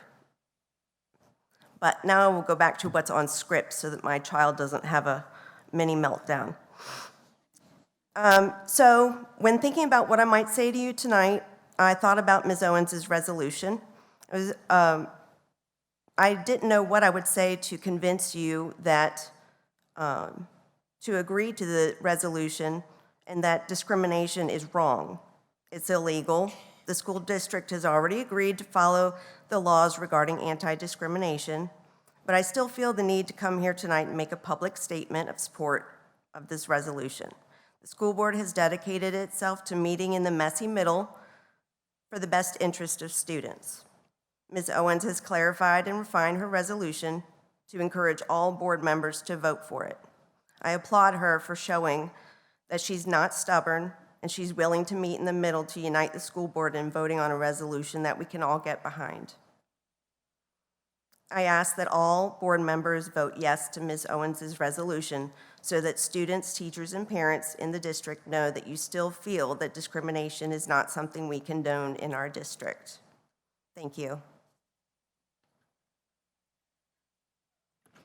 Our next speaker is Don Labar, then Donna Flulan, then Valeria Davis. Welcome. Thank you. I'm Don LaBar. I'm a Virginia Beach resident, and I have kids that are in Virginia Beach Public Schools. I wanted to thank Dr. Spence for his years of service. We were lucky to have you for all these years. I wish you luck on your future endeavors. I appreciate the school board and everything you guys do. Speaking of luck, I feel lucky. I'm a lucky guy. Some of the reasons why are because I'm an American. I was born here. I'm male. I'm white. I was raised Christian. I don't have any disabilities.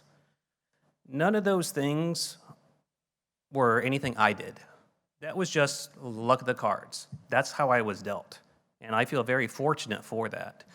So the Ms. Owens non-discrimination resolution, it doesn't help me at all. It doesn't affect me. People don't discriminate against me. I have no problems.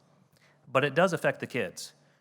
And the resolution is saying we're going to follow the law. It's not. I know some people are saying, "Oh, you're going to change this. You're going to give these drugs and all this other." No, that's not what the resolution says. It just says that you're going to follow the law. That the school board is going to follow the law, and they're not going to discriminate. And I think that's great. And I think everybody should vote for it. Ms. Owens made changes to it to address any concerns that people had on the board. And I think it's ready to be voted on and that everybody should vote for it. My daughter asked me to stop telling stories about when I was a kid, but I can't help it. So when I was a kid, 3rd grade, went to lunch, and at that time you had to bring your money to school to pay for your lunch. So I brought my 65 cents to pay for my school lunch. Well, the kid in front of me, David, he went through and he didn't pay. And that's messed up. Why does he get to have the lunch and I have to pay 65 cents? So I kind of was, this is 3rd grade and I was, not the best kid in the world. So I kind of created a scene. My teacher came over who was watching the class, watching the cafeteria, and he's a great guy. He was my Young Life after school. 30 seconds. And he said, "What's going on?" And I said, "It's not fair. Why does he get the free lunch and I don't?" And he said, "You're lucky. You don't need it." And I thought about that, and I thought, well, yeah, but still, it's not right. He said, "No. Do you want him not to have a lunch?" And I said, "No." He said, "Well, this is what we have to do to help people that aren't as fortunate as you." So this anti-discrimination... That is time. Thank you. Our next speaker is Donna Flulahan, then Valerina Davis, then Joe Blake. Welcome. Thank you very much. Good evening, and thank you for the opportunity to speak tonight. I'm probably going to address the library media issue centers more than the other issue, but I'm living in District 1, have for almost 40 years. I had kids in this system. I had grandkids in this system. And I appreciate this, but things have drastically changed. When I vote, I try to vote my values based on the only standard that I found to be universal. These universal principles are outlined in the Bible. They honor the Judeo-Christian ethic, and they honor fathers and mothers. Universal principles are about truth and about righteousness and can be fairly applied to all people. That's what makes them universal. When I became aware of these policies regarding the library and the media materials, I realized they do not align with my principles and what I would want from my children if they were still in the system. And as I've been told many times by psychologists, children's brains don't even develop till they're 25. So this is concerning to me. In this country, we have movie ratings. They are applied to our children when visiting a movie theater. Under the R restricted, I found the following quote, and I quote, "Children under 17 require accompanying parent or adult guardian. An R-rated motion picture in the view of the rating board contains some adult material, which may include adult theme, adult activity, hard language, intense or persistent violence, sexual orientation, nudity, drug abuse, or other elements so that parents are counseled to take this rating very seriously. Children under 17 are not allowed to attend an R-rated movie unaccompanied by a parent or an adult. Parents are strongly urged to find out more about the R-rated motion pictures before determining suitability for their children, and it's generally not appropriate for them to bring them there. That's the end of the quote. Library materials on the list that I was previewed before I came tonight came under the movie rating, which would deem it R. These ratings were established by a rating board, not by a Judeo-Christian ethic. And I'd like 30 seconds. to commend them for their sense of decency. It appears they have a standard that sadly some of our school board members and administrations don't agree with. So my question is, why are these materials deemed inappropriate for children under 17 in the movie theater and somehow appropriate in school libraries where the majority of kids are under 17 and don't have a parent or a guardian present? Second, if I were a current parent, I would certainly want to have access to those or have knowledge of these kinds of materials. And that is time. Thank you. Our next speaker is Valeria Davis, then Joe Blake, then Homer Stinson. Welcome. Hello, my name is Valeria Davis, and I'm the mother of 2 children in VBCPS. I'm a voter, and I feel nauseous. I want to be clear. Many adults in the room are arguing over a reality that doesn't exist. A reality some of them say is a social contagion, a lack of religious faith, a lack of parental rights, or worse, decry this minority of kids as unworthy of protections or liken them to Nazis. If you feel this way, please talk to me, a parent, proud parent of a trans kid. I'll tell you the reality of what life is like for my child. The road to transition is not easy, fast, or convenient. It's not a day of coming out followed by social, medical, or surgical events with no thought, care, or love. It's a process. It's a process made fractionally better for my child because he could come out to a trusted teacher during middle school without the threat of the school having to tell me. I thank God every day that Youngkin's model policy was not in place during this time. If it was, my son would be dead. Dead. And what a force, what a light we would all be missing out on. Keeping current policies in place will keep children alive. Approving Owens's resolution will keep children alive. Why are we here? Why did these children have to be here tonight again? It's because adults have put the transgender community into the spotlight. This is a place many transgender children don't want to be, never asked to be. Yet here they are, with their friends, making public that which is so private, in an attempt to protect themselves and the students coming after them into the halls of VBCPS. These children deserve the chance to be kids, young adults figuring out themselves, their grades, where to go to college, who to ask for prom, without worrying about coming here to fight for themselves and their friends. Let them worry about these other things by doing what is right, by voting for Owens's resolution. Tell these kids who have been showing up for months that VB will protect all students, not just the ones they understand. Throughout our history, minorities have needed allies and protections because the powers that be were actively working against them or saw them as less than, incapable, weak, monsters, subhumans. Now it's queer children who are being tossed into the spotlight. Children. From what I've witnessed here, these kids are all right. They've spoken eloquently, passionately, respectfully, and have shown commitment, persistence, love, acceptance, critical thought, and academic vigor.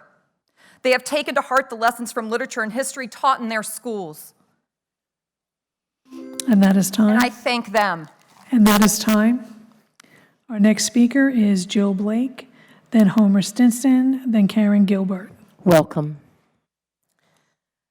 Z for Zachariah, To Kill a Mockingbird, The Diary of a Young Girl, Romeo and Juliet, The House on Mango Street, Cold Sassy Tree, Everything, Everything, Ready Player One, Black Boy, The Color of Water, The Grapes of Wrath, A Lesson Before Dying, The Things They Carried, As I Lay Dying, A Farewell to Arms, Invisible Man, The Immortal Life of Henrietta Lacks, Movable Feast, On the Road, Brave New World, Girl with a Pearl Earring, The Razor's Edge, Richard III, Tess of the D'Urbervilles, A Thousand Splendid Suns, The Stranger, The Canterbury Tales, Sir Gawain and the Green Knight, The Americans, One Flew Over the Cuckoo's Nest, Flowers for Algernon, Their Eyes Were Watching God,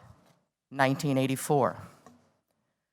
Media Studies and Culture, Thompson and Thompson, Genetics and Medicine, Basic Printmaking Techniques, Discovering Drawing, Beginning Sculpture, Gardener's Art Through the Ages, Understanding Pathophysiology, Microbiology and Introduction, Health Science Fundamentals, Hole's Essentials of Human Anatomy and Physiology, Principles of Athletic Training, Psychology, Principles and Practice, Child Development, Early Stages through age 12.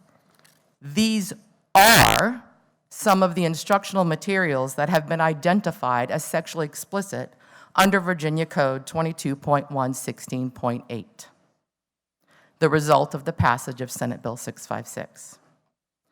This list is long because that net was deliberately wide, because it's required reading. Students are required to consume that material for their academic classes. Library books are not required reading. This bill was never intended to include books of choice, and that's the problem. This revision was cobbled together from pieces of the instructional materials policy, from pieces of Virginia 30 seconds. Criminal Code, and from pieces of an unnamed legal dictionary.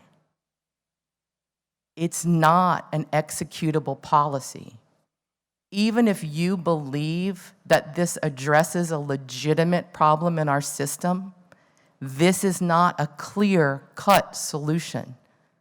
Please don't play politics with our livelihoods. Our next speaker is Homer Stinson, then Karen Gilbert, then Stephanie Baker.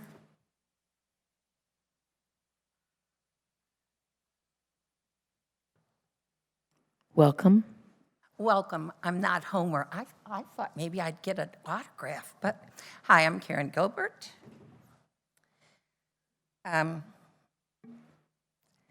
Please give me a minute so I can find my place. Superintendent Spence, thank you for your commitment to our students and schools. May your new appointment bring you a love of your job, your new home, and appreciation of traffic like you have never experienced here. 665, no banning, no lists, and never again. I'm a member of the Holocaust Commission United Jewish Federation of Tidewater, a mom and a grandmother of 2 students in the Virginia Beach elementary school system. They say history repeats itself. It began with lists and banning books, then demeaning gays, disabled people, Jews, Romas. How fitting the 2 issues I've been following track the history that resulted in millions of lives distinguished. Recognize the students who have so eloquently delivered words supporting resolution fighting for dignity in their school lives. Please pass that resolution.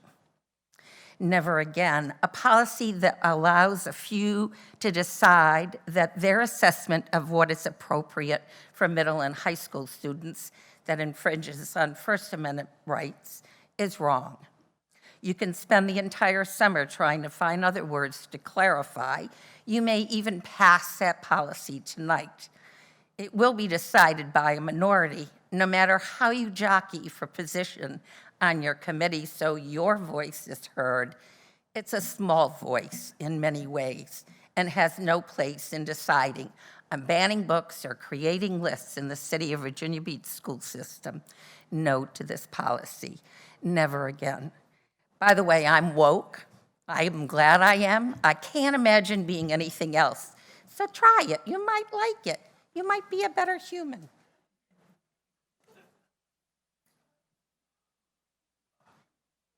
Our next speaker is Stephanie Baker, then Dario Clark. Number 37 canceled, then it would be Stacy Walls. Welcome. Good evening. My name is Stephanie Baker. I'm a library media specialist at Great Neck Middle School.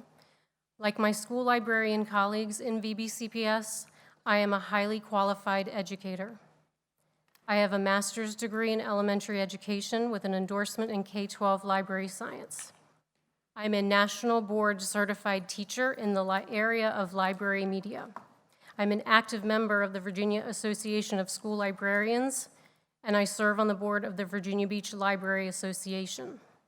I'm here tonight to share my professional opinion about the proposed changes to Policy 665.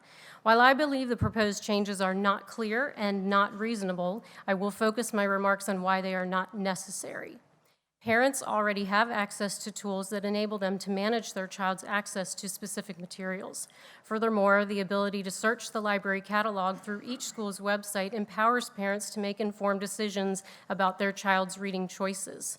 Over my 15 years as a school librarian, I've honored numerous parent requests to restrict specific titles, content such as Magic or Star Wars, for example, or formats such as audiobooks due to high replacement costs.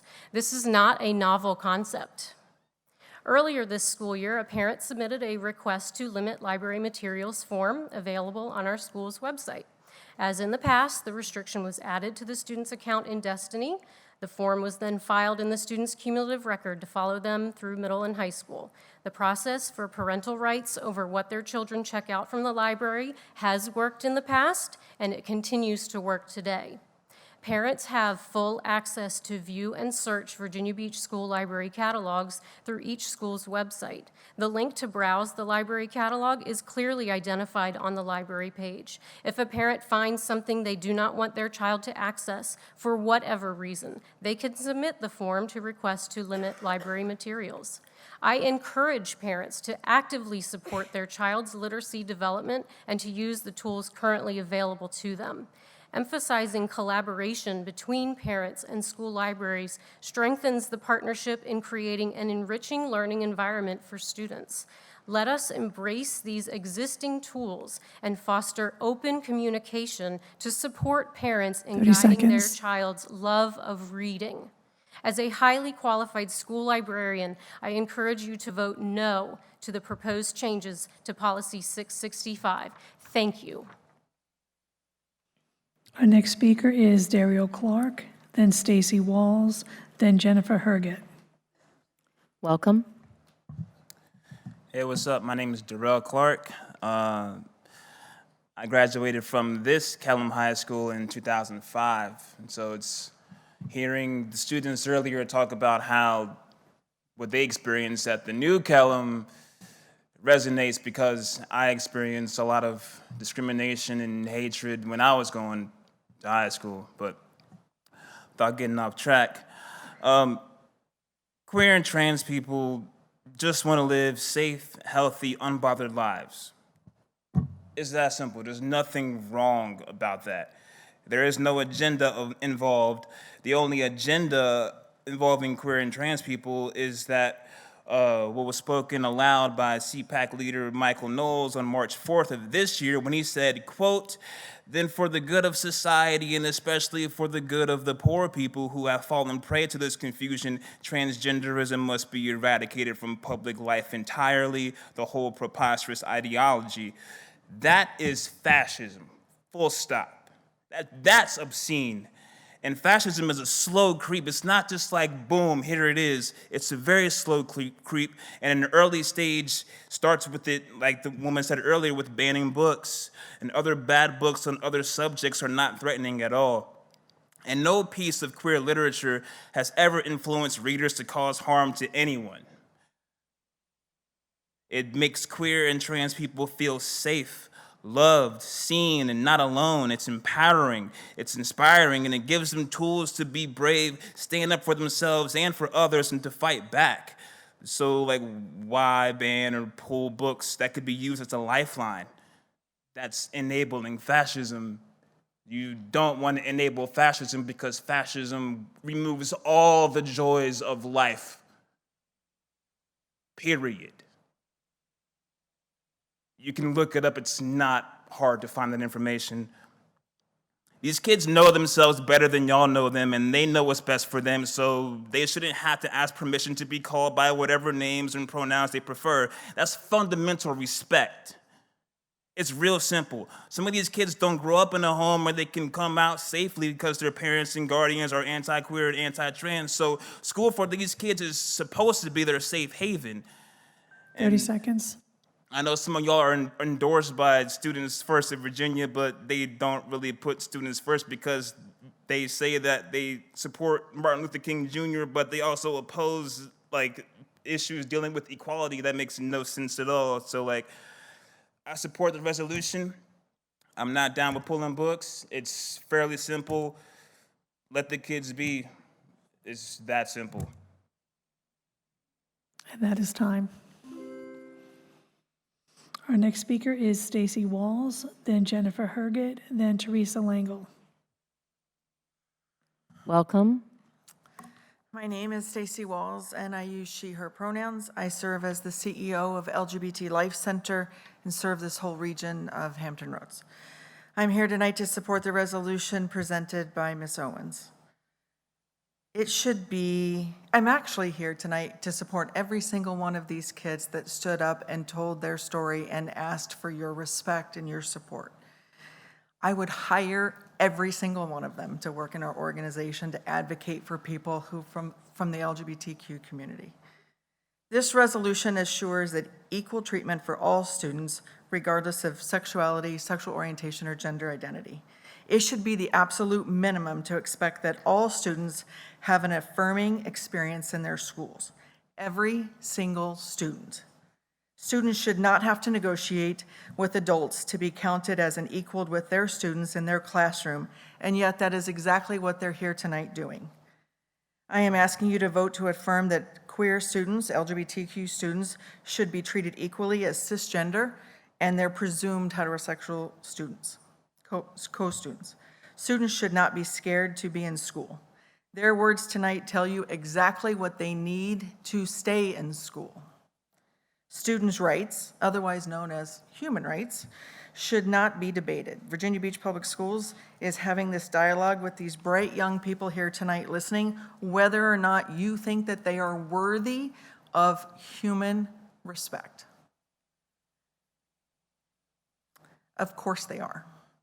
Shouldn't every single child in this system be treated equally and fairly without discrimination? In my agency, we work with individuals who have had lifelong trauma because they've been abandoned by their support systems in their lives, and that includes schools that did not make space for them, or families who did not accept them. Don't be the people that create trauma for them for the rest of their lives. I urge you to adopt this resolution and demonstrate to the Virginia Beach students that the school board is here to support all students, not just some.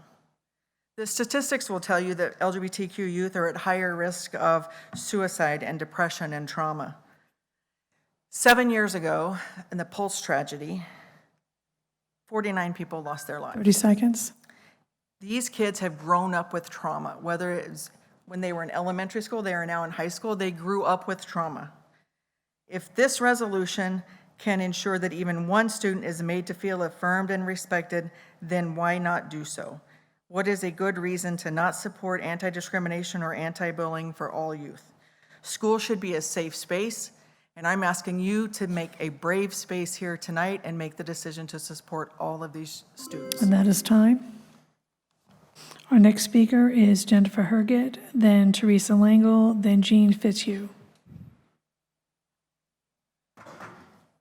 Welcome. Thank you. Good evening. I'm hoping everybody received my email today. I'm Jennifer. I'm a mother and a grandmother. Is anyone here aware of the Pfizer documents for the COVID-19 vaccine? I've personally spoken with 5 doctors and they were unaware. The FDA tried to have the document sealed for 75 years until 2096. A Texas judge ordered the release, and the first set came out on March 1st, 2022. There are 9 pages of adverse reactions that were known by February 28, 2021, over 2 years ago. Within these 9 pages, there are approximately 40 autoimmune diseases. Should your immune system be compromised, your body can't protect itself properly. Has anyone here heard about the hepatitis outbreak in children last year? There are 6 different types of hepatitis listed in these 9 pages. Not being talked about is shingles, also called herpes zoster. I know of 8 people that have gotten shingles. 2 of them are in their 20s, and the doctors told them it was because of stress. But the doctors were not given this information. This normally occurs in people over the age of 50. There are over 50 types of herpes in these 9 pages. To find this in the full document, go to www.phmpt.org, click on Documents, type in the search bar 5.3.6. For the adverse reactions, go to pages 30 to 38, and please note that these are only the side effects known as of February 28, 2021. The CDC had to be sued twice to release their own vSafe data. Out of approximately 10 million vSafe users, over 7.7% had a health event requiring medical attention, emergency room intervention, and/or hospitalization, and another 25%, 1.2 million, were unable to perform normal activities. Moderna also needed a lawsuit to release their data. The data is expected to be released in July of 2023. I believe it is important that the school board superintendent and especially parents are aware that the Virginia Department of Health is recommending the COVID-19 vaccines for children. It is important that our community leaders keep people informed, being that the media is not giving us the information. I'm a strong supporter of informed consent. I hope that this school board 30 will help seconds. educate parents with this information. Again, our government and our media are not educating the public, so it is left up to we the people. I have additional information for anyone who would like. Thank you. Our next speaker is Teresa Langle, then Jean Fitzhugh, and then Sandra Fraser. Welcome. Hi, I'm Teresa Langell, and a tax-paying citizen of Virginia Beach and a member of District 10. I've had 4 children graduate from Green Run High School.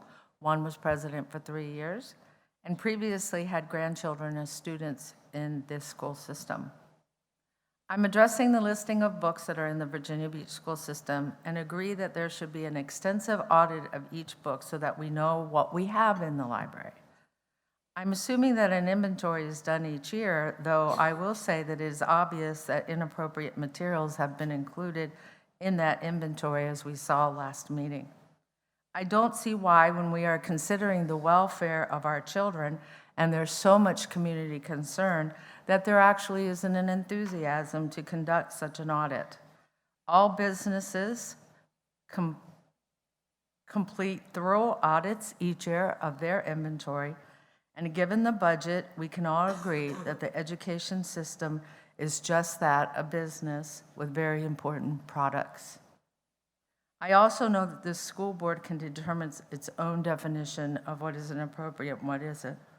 So I vote yes on that. I will also say that, I don't know, maybe about 13 years ago, a student looked at inappropriate material, a 6th grader, online, broke the firewalls. I referred him, and he was suspended from school for the rest of the year. And it was things sort of like what everyone has talked about that they've seen in these books. Secondly, I'd like to address the resolution, and I just had a little bit to say on that. I'm against it because it already says that we do not discriminate against anybody because of their sex or their religion, their race, or whatever.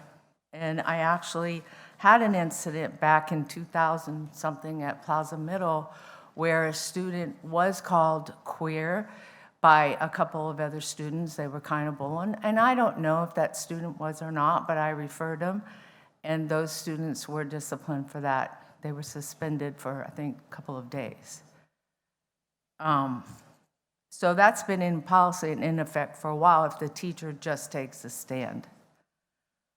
But I wanted to address, because I noticed that there was a lot of condemnation 30 seconds. of people who had different ideas here.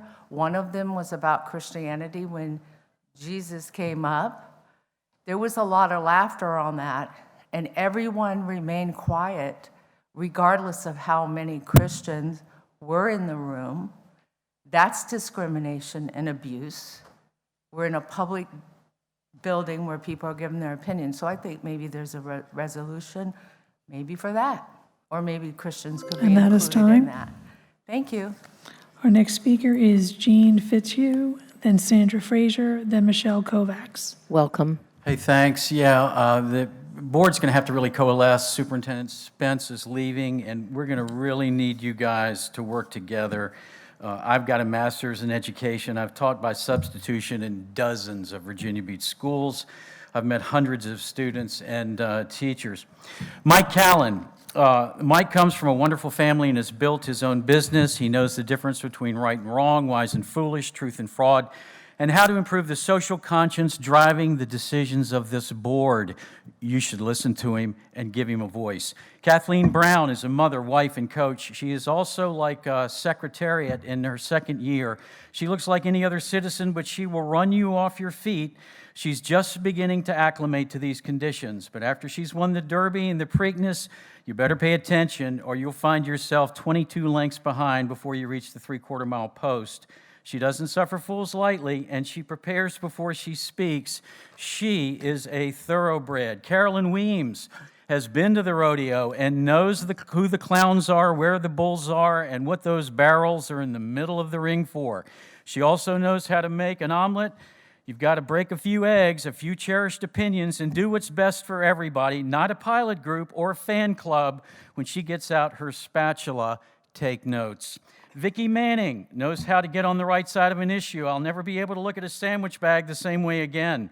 She sees clearly, and she's not swayed by public opposition to lasting values. She's motivated to the benefit of the children and to further that. She knows what makes them flourish, not flounder, and she will show you how to reach right conclusions. She represents a broad base of supporters. David Culpepper stays 2 steps ahead. He's the guy you send behind enemy lines to dismantle false arguments, capture the imagination of curriculum builders, advocate for real teachers, and support parents in their pursuit of excellence for their children.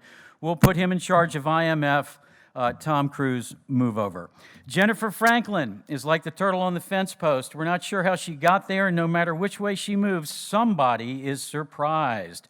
The greatest possible legacy she could have would be for somebody to ghostwrite her story, her biography, and then read it aloud in middle school assemblies across the region. Allow 45 minutes for Q&A. Have the Virginian pilot attend.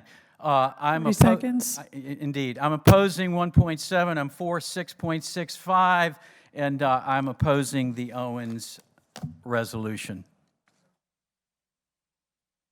Our next speaker is Sandra Frazier, and then Michelle Kovacs. Welcome. Thank you. Thank you for being here. So many people have already said so many things that I've been thinking, but I will go ahead and address both resolutions. First, when and why has it become acceptable for pornographic material to be presented to children? Middle school, high school, yeah, they can go into any bookstore probably and not be carded and buy a book.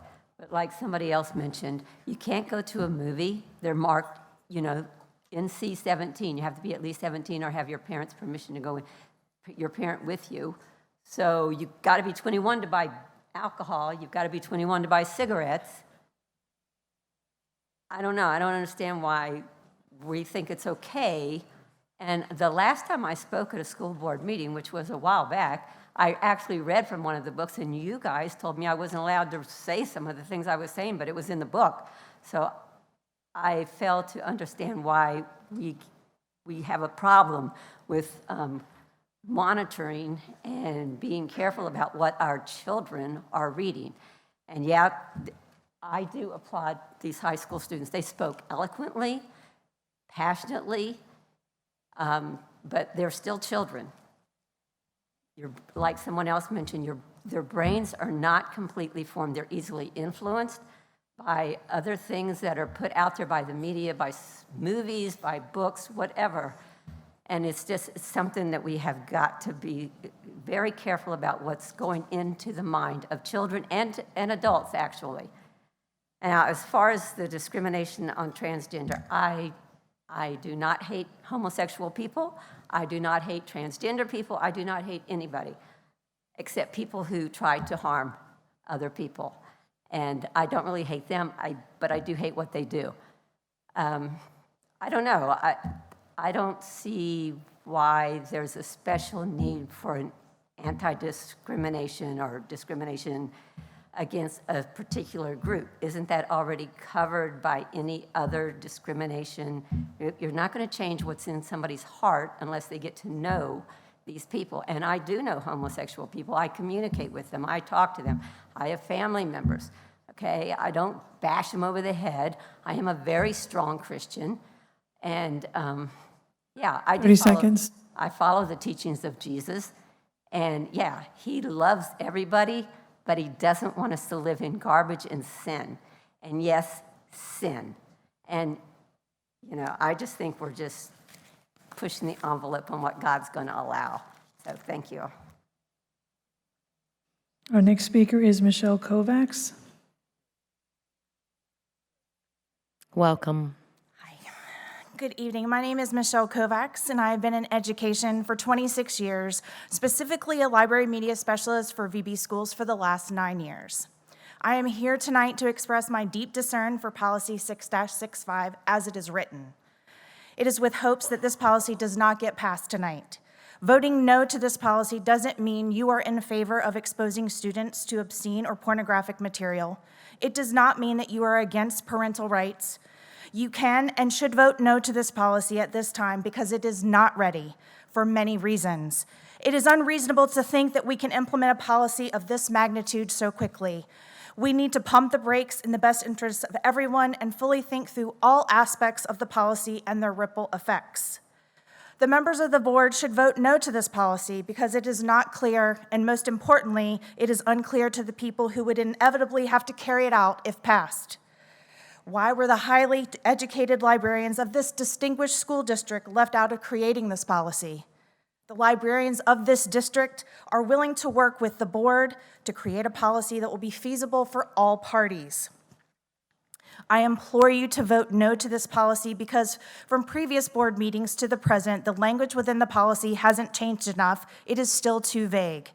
I will say what my colleagues have said before me. What one person interprets as lewd exhibition of nudity will differ from person to person. It is very subjective. As another example, what is sexual conduct? Some people may consider romantic kissing as sexual conduct, while others would not. Additionally, what type of kissing is sexual in nature? Does it matter if the couple is heterosexual or not? Please vote no to this proposed policy because it does not outline a process for identifying sexually explicit books on either the elementary or secondary level. It mentions a challenge on the secondary level, but it is very unclear about who will be making these identifications and how. Please refrain from voting in favor of this policy as it stands because it is plain not necessary. There is no need to rush a policy when there is no legislation that mandates the development of such policy. All legislative bills related to library collections were either defeated or tabled during recent legislative sessions. In fact, when the state provided the model policy for instructional materials and sexually explicit content, 30 seconds. Library collections were specifically excluded since libraries include content that is available for voluntary access. Not only as a former teacher and a current librarian in this district, but also as a parent, it is vitally important to me that books continue to serve as mirrors, windows, and doors for students who will be the future responsible citizens and leaders of our community. It is not ethical to rob them of this. Every student from every population need to be able to see themselves. And that is time. Madam Chair, we're going to move on to our online speakers. Speaker number 1 is not online. So Jeannie Baker, please unmute. Welcome.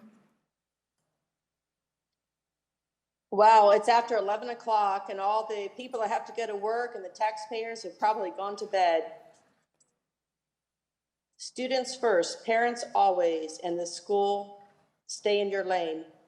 No doubt what I want for my family is not the same for Ms. Melnick's, for example, and neither of us should have anyone else other than our own family to make that decision.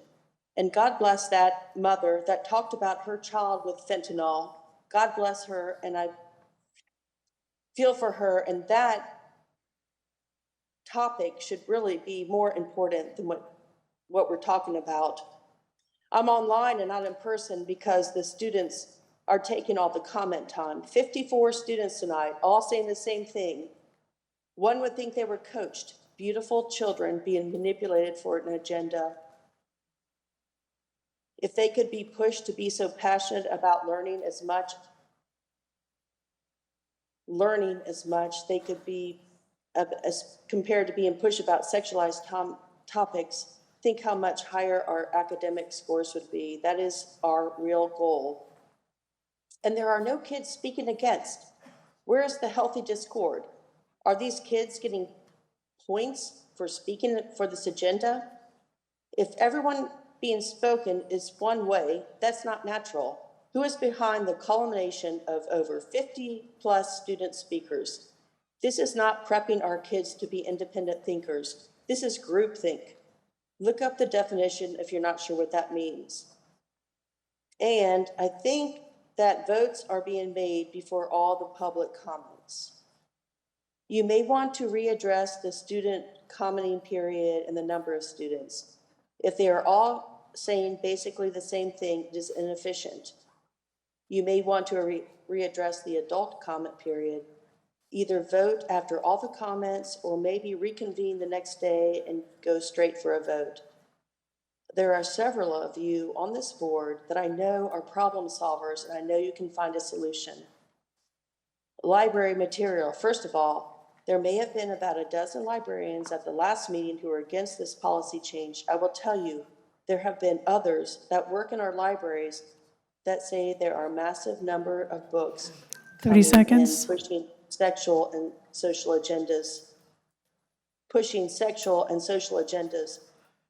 These staff are against inappropriate material, but they are not willing to speak up for fear of reprisal. So please understand, the ones that came to the last meeting are not inclusive. Speaking of long meetings, at the last meeting, Melnick filibustered and made the meeting much longer. Melnick said that people don't want to move their businesses here. And that is time. something- Our next speaker is Tova Gold. Please unmute. Welcome. Thank you. Good evening, everyone. My name is Tova, and my pronouns are they, them. I'm here to express why it's important to vote in favor of Owen's resolution that will continue to protect our LGBTQIA+ students. I'm a product of VBCPS, having graduated from the first class of the GSWLA in 2009, and having taught with AVID from 2018 to 2019. I'm also a Muslim and with a Jewish background, identify as non-binary and part of the LGBTQ+ community and a descendant of relatives who were victims of the Holocaust. As a queer millennial, it is imperative that I advocate for our students so they can continue to have their human rights and individuality protected at the one safe space they are truly allowed to be themselves. We see what many Southern and Midwest states have done in the last 2 years to harm our students, and we mustn't follow their lead. I need to point out the high rate of suicide among trans youth.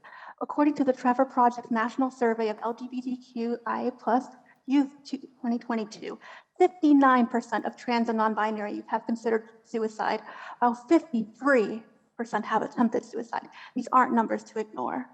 Something very imperative that many of you do not realize is that not accepting your LGBTQ child can lead them to become even more vulnerable to human trafficking. Yes. As someone who works in the anti-human trafficking field, a major role in minor human trafficking in our country is due to lack of love and acceptance for who they are. Picking minors out of their home and not fully accepting them as they are gives traffickers a chance to fill that void you made and harm them even further, easily replacing you.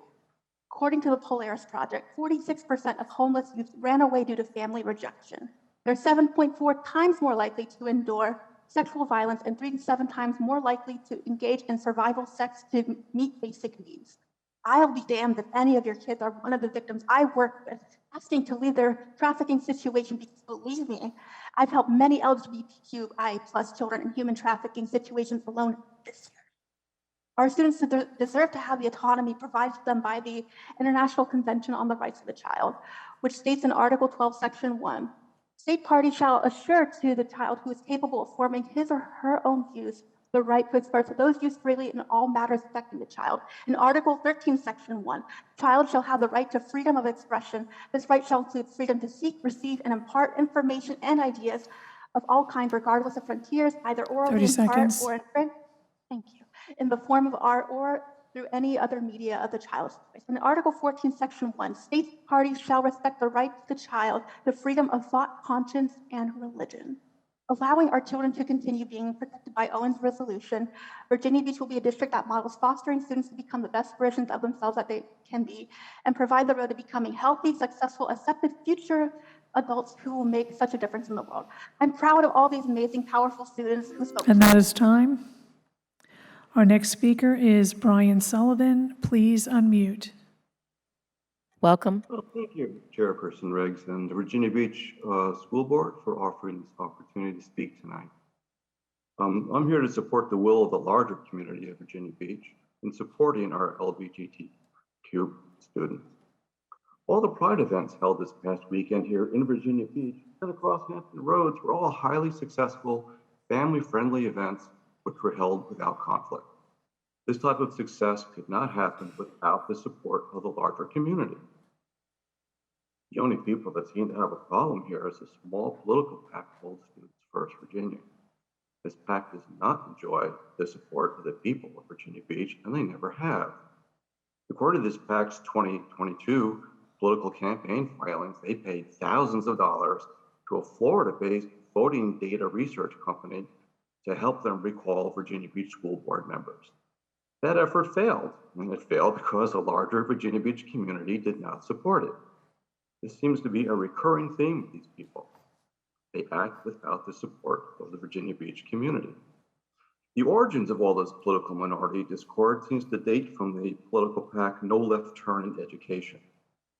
According to the Southern Poverty Law Center, No Left Turn in Education is actually an anti-government extremist group, alongside the likes of the Proud Boys and the Oath Keepers who keep going to jail for their actions on January 6th. One of our school board members was a champion of this PAC and its purpose.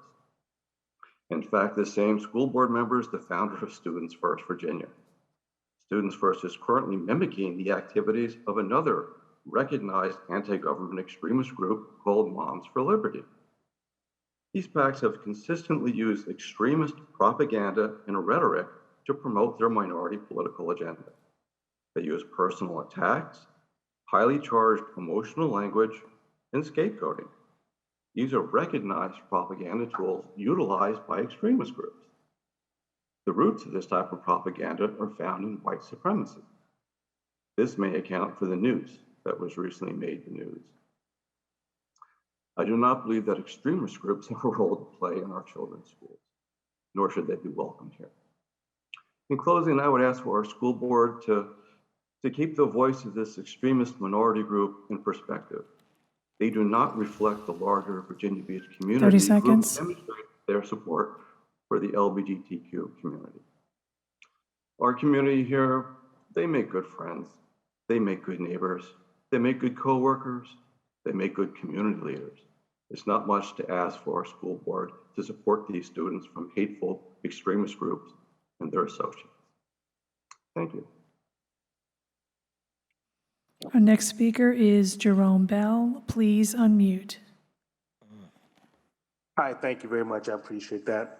Hey, I just want to start with two questions. How does this resolution protect these children at their home? And also, two, did these kids all have the same speechwriter? Because they pretty much said the same thing. You know, I thought it was pretty funny that the kid that showed up in the Jesus outfit standing up for the LGBTQ, where in reality, he would actually be banned from the school system, just like God and the Bible. I think a couple of stats that the Trevor Project and no one, actually the lady, a couple did touch on a little bit, speaking in favor of the LGBTQ, don't mention, and it needs to be that these trans kids are 58.4 times more likely to be targeted, groomed, and sex trafficked by the same teachers, counselors that they trust, and outside pimps that prey on their vulnerabilities. And they are more likely to have to commit suicide after transition. So I would like to ask Ms. Owens, Ms. Owens, this resolution is nothing more than a Linus blanket with a false sense of security. Are you telling these boys that once they cut their penises off, it doesn't grow back and a fake vagina, is not a vagina, but a fake slit that flows from their anus and they can never be a girl? Or to these girls that cut off their boobs and off in favor of a fake non-functioning penis that will never function because they can never be a man? I really doubt that you are. How about get them mental help instead of driving a wedge between them and their parents because their parents may call them by their dead name? You should be facilitating family counseling and speaking to their parents instead of assisting hiding their nicknames, pronouns, and secret identities from their moms and dads by proposing feel-good resolutions. At least one girl did get it right tonight by admitting that there are only two genders by saying she was bisexual. And I noticed that these kids like to bring up Martin Luther King Jr., and one actually tried to bring up Malcolm X tonight. Well, let me quote some Malcolm X for these kids that don't understand. The white liberals who have been posing as our friends have failed us. The white liberal is the worst enemy to America and the worst enemy to the black man. White liberals are those who have perfected the art of selling themselves to the black man as our friend to get our sympathy, our allegiance, and our minds. The white liberal attempts to use us politically against white conservatives so that anything the black man does is never good on his own. Never for his advancement or never for his own progress. He's only a pawn in the hands of the white liberal. 30 seconds. I only cite the, now replace black man with LGBTQ. Malcolm warned black people, and I will also warn the LGBTQ kids of Mrs. Owens' resolution. Malcolm told black people, the Democrats are playing you for a political chump, and if you vote for them, not only are you a chump, but you're a traitor to your race. Ms. Owens, with this resolution, knows it will do nothing. She's only playing you as a political chump. And to Dr. Spence, don't let the door hit you. Speakers number 6 and 7 are not online, so we will go to speaker number 8, Sandra Schinnenbarger. Please unmute. Can you hear me? Yes, welcome. Thank you. I support Ms. Brown's policy 745 regarding recognizing outstanding accomplishments. Ms. Martin's suggestion in a previous meeting to put names on a website was at least a solution-focused suggestion and showed a willingness to work together. In general, it would be nice to see more solution-focused and cohesive behavior from this board. It would be nice to see more respectful behavior towards policy 665. While I recognize it might not seem fair for some school libraries to have very little extra work because of other school libraries, policy 665 is more than a reasonable settlement for the trust issues created by some highly questionable book purchases. I don't know why some are ordering 400 books. The reason I did not complete an opt-out form is that form gives no indication of what we are opting in or out of. For those who are reasonably tech savvy, the Destiny site is not exactly user-friendly or easily found. It was somewhat helpful to see a section of new items ordered on that site, and that was not an obvious find. I did not get the impression that my librarian at our school plans to order any materials with sexual content, so a list of new items with sexual content should be very short and easy to maintain at ODS anyway. I was glad to hear that the principal of Pelham High School condemned the perceived bullying behavior regarding the paper banner. No one mentioned what more he could or should still do. I hope the student speakers will redirect their focus onto their good days and onto those who are respectful towards them. The resolution seems nice and could have been an agreeable, uniting reaffirmation duplicate of the current discrimination policy. Why not unite to reaffirm the current policy? Instead, it kind of seems divisive and may have a convoluted loophole to ultimately reject a model policy that will likely support functional families. Supporting functional families made it possible for at least 3 transgender students to share this about themselves at a previous meeting. I appreciate one student speaker mentioning earlier that parents want what's best for their children. I agree, and the current policy does too. This is what it says. It says the school board is committed to maintaining an environment where all students and staff members conduct themselves in a manner built on mutual respect, where differences are understood and appreciated, where all persons are treated fairly and with respect. It is the policy of the school board to prohibit any and all discrimination, harassment, and bullying based on an individual's race, color, religion, or sexual orientation, sexual orientation, gender identity, pregnancy, childbirth, or And that is time. related medical condition. Our next speaker is Vic Nichols. Please unmute. Welcome. It appears some kids have graduated. Why is A in the student speaker queue? Verify them first. If you don't want SBMA viewpoints, you force BSBA narratives on others. Interesting how that works. Is it legal to promote only one viewpoint by scheduling speakers holding the same narrative as most of the school board members at the most prominent time? Parents and taxpayers who pay for education through taxes are in placement first, not the school board majority rigging the speaker queue. 15B1, kids can't legally sign a contract. What have they done to deserve being on the board? Employers won't hire millennials due to a lack of professionalism, inappropriate behavior and dress, no long-term commitment, and bad English and writing skills. Kids are refusing to learn negative consequences for bad choices. You want respect, give it and earn it. You don't threaten or act like Trantifa. You trash the American flag and others' religions. It's hypocritical to complain when reality and the First Amendment return the favor. B2, for Ms. Manning's policy, it's a great compromise on all sides. If you teach all this sex stuff, why aren't you showing dismemberment abortions with graphics? C, we don't need another policy. I possess several hundred articles detailing boys and men physically and verbally abusing, rape, murder, and canceling girls and women that most of you refuse to read to see both sides. These kids can't handle tearing up of their flags, but zero problem with naked males invading female safe spaces and the destruction of female sports opportunities. What teen girl wants to shower or use the restroom with a teen boy during that time of the month? 20% of girls experienced sexual violence in 2021. 33% considered suicide because of these attacks when adults, like the majority on this board, blatantly refuse to protect them. The school board members need to read the article Why the Mental Health of Liberal Girls Sank First and Fastest. Alfred Kinsey, the father of the sexual revolution, claimed that child rape benefited the victims.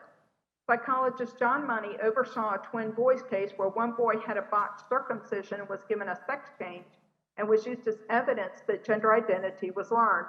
Well, David Reamer went public to discourage similar medical practices and committed suicide at age 38 because of all the depression he had from what was done to him. SD transitioner Walt Heyer, creator of website sexchangeregret.com, he gets 25 to 30,000 people a month 30 on this seconds. site. Why adults have the views the way that they do. Thank you. Our next speaker is Dan Chang. Please unmute. Welcome.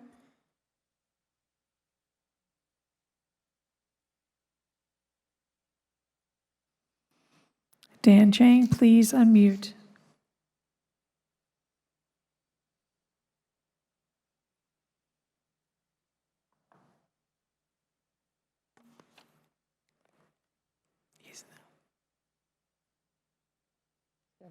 Okay, he's not unmuting, so Madam Chair, that is our last speaker for this evening. Thank you.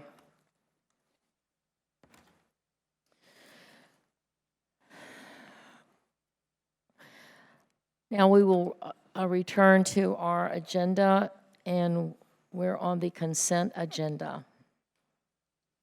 The school board chair will say what's in the consent agenda. A, Policy Review Committee, PRC recommendations. Policy 3-46, audits. 2, Policy 3-87, free and reduced priced meals. 3, Policy 3-96, Office of Internal Audit and the Audit Committee. 4, Policy 7-36, Soliciting Funds or Sales. 5, Policy 7-68, Relations with Non-Governmental Organizations, Parochial and Private Schools. B, Religious Exemptions. C, Internal Audit Charter Amendments 2023. D, Textbook Adoption Math and Science Academy Chemistry. Are there any objections to the school board voting on the consent agenda items? If so, please identify any item that should be moved to the action agenda. Hearing no call to move an item from the consent agenda, I call for a motion to approve all of the items on the consent agenda as presented. Do I have a motion? Moved by Ms. Melnick, seconded by Mr. Culpepper. Call for a vote to approve the consent agenda as presented. All in favor, please raise your hands. Madam Chair, we have 11 ayes. The motion did pass. Thank you. We're now on 15, action agenda. The first action agenda item is A, personnel report, administrative appointments.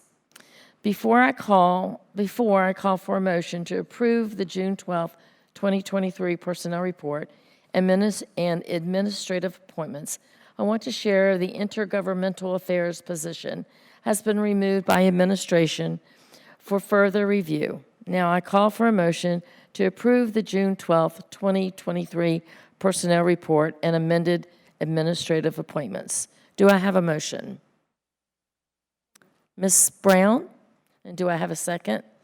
Ms. Melnick? Any discussion? Okay. I call for a vote to approve the June 12th,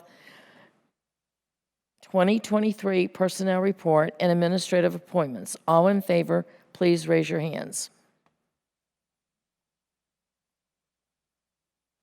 Madam Chair, we have 11 ayes. The motion did pass. Dr. Spence, do you have any administrative appointments? I do, yes, ma'am. So first off this evening, we'll recognize Jody Benson. Jody has served in Virginia Beach since 2003. She's been a teacher at Rosemont Allentown Elementary School as a program compliance support teacher in OPEC, an instructional specialist in OPEC. Most recently has been serving as an administrative assistant at Bird Neck Elementary School. We're pleased this evening you've accepted our recommendation for her to serve as the next assistant principal at Bird Neck Elementary School, and we'll recognize her with guests on June 27th. Next, I'd like to acknowledge Nicole Stanley. Ms. Stanley has served as a gym director. She's been a physical education assistant here in Virginia Beach at Fairfield Elementary School and Bayside Elementary School. She's been a teacher at Tallwood Elementary School. Most recently has been serving as an administrative assistant at Point of View Elementary School. We're pleased this evening the board's accepted our recommendation for her to serve as the next assistant principal at Point of View Elementary School, and we'll also recognize her on the 27th. Next, I'd like to recognize Amy Wetmore. Ms. Wetmore has served as a teacher in South Carolina. She's been a teacher here at Ocean Lakes Elementary School, a math coach at Corporate Landing Malibu Elementary Schools. She's been at Pembroke Elementary School, and most recently has been serving there as an administrative assistant. And this evening, you've accepted our recommendation for her to serve as the next assistant principal at Pembroke Elementary School, and we'll recognize her on the 27th. I'd also like to recognize Andrew Flipowitz. Mr. Flipowitz has served as a teacher at Ocean Lakes High School. He's been in the Center for Teacher Leadership. He has served as a school improvement specialist and an assistant principal at Independence Middle School. Most recently has been serving as an assistant principal at Kellum High School. We're pleased this evening you've accepted our recommendation for him to serve as the next principal of Princess Anne Middle School. And finally, I'd like to recognize Kerry Menugo. Mr. Menugo has served as a teacher at Bayside High School. He was an administrative assistant at Kellum High School and an assistant principal at Kempsville High School. He served as principal at Independence Middle School. Most recently has served as principal at Larkspur Middle School. And we're pleased this evening the board's accepted our recommendation for him to serve as the next principal of Salem High School. So we will bring all of those guests back for recognition. So congratulations to all of them. Thank you, Dr. Spence. So B on action agenda, Policy Review Committee, PRC recommendations. Bylaw 1-7, Student Representatives to the School Board. I call for a motion to approve Bylaw 1-7, Student Representatives to the School Board. Ms. Melnick, and do I have a second? Ms. Owens. Is there any discussion? Okay. No discussion? Ms. Brown? Or Ms. Brown or Ms. Franklin? Ms. Brown. Okay, so first off, I want to thank both of you all for all of your work on getting this set up. I do believe that having a student representative is something that has merit and is worth considerations, but I believe we've really heard a lot of concerns from the public regarding how long and how late they get to speak. And right now, our students are doing a very good job representing themselves. We had 54 students speak tonight, nearly a total of 2 hours and 45 minutes. I think with the current trends of our meetings that the timing is just a little bit off for me. And so, maybe we could find a way to make it so a school board member could attend the student advisory committees, and I'm happy to volunteer to do that, and people have a lot on their plates. But I feel like maybe there's a disconnect between having the committee and student advisory committee and then us getting the information from the student advisory committee. So, and I know that I brought this forward as a member of the policy review committee, but I'm not going to be able to support it at this time, given all of these other circumstances. But I also thought that it was really important to not edit the true intentions of what you all desired. So anyway, I just wanted to explain. Thank you. Ms. Franklin? Ms. Franklin. Okay, thank you, I'm sorry. So I just want to comment really quickly. Ms. Owens and I have definitely spent a lot of time talking to the students, but also board members about the reasons that we are wanting to see this happen. I would like to remind everybody, especially for those that maybe might not have realized because they're newer to the board, the reason that we first changed the position of student speakers was because when we had over 100 adult speakers, we had one student that waited until 1 a.m. in the morning to speak. And they felt so strongly about wanting to speak, and we, at the time, felt like it was important to prioritize. That was, of course, before we had, 20 to 50 student speakers.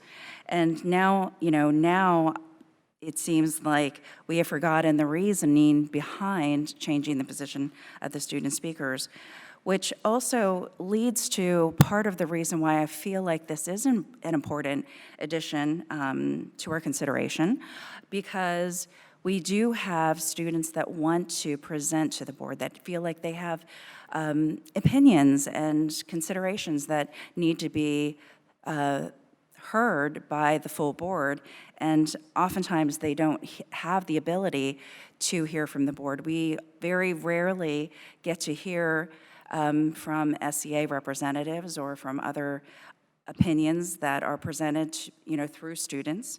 And I think that was the position that they had asked for in the discussions, at least with Ms. Owens and I, because they do feel like there are a lot of points that they could provide some great input on, be part of the solutions, and I think that we, would be amiss to not consider some of those points as well, especially when they're the ones sitting in the classrooms.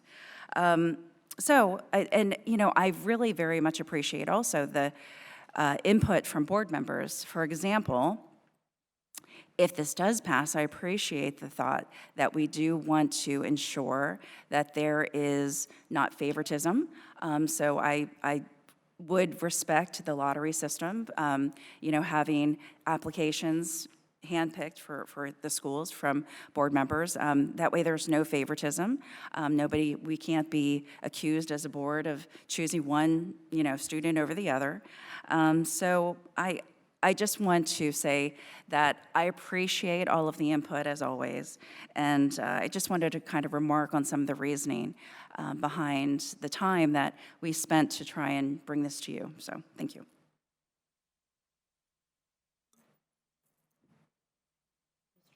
Ms. Melnick, I'm sorry. Sorry.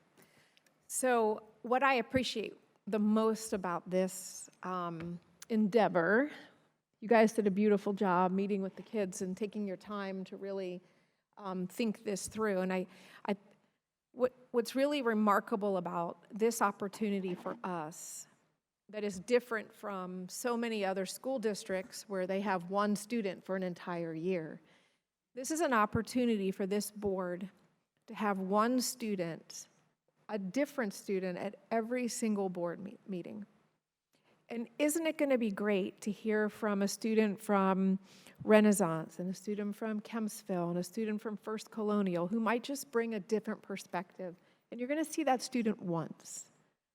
I often feel that when I listen to citizens speak in oppositions, I try to think, what are they so worried about? I feel that perhaps they think they might get a group of liberal students who are going to try to take control and try to cloud the vision of other school board members, but that simply is not true. This is just a wonderful opportunity to hear from a student at each of our schools. It's a short-lived process for each student. Yet, everything they take away and everything they bring will be of a collaborative nature. That these students will have monthly meetings and a real opportunity for dialogue, and I appreciate that. And I thank you again for your efforts, and I support this opportunity for our students. Thank you, Mr. Culpepper.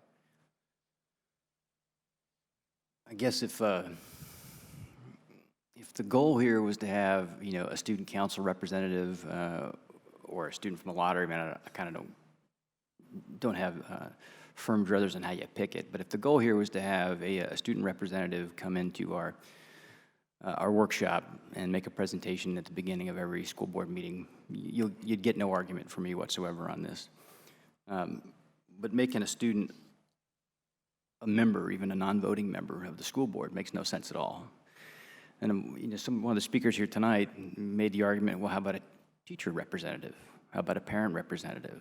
How about a bus driver's representative, a custodian's representative, a coach's representative, a groundkeeper's representative? You get my point, and I could just keep going and going and going with the various number of people that the 11 of us who were elected in the democratic process are responsible to represent. And that's really, quite frankly, as simple as it is. That's our job. And all this does is muddy the waters of that. Happy to hear student inputs, and there's an appropriate way to do that, but this is not it. Ms. Martin. Oh, I'm sorry, Ms. Owens had it first, and then Ms. Martin. Thank you. And I just will be brief, but I do want to address the concerns of Mr. Culpepper, and I know that some of the speakers had concerns about if a student voice is represented, well, what about the parents? What about the teachers? And I want to make sure that we are all on the same page, that our parents and our teachers and our groundskeepers and our staff members have the ability to vote. They vote us in, they hold us accountable, and that's how they exercise their voice. We are accountable to them each election cycle. The board member students that we are looking to bring on obviously don't have a vote, but they get a voice. And we want to have all stakeholder voices at the table. And again, they're not getting a vote, but they get a voice. And that's what we were going for, Ms. Franklin and I, with the students. And to give our students the opportunity that 5 other sister districts allow for their students. Don't our students deserve the same? That's all I have. Thank you. Ms. Owens, if I could also clarify, the reason you can do this is there's a state statute adopted in 1999, 22.1, 86.1, which is cited in the legal reference. That's what gives you the authority to do that. You don't have a similar statute for other individuals who have been named. Thank you.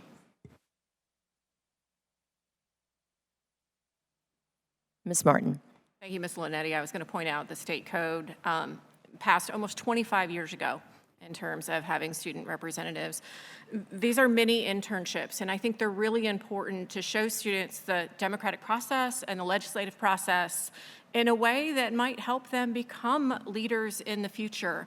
UVA's Sorensen program has a high school leaders program that many of these students may decide to attend once they've seen the legislative process in practice. There are pages, Senate pages, House pages in the General Assembly. And so I have no problem with this. The law has been in place for 25 years. Several districts across the state allow student representatives. They are ex officio members. They do not vote. They do not sit in closed session. They are there to learn. And that's what our whole mission is. Thank you. I would like to say something. I know that one of our board members had said something to us a couple months ago about the city council having students come in and give an ad hoc or a meeting, a city council meeting. It was like I don't know what you called it, just a demonstration so they could see it. This is a perfect way to do this. I have to ditto what Mrs. Martin said. This helps with the democratic process of them understanding. And by being able to send this message to our kids and then be able to sit on the board or in the seats out there and see what's going on, I think it's a great idea. We've had kids speak, you're right, we've had a lot. But not all about, it's all been about one subject. There's other things that we talk about that really concerns them. This is what this is about. The school board is about our education of our students. So I don't see this would hurt to look into doing this and trying this with our students. And I can tell you at the first I was like, we don't need that. But the more that we've listened to these students, the more that I've realized students being able to experience the democratic process in that way, I think teaches them more about it and more about their voice as citizens. So I do commend Mrs. Franklin and Ms. Owens on the work you've done on this, and thank you, for waiting patiently, spending the time that you have, speaking with the students, and finally getting a chance to bring this to all of us to decide what we're going to do.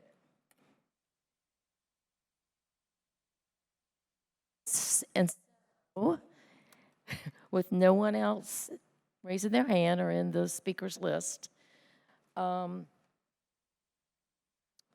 need a motion for, I need to call for a vote to approve bylaw 17. Where are we?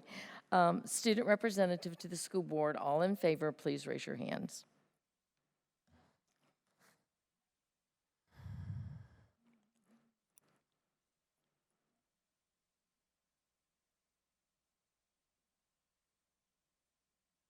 We have 6 ayes. And all that are against, please raise your hand.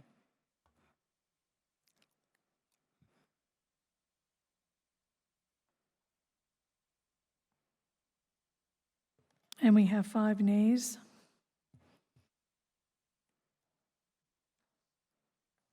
Since it's a bylaw, don't we need 7 to have it pass? So it did not pass. Did not pass. Thank you.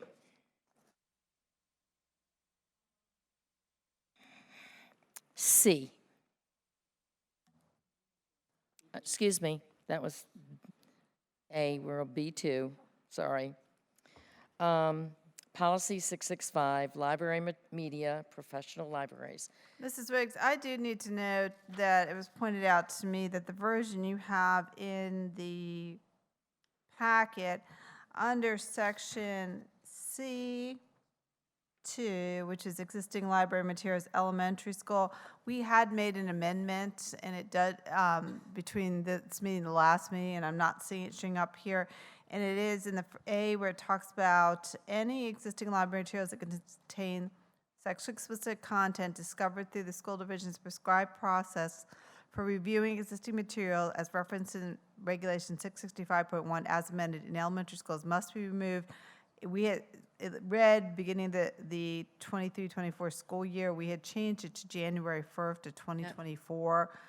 No, we didn't. I thought we had talked about that. We talked about it, but it didn't get changed.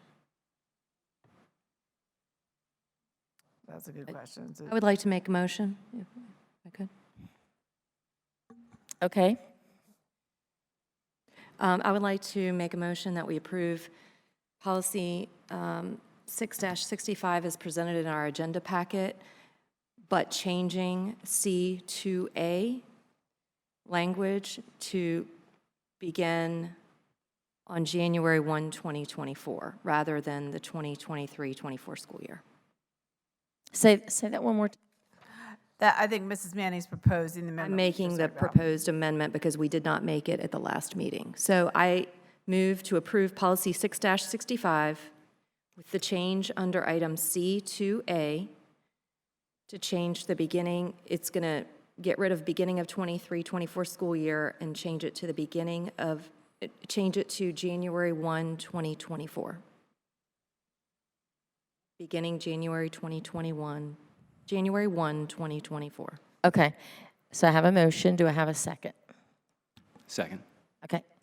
So motion to change the date of September 2023-24. No, my full motion is that that's what it's going to be. It's not, I'm not moving to change it. My motion is that.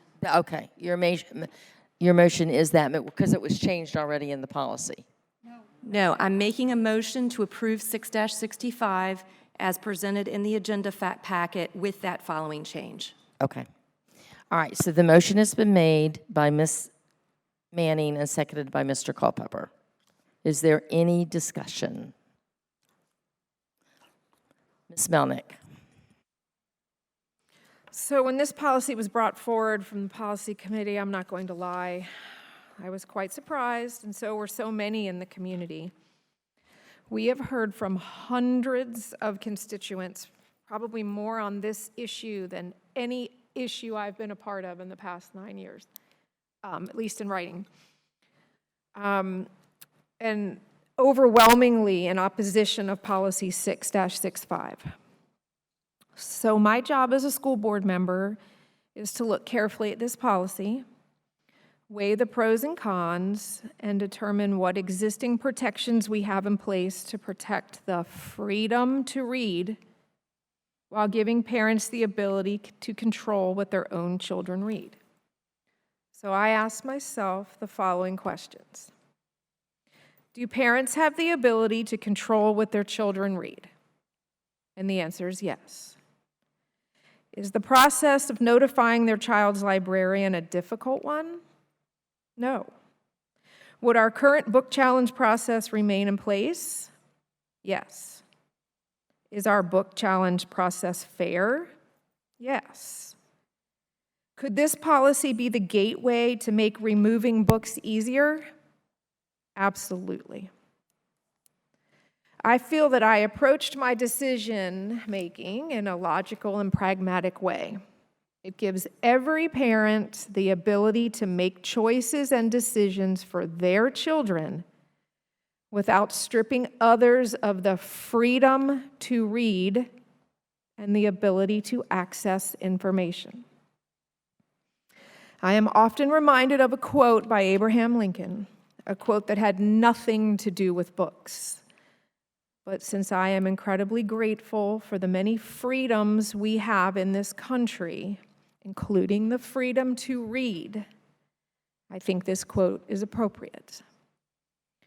Those who deny freedom to others deserve it not for themselves. I ask this board to vote no on policy 6-65, that we continue to trust our highly educated and very capable library media specialists. We use the procedures we have in place, and that we finally end this debate. To continue would prolong the agony placed on our community, will surely land us in court, and will be a waste of taxpayer dollars and division resources.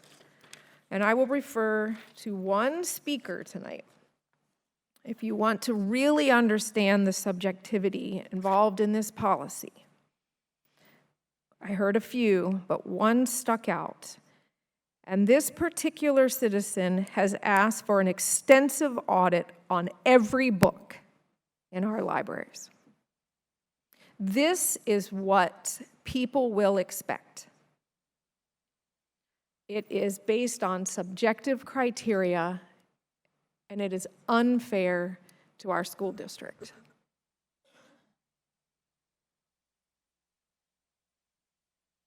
Thank you. Ms. Franklin. All right. Well, so I've heard a lot of feedback, and I just want to say, because, you know, I've heard lots of comments about me living in a bubble, voting like the wind blows, you know, all kinds of different things. So I am going to explain how I feel about this policy. First of all, I like you all had, you know, expressed thanks for the work that we did with the student rep. I do want to thank you all for bringing the policy and bringing discussion to the table. I think discussion is always insightful and valuable. And it also has brought a lot of important points across. But I also wanted to just mention that, you know, there is something that just kind of gnaws at my gut. And I know that many people will consider this a vote against my faith, but it's actually a vote for it, quite frankly. My husband's a history buff.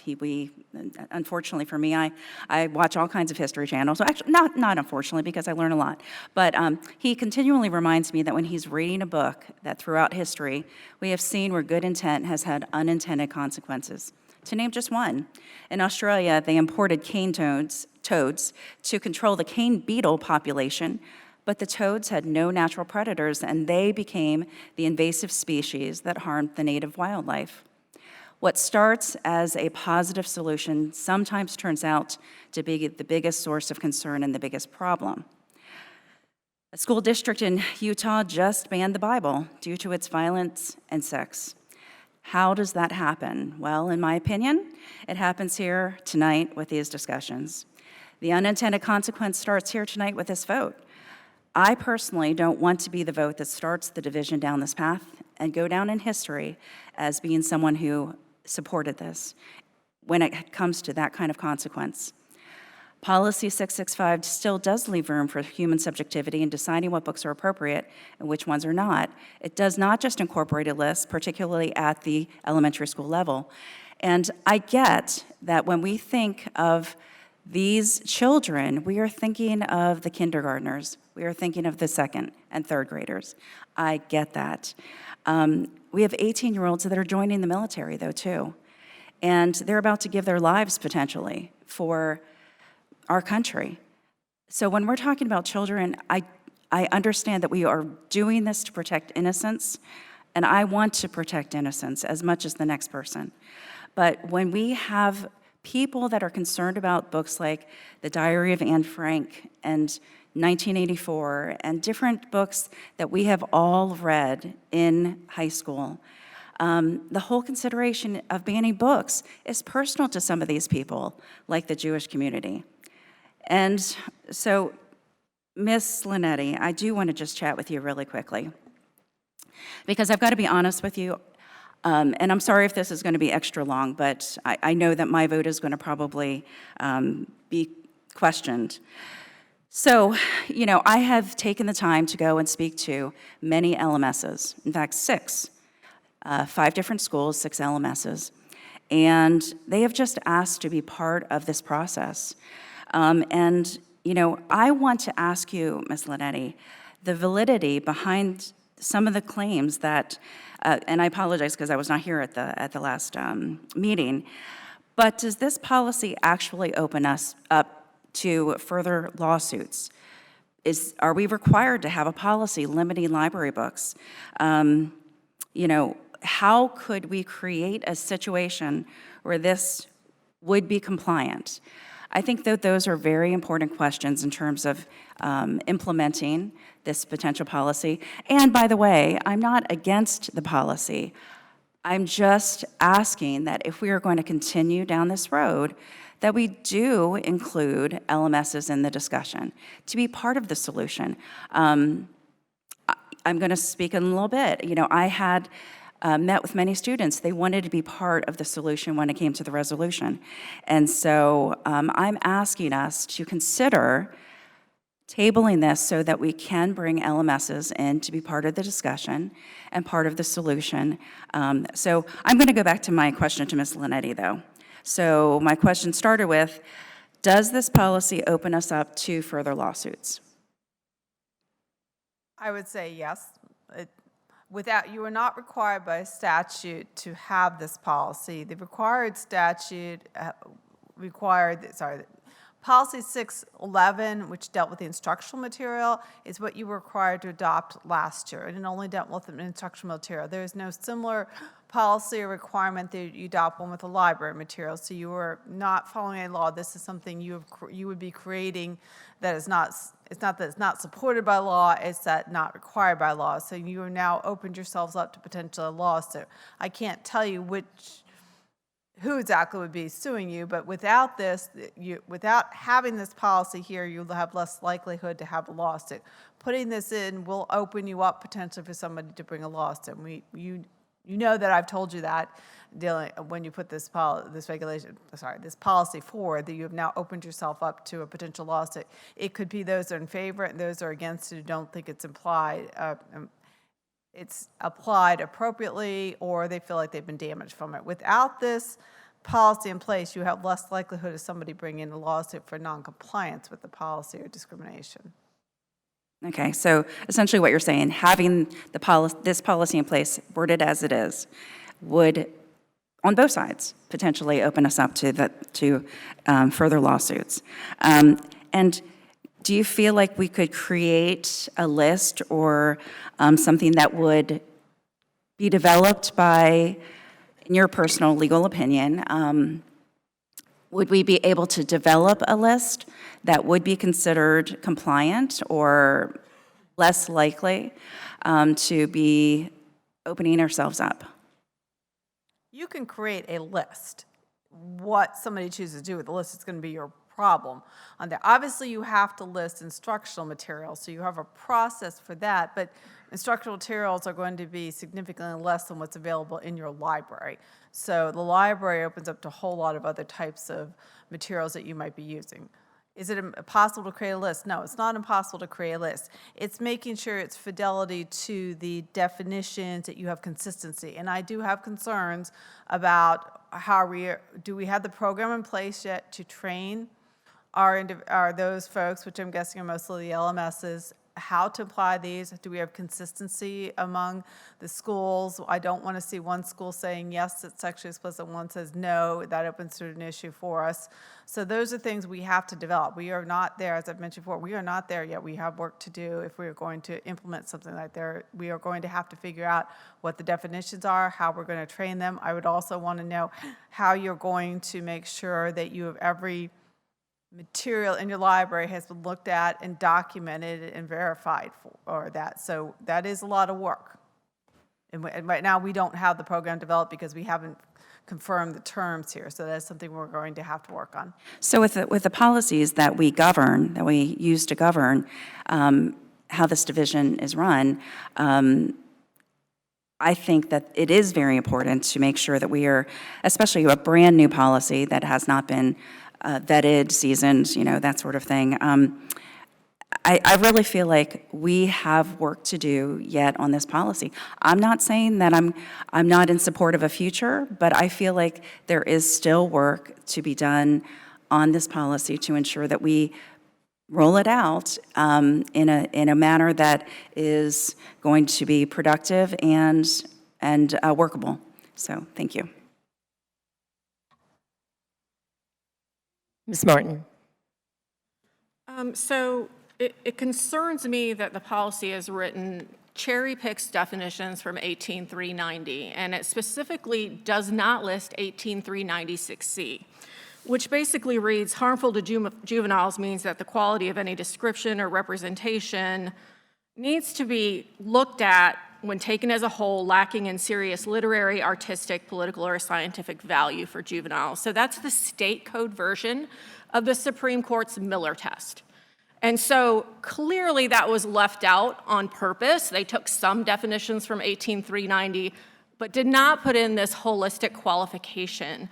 Including that is the only way I could possibly even consider voting for this in terms of future book purchases, not with a look-back period.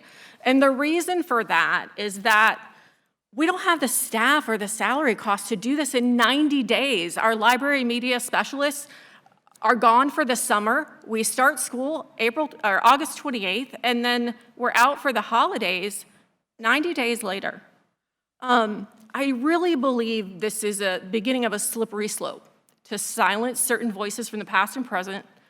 And do we really, in a democracy, want to cede the creation of a list to government employees? To me, that sounds like a First Amendment issue and the antithesis of parents' rights.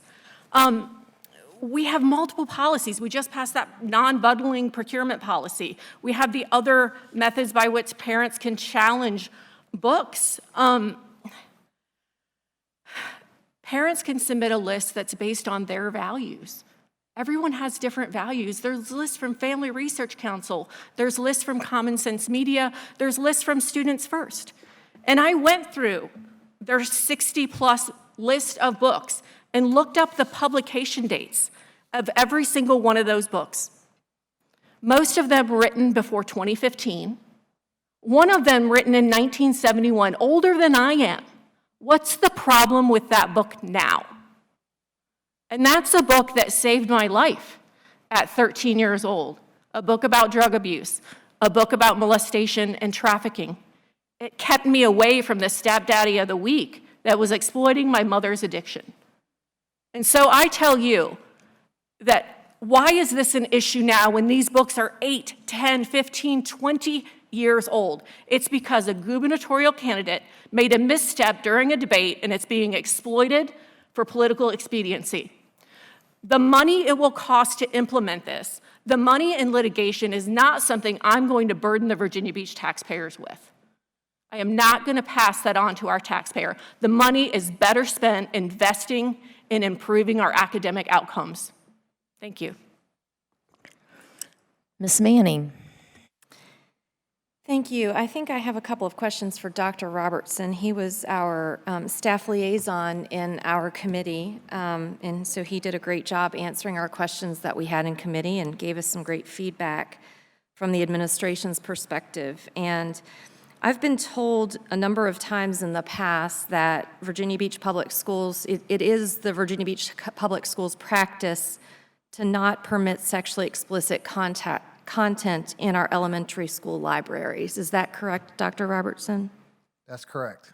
Okay, so we do not permit the sexually explicit materials in our elementary school libraries right now.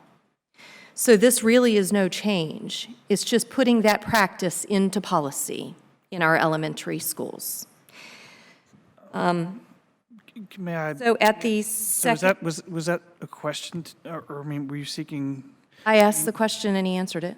Well, yes and no. So this is a definition of sexually explicit that doesn't exist currently in our regulations. So yes and no. We don't go out and seek sexually explicit materials to put into our elementary school libraries. And this is an overly broad definition, as has been pointed out by some of our librarians, which has the potential to create some issues for what is in our libraries. And if we end up having to then remove them, I think the concern that we're hearing is that is censoring a book, right? If we have to remove it as a result of what's there, because that's not putting it on a list for elementary, right? So that's putting it out of the library. So I just want to be clear the distinction between, we didn't have this definition in that conversation about what we do and don't have in our libraries. So this is just a little bit. So I disagree that the definition is broad. The definition is very specific, and it's based upon state law. So I certainly hope we don't have the books defined as lewd exhibition of nudity, bestiality, sadomasochism. I mean, it's spelled out in here. I don't think, and we have written it so that regulations will define that process. So school administration has the ability to define that process along with our legal counsel. My second question, Dr. Robertson, is it expected by administration that librarians should have knowledge of the contents of books that they purchase? Yes. Okay. So librarians should understand the books that they purchase. So really, the only change here is that for books, because the existing books that are already in the library, the only time we're going to look at those is if they're being challenged. So if they're being challenged, then we'll have to have a regulation that governs that process, which I think may already be established. But that is going to be done in conjunction with our legal counsel. So can I clarify, Ms. Manning, the question that the second question you asked me was, are they expected to know what is in the books? The answer is absolutely yes. This is brand new policy language that has not been in front of the library media specialists yet. Right, I understand, but just the general idea that librarians are supposed to understand the content, because I've been hearing a number of times that librarians are going to have to go through and read every single page. And in our policy review committee discussion, it was discussed that there's already procedures for how librarians review their books. And we even put that into policy, that it would be based on currently established procedures. And again, administration is going to write regulations to be able to implement this in an effective manner. So that's just my point here, that our librarians know what's in the books that they're purchasing, or they're expected to know. So that part shouldn't be a new procedure if they're supposed to understand what books that they're purchasing. So if they purchase a book that has sexually explicit content, it simply just goes on a list in the middle and high schools. And people who want their kids to read sexually explicit books have that ability. And back to why we're addressing this. So as a school board member and a parent, I had no idea, and I said this at the last meeting, but I want to reiterate it because it doesn't seem to have gotten out there. As a school board member and as a parent, I had no idea that my children had access to books that had graphic pictures of people having anal sex or giving blowjobs or describing how you masturbate. That they could walk into a library in Virginia Beach schools as young as 10 years old. My son had access to those books, and check out a book without my knowledge and be exposed to that. I, as a parent, would not want that. Maybe some other parents do, and that's fine. They still have the right to check those out. But I did not know those were in there. So how am I supposed to opt out of something I don't know about? And, Miss Linetti may have left, but Miss Linetti has told me in the past, there she is, I didn't see you. Miss Linetti has told me in the past that under our current practices, there's nothing stopping Playboy and Hustler being put in our libraries. And so Claire, I've not had that conversation with you about Playboy and Hustler. I did ask you that question, and I said, under our current practices, could Playboy and Hustler be in there? And you said, yes, there's nothing stopping it. We've not had that discussion. Yes, we did, Miss Linetti.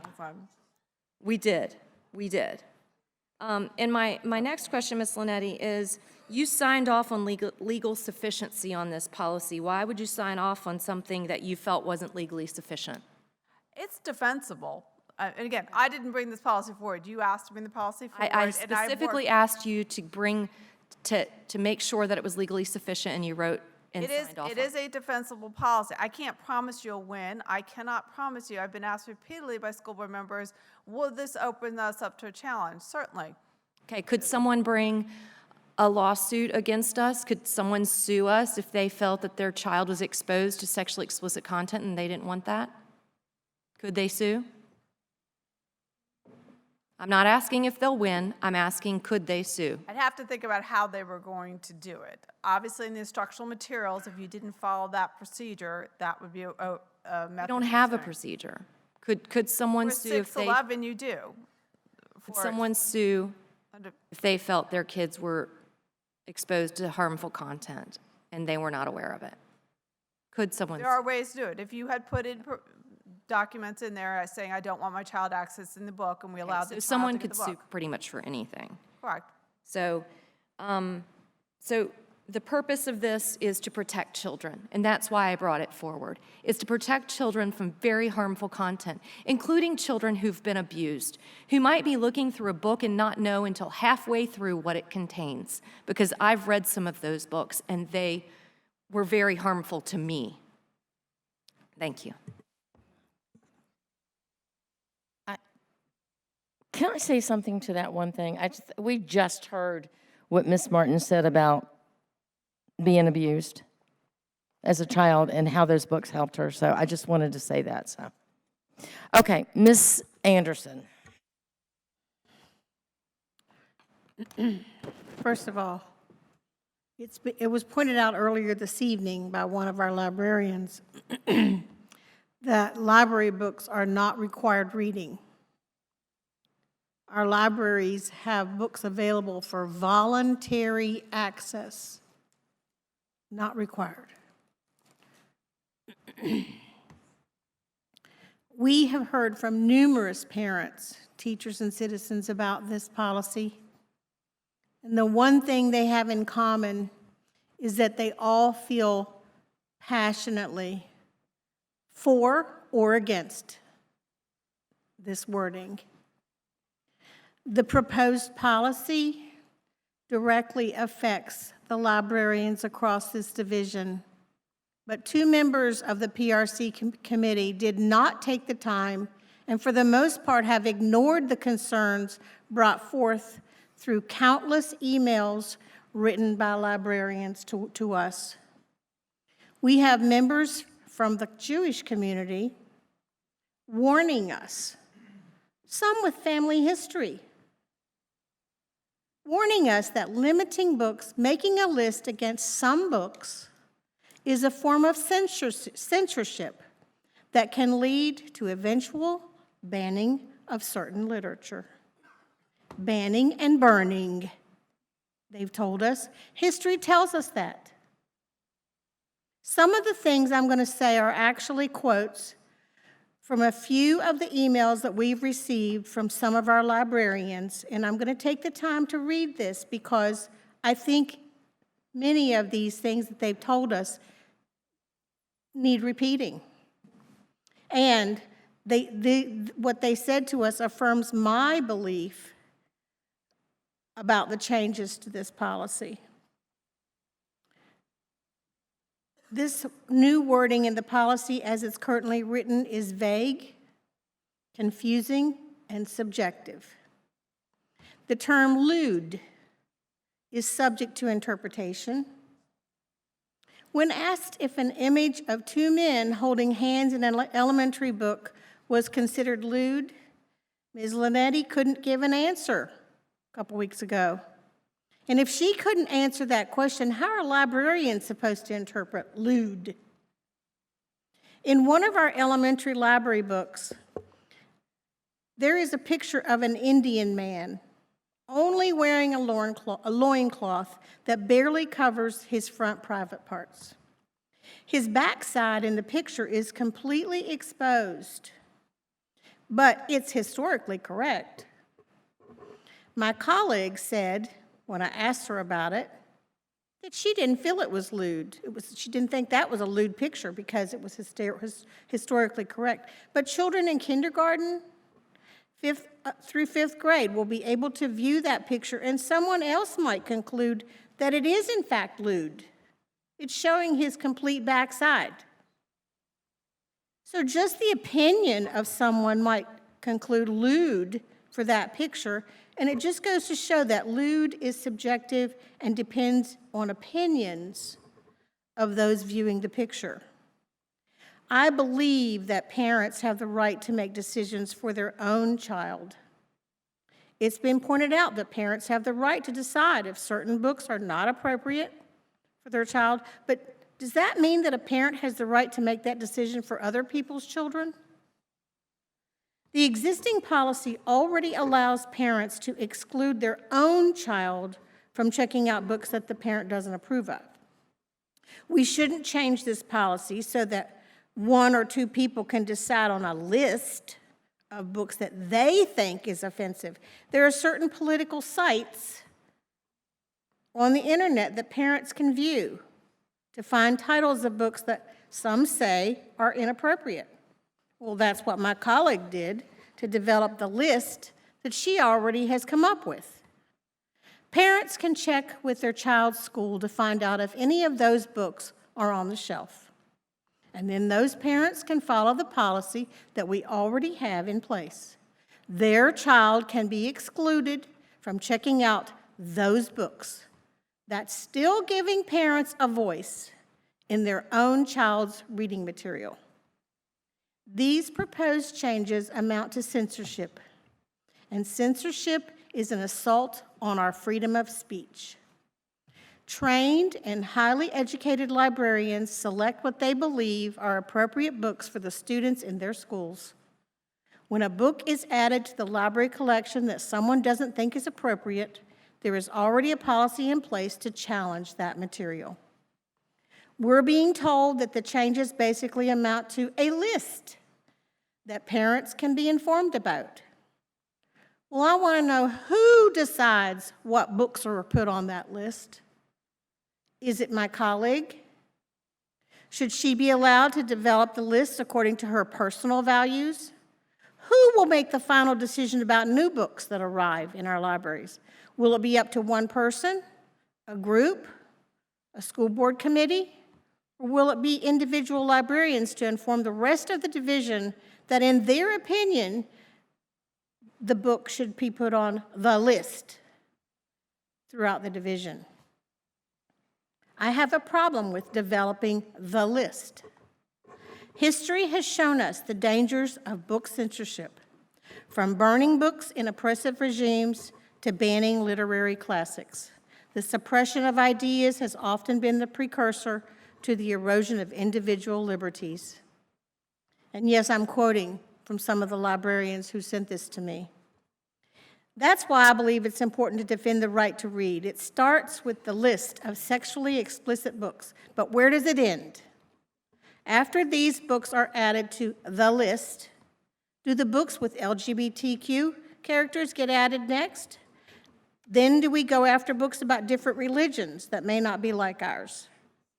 Or books with different political ideologies or different values than yours or mine? Where does it end? Once things start heading down that slippery slope, it may be hard to stop it. I really urge my colleagues to vote against the changes to 665 and stick with the existing language that we already have in this policy that allows parents to opt out their children out of certain books that they may find inappropriate. And I don't want to hear, oh, I wasn't aware.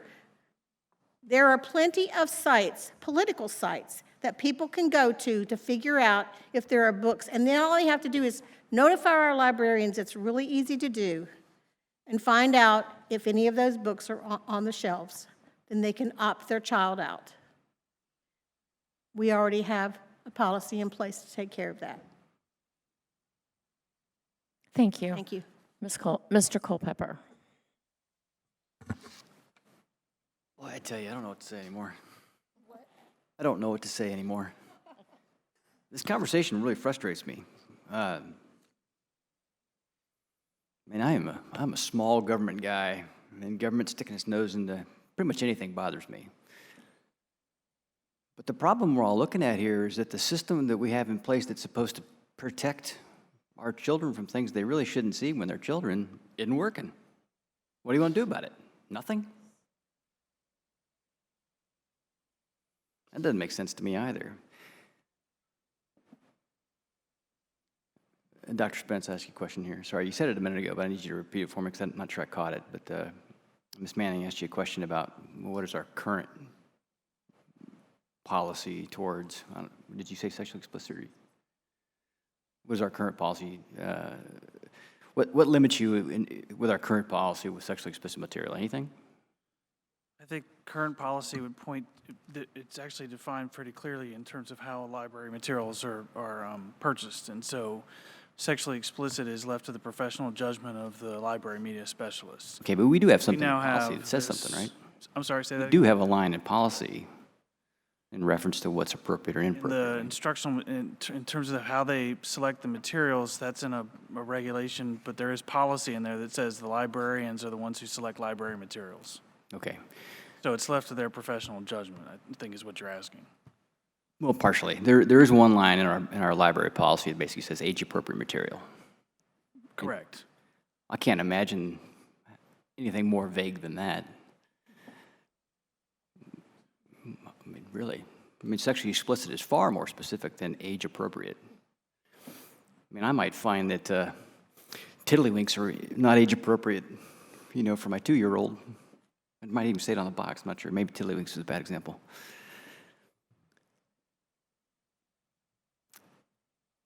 I mean, I've made this point before, but I feel like making it again, which is that we do discriminate what we put in our libraries. We obviously don't have every book in the world in our libraries, and we make some choices about what is and is not in our libraries, and those choices are perfectly reasonable. And they don't constitute censorship for us to decide what we put in there and what we don't put in there. And I would love to count on our librarians to put good books, positive books, great books. I mean, the list of fabulous literature, and there was a great list of them here, was actually on the list of state material that's sexually explicit. But I mean, every book Steve was listing there sounded awesome in the academic texts, and a lot of the great works of literature that I've read, I love. They're some of my favorite books. But obviously, that's not happening on the whole, or we wouldn't be having this conversation in the first place.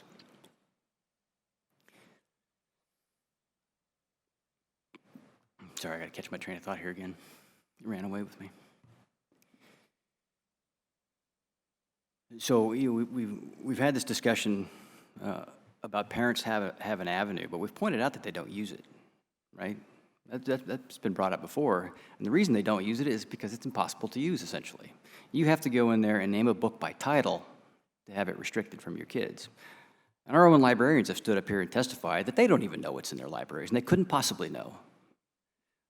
And you can't give them a timeline that they'll agree to that they would know. So it seems ridiculous to me that we would turn around and expect our parents to be able to discern from all the libraries across the city what is okay or not okay for their kids without some help from us. And I think that's what we're trying to find here, is how do we help our parents use that process effectively? And how do we have any confidence that it's happened? I mean, I can't even, it's not possible for me to review what's in every library in our district, because there's not a centralized place for me to look. And again, I've got to look for everything by title. We count on our librarians to do that. So I just again say, we're here talking about this because it's not happening. Or at least we can't say with any confidence that it's happening. I guess the bottom line from my perspective is it's not censorship to make decisions about that.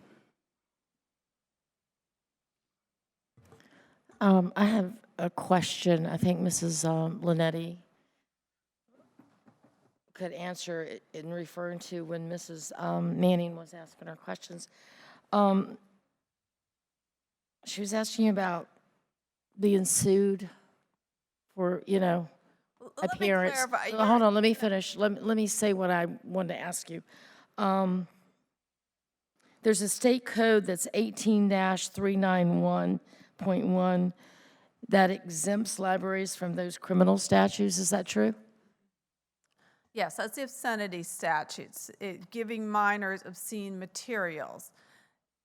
Sexually explicit materials could be obscene, but not necessarily. They're related, but not necessarily the same thing. Okay, so, Yes, it is unlikely that a librarian could be charged criminally under the 18.2. 18.2 is the criminal section of the Code of Virginia for giving obscene materials to juveniles, and because there are code sections a little bit more than 391, but there's a series in the obscenity. There's 2 sections in there specifically exempt public schools and libraries and higher institutions of education that should not be able to be charged under that. So I'm relatively confident that it would be unlikely that pulling school materials in a library out would cause one of our employees to be sued for criminal matters. okay, thank you. Now, I do want to clear up to you, some of the questions you're asking, it's sort of the way you're asking the question. The question for you is, how risk tolerant are you? And I'm getting a depend there.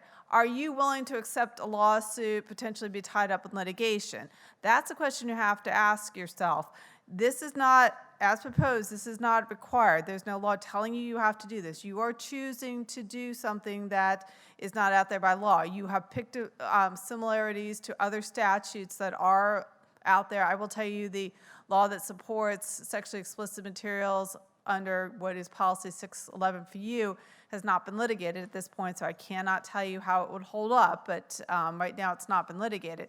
You are cutting new territory that has not been cut. That's why I cannot tell you how you will fare. As written, it is defensible.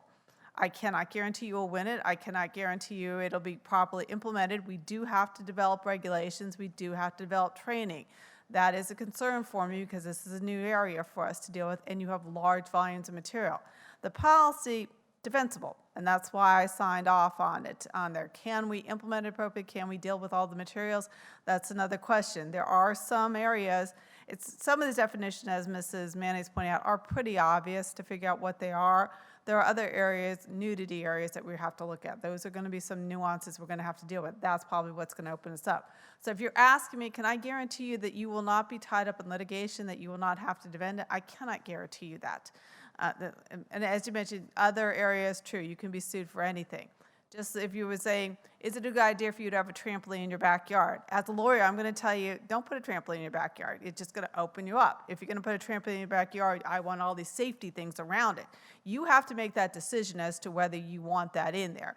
If you don't have this policy, I'm less likely to have to deal with litigation coming out of it. By putting this in, you have to understand that you open yourself up to that potential. We will do the best we can with regulations and training once you finalize the wording here, but we don't have it at the moment, but we will have to work on that. Okay, thank you. Ms. Franklin. Okay, sorry. And I just had a couple comments based on some of the board members' comments because, again, sitting for hours with LMSs, going through a lot of these questions. One did a PowerPoint presentation. She has a new LMS, and she was like so excited about being an LMS. And the core of this is that the LMSs that we have in our schools, whether they agree or disagree with this policy, are fabulous. They are so passionate about reading. They're so passionate about kids and their jobs.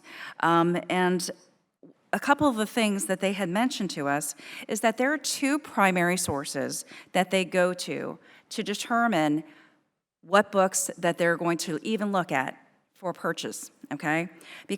And sometimes the content is not exactly what is in the preview. So for you to say that they understand the content, they understand the popularity of the book, they understand if it's a a lauded book, they understand the reviews, but no, they don't read every single page before they purchase, and it is on a list of recommended books based on popularity, based on the authors being lauded or the importance of the content. But to say that they're going to understand the content of the books, every book that is purchased, I believe is an anomaly that they're not going to be able to hit. You know, libraries, every single library in the division have different books. So, and that is important because what is important to a student in Corporate Landing Elementary School and what is important to someone at Creeds Elementary School might be very different. What their interests are, you know, what the books are or the children are interested in reading. And I've heard from so many LMSs that to say that you can only have these books in this library and we're going to do this division-wide would be very fair to the size of our division. If we had 3 schools, it might be more feasible, but to have 60-plus schools and to say every single school is going to have the same books just does not provide the ability for LMSs to be able to create fits for their own personal schools. So I really, why I say very much that I'm asking every single board member to talk to LMSs, to take this back to PRC and allow them the opportunity to come in and be a part of the solution. We talked about a solution-based approach to this, and I think that that would be a solution-based approach where we can have their input. They're doing this job every day, and by the way, their job is not standing there issuing library books. It is training teachers. It is doing all sorts of things. I mean, I could go through my whole list of items that they have. I asked somebody, an LMS, about their day, and they said, where do I start? Where do I start with my day? And so anyway, I would ask that if we're going to continue forward with a policy, that we include the LMSs in the discussion as part of the solution. Make sure that our legal team, we don't want something that's just defensible. We want something that is going to create the outcome that we want for both sides of the aisle, and I don't feel like this current policy is going to do that. Thank you. Ms. Melnick. So to Ms. Franklin's point and Mr. Culpepper's point, a good book or a great book is only a good book or a great book if it's being checked out. Is only a good book or a great book if it is being checked out, right? What somebody might deem a good book might sit on the shelf forever and never be checked out. But to Ms. Franklin's point, we've all been listening to our library media specialists, and if I've heard it once, I've heard it a dozen times. Book selections at Bayside High School will look different than book selections at Kellam High School. It's the audience. The library media specialists know their students, and they make choices for their students, which is why when genderqueer came up, and we did a search for how many books we had in our library, we had 2. Not 2 in every school, we had 2. 1 at one school and 1 at another.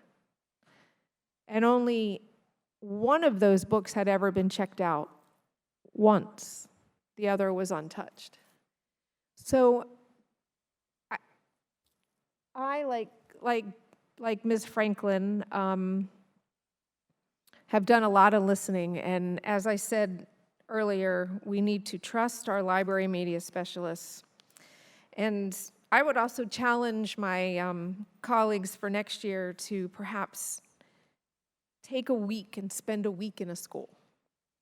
Immerse yourself in a school of your choice to really learn how a school runs, to really get a feel for the people that work there and a feel for the students that attend that school. It's really the most remarkable thing you could do for yourself as a board member. Ms. Brown. Thank you. So I'm hearing a lot of questions about the definition of sexually explicit content and why that one was picked. And I have to admit that as I'm listening to my colleagues' concerns, I am wondering why policy 6-11 would pass unanimously with the exact same definition as this proposed policy 6-65 has. So we are able to figure out how to determine what sexually explicit is when it's sexually explicit instructional material. Policy 611, B definitions 1, exact same definition. In fact, policy 6-65 is actually had some modifications to try to make it more clear based on the board's request. So I do think that that is worth taking into account. I mean, if we are doing this already, somewhere else we should be able to put that process into place for our library materials. I have gotten a number of emails, and I'm going to do what I did last week, which is I'm going to kind of respond to the various things that I read in the emails that I do not believe, based on communication with administration, our legal counsel, are necessarily accurate, and why I support this. I'm going to also explain, as a parent of a student, more than one student in our division, the difficulties surrounding locating specific titles. So one is that Captain Underpants would meet this criteria. No David would meet this criteria. None of those are lewd exhibitions of nudity. Another one says, another email that I got many of says policy removes works that discuss difficult topics. I got that one a lot, and it was the same email. The only topic that 665 is addressing is sexually explicit content. It's not addressing which characters are doing it. It is addressing if it's sexually explicit. It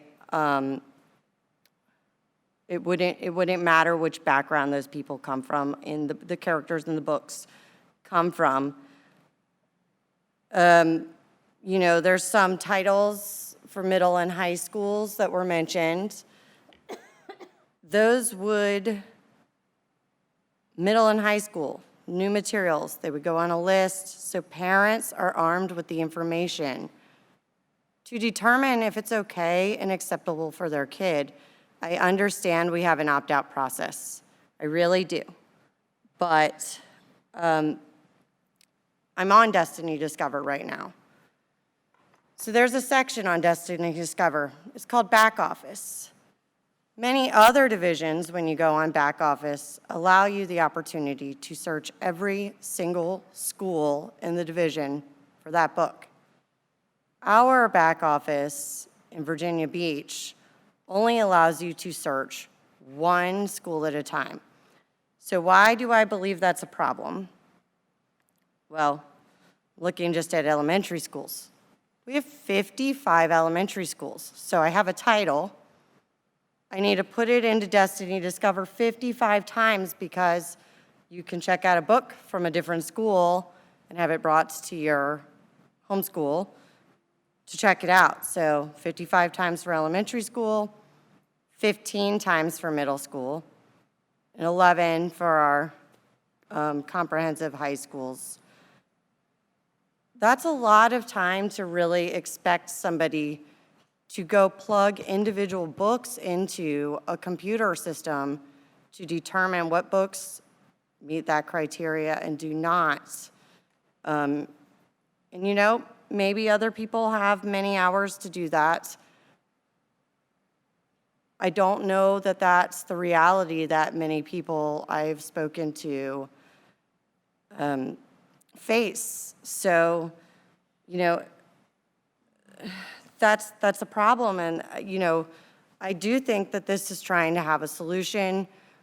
You know, there's other opportunities for solutions, but none of those are being, you know, brought forward. And I do think that this problem came up before the gubernatorial race and the GAF. I was sitting here, and there was parents after parent mentioning and being concerned about various books. And they do have a right to know what their kids are being provided with. And I do actually have a question. I don't know, though, who I would be directing it to, Madam Chair. Okay. So, I drew a blank. Sorry. It's only 1 a.m. It'll come back to me. Okay. Ms. Martin. I recall a couple of speakers talking about the movie ratings by the Motion Picture Producers Association. Software is rated by the Entertainment Software Ratings Board. Lyrics are by the Recording Industry Association of America. Those are private, nonprofit 501(c)s. Those are not government entities making those ratings. The real solution to this issue is a nationwide board that creates a standard age rating for these books. Because when I look up age ratings on YA Book List, on Common Sense Media, on Amazon, on Barnes & Noble, sometimes there's a 5-year age difference, right? But we're not going to fix that here. We're not going to fix that as a municipal government entity. You know, who wants to be Tipper Gore? Because there's a seat at the table. And that's how this gets fixed. And I'd be more than happy to sign on and to some kind of letter to start that ball rolling. But this doesn't solve that issue. The only way I could vote for it as a municipal body is if you include 18.2396C, and we have that holistic test of the book. And that's the last thing I'm going to say about this. Okay. Do you remember? All right, Ms. Brown. Okay, so my question is, if a principal, and this may be for Dr. Spence, Dr. Robertson, were to ask an LMS to remove a book from their library, would the LMS then have to do it? Answer, please. Question. Kami, I think that's a legal question, more so than a... The question would be, why are they removing? If it's outdated and said someday men will go to the moon, and you said remove it, that's too old a scientific textbook, that would be a good reason. And clearly, you're not required to keep every book in there. So you're allowed to remove books. So that's the question. Now, I think the question you're probably asking is if the LMS has determined that this is a book that there is an interest in, it suits the needs of the children, and the LMS firmly believes that this is important to have this book here in school for them, and is not given a justifying reason why it should be taken out. What is the remedy that the LMS has for that? I think, am I stating that correctly? Okay, I'll give some clarification. So there was a book in an elementary school that a constituent had mentioned they were concerned about. And I noticed in my search of the 55 elementary schools that that book was no longer located in any of them, but it had been in 3 of them when I had searched before. So what is the criteria we are using to now ask for those books that were purchased to be removed, I guess is what I'm trying to say. You do have your controversial materials, which is basically your book removal process. So it could have come through that process, and you looked at it, followed the different procedures in there, and decided it was not appropriate to be in schools. So if it came through that way, you followed that process. That's going to be your 712 series that you're looking at for your policies. Otherwise, if it just came down, the superintendent just woke up one morning and decided remove this book, then we'd have to question what was the basis for removing that book. Thank you. Okay. We are going to move forward, and we have a motion We had a second that Ms. Manning made, okay, and seconded by Mr. Culpepper. Okay. So, do you remember that motion, Ms. Manning? Can you say it again, please? To adopt policy 6-65 with the amendment on I'm sorry, I put it away, C2A, to change it from beginning 23-24 school year to beginning January 1, 2024. Thank you. Okay, so all in favor of her motion, please raise your hand.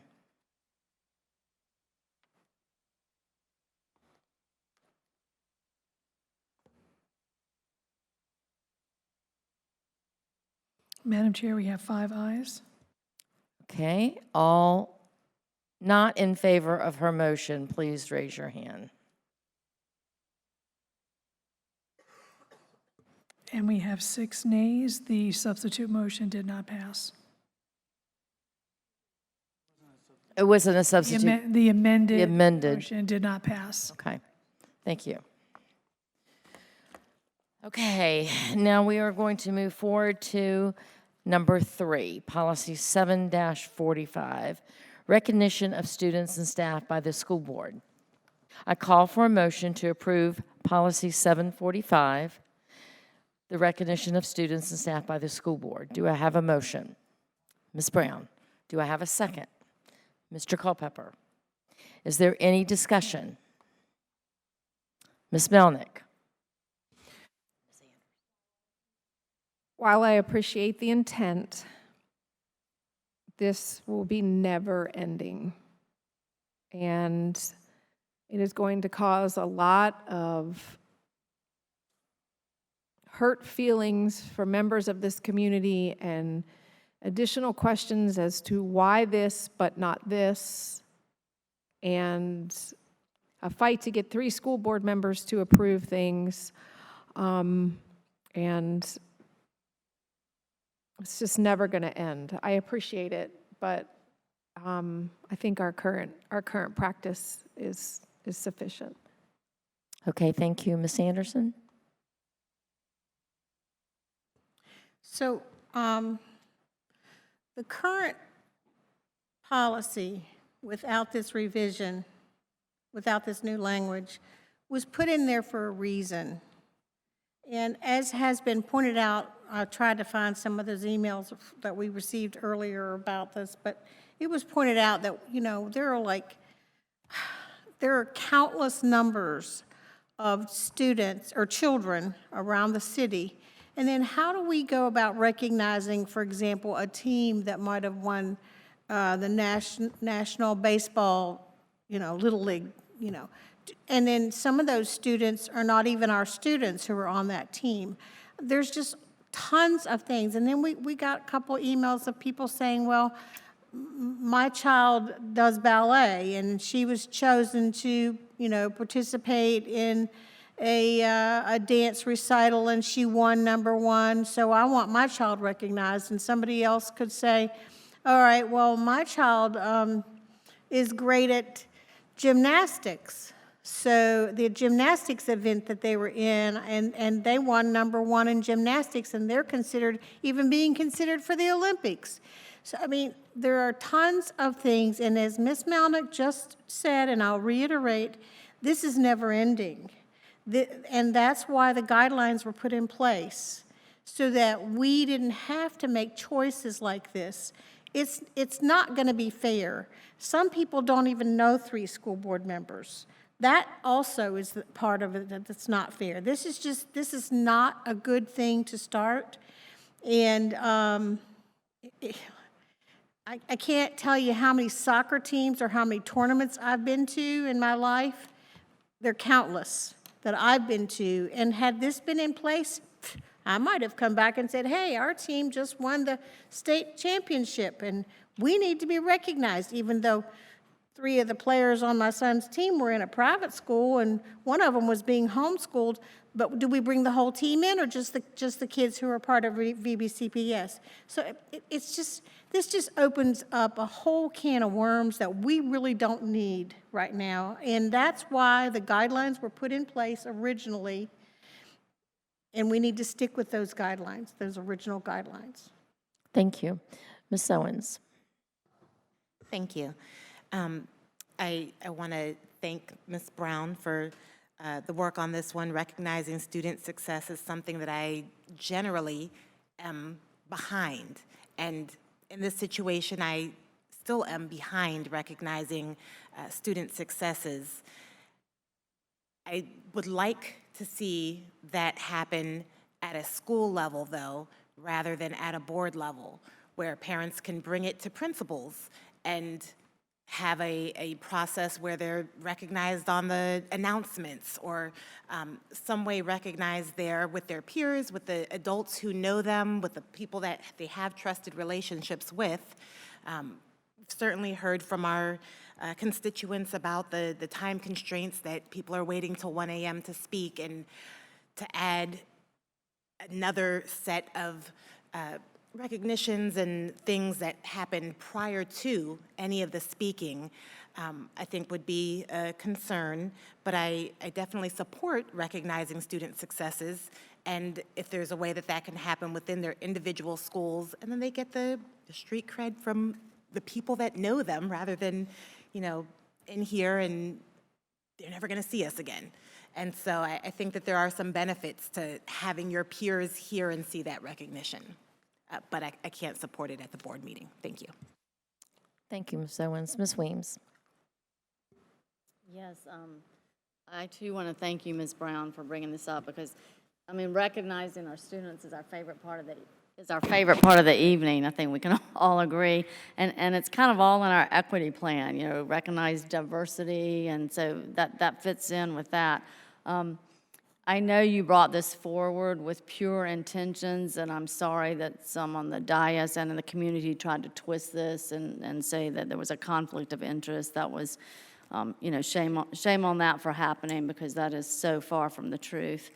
So I appreciate that. I tend to agree with Ms. Owens about, we recognize these folks, and let's recognize them in their building first, and then let's revisit this to see if there's another way to do it. But I do appreciate you bringing it forward, and I know your intentions were very solid and very pure in that, and I appreciate that. Thank you. And finally, I appreciate it too, because this is something I always used to wonder, well, why can't we recognize this person? Or why can't, and as I've been on the board for the last 6 years, I've realized why we can't recognize everyone, because of the time constraints and how many things there are. And so I appreciate you bringing it forward. And as you can see right now, I had a school board member say to me, one of my colleagues the other day, our agendas are just too long. These recognitions and these resolutions, that person said, we can't keep going like this. And I think that's what would happen. And also I feel that it wouldn't be the ones that we recognize, it'd be the ones that we didn't recognize that we'd have get the problem with. Those would be the ones that would be, well, why didn't you do me, So, or recognize my son or my child or my daughter. So I think it's just, I think our guidelines that we have, I think through the years, school boards have realized we've got to put some parameters on here, and this is, what we've done, and I think they've done a good job of that. So anyway, I like the idea that Ms. Owens had too, but thank you for bringing this. And your turn, Ms. Brown. Okay, so I'm going to read this first, since I did get a lot of emails from the community asking if this was a conflict of interest, and I heard that some board members were wondering as well. So I did get a legal opinion from the Commonwealth Attorney, and I'm just going to read it in part before I make my comments. Turning to whether you have a personal interest in the transaction regarding the vote to change the policy to allow the school board to recognize extracurricular student athletic accomplishments Upon the request of 3 or more members, your figure skating coaching business is neither 1, the subject of the transaction, nor 2, will it reasonably foresee a direct or indirect benefit or detriment as a result of whether the school board approves or rejects the policy change.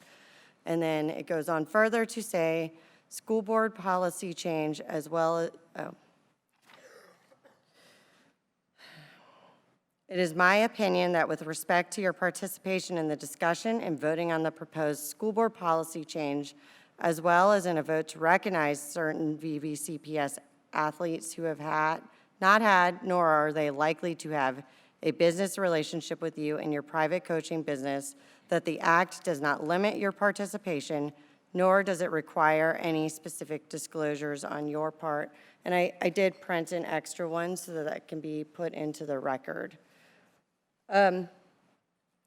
So I do appreciate a lot of the comments about the potential for a can of worms, and I do think that I can trust that most of my colleagues can recognize when I say extraordinary, I do mean those kids that are Olympic bound or have gotten high-level national recognitions. And that's why I put in consult with legal 3 school board members.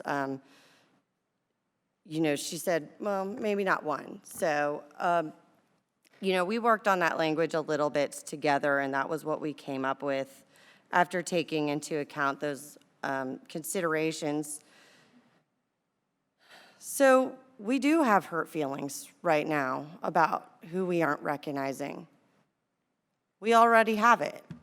We're already not recognizing students that have made very, very amazing accomplishments. And we do recognize a lot of students that have dedication, responsibility, commitment, perseverance, accountability, teamwork skills. And I read some of this again because, you know, you weren't here last time, so.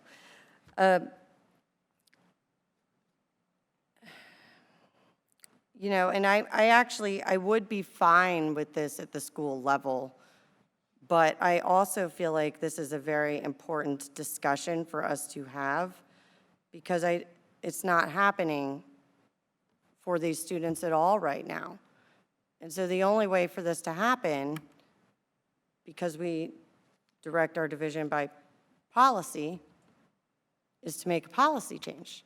So this is my attempt to do that. You know, if this was already going on,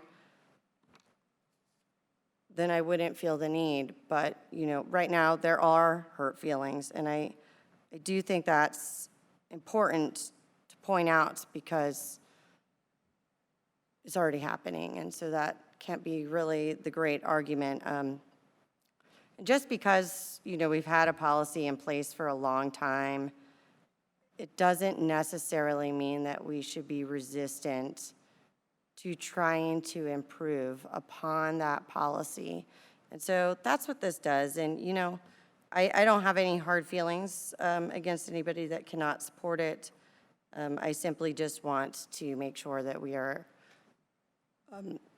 recognizing these levels of accomplishments. Thank you. Thank you. Okay, so, oh, I'm sorry, Mr. Culpepper. Sorry, I'll be quick.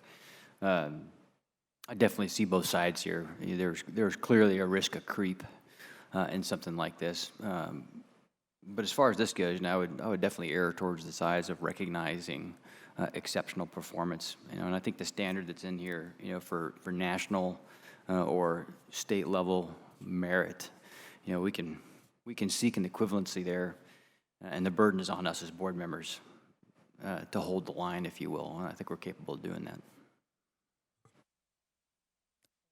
Thank you. Okay, is that it? All right, so I'm going to call for a vote. All in favor, see where I am here, of recognition, policy 745, recognition of students and staff by the school board. Please raise your hand.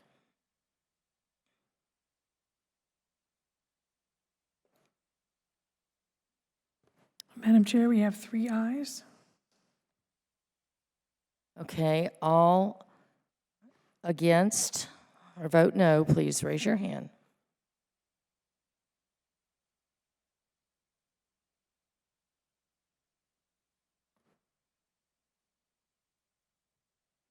Madam Chair, we have 8 nays, so the motion did not pass.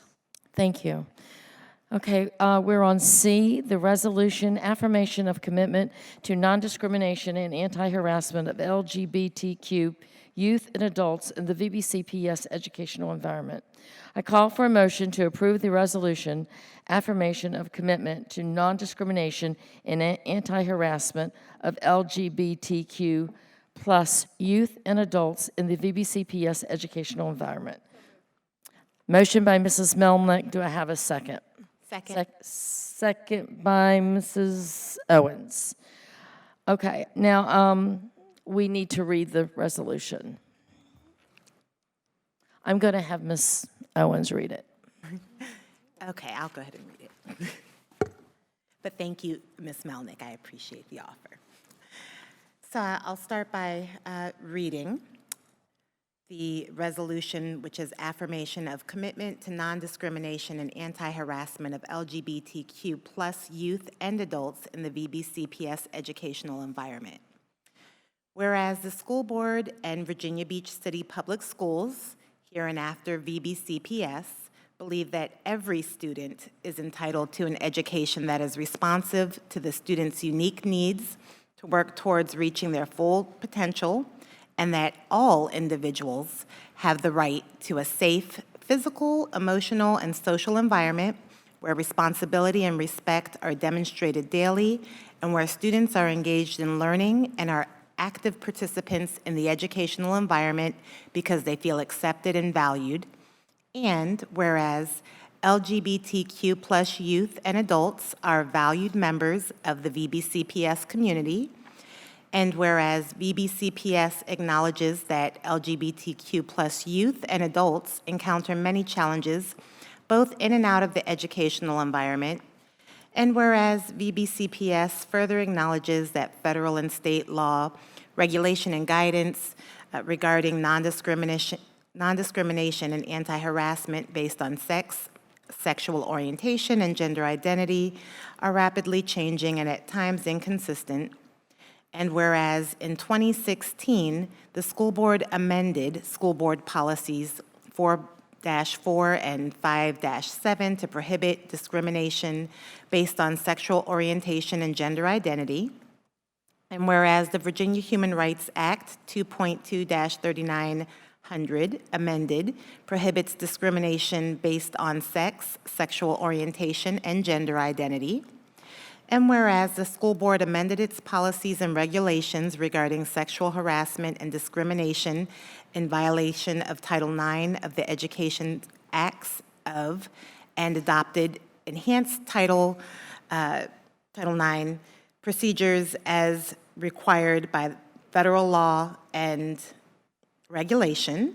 And whereas existing state and federal statutory and case law affirms the rights of both parents, guardians, and students on issues of privacy and the right to freedom from discrimination under Title IX, Title VII, and the Equal Protection Clause of the 14th Amendment, now therefore be it resolved that the school board affirms, supports, and values each of our students and staff, and will continue to further our efforts to create a welcoming, safe, and inclusive learning environment, providing protections for all students and staff, regardless of sex, sexual orientation, gender, gender identity, or any other characteristic protected by state or federal law.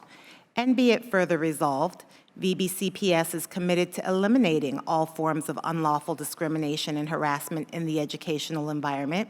Accordingly, no student shall be subjected to unlawful discrimination under any VBCPS education program or non-athletic activity based on sex, sexual orientation, gender, gender identity, or any other characteristic protected by state or federal law regarding non-discrimination and anti-harassment.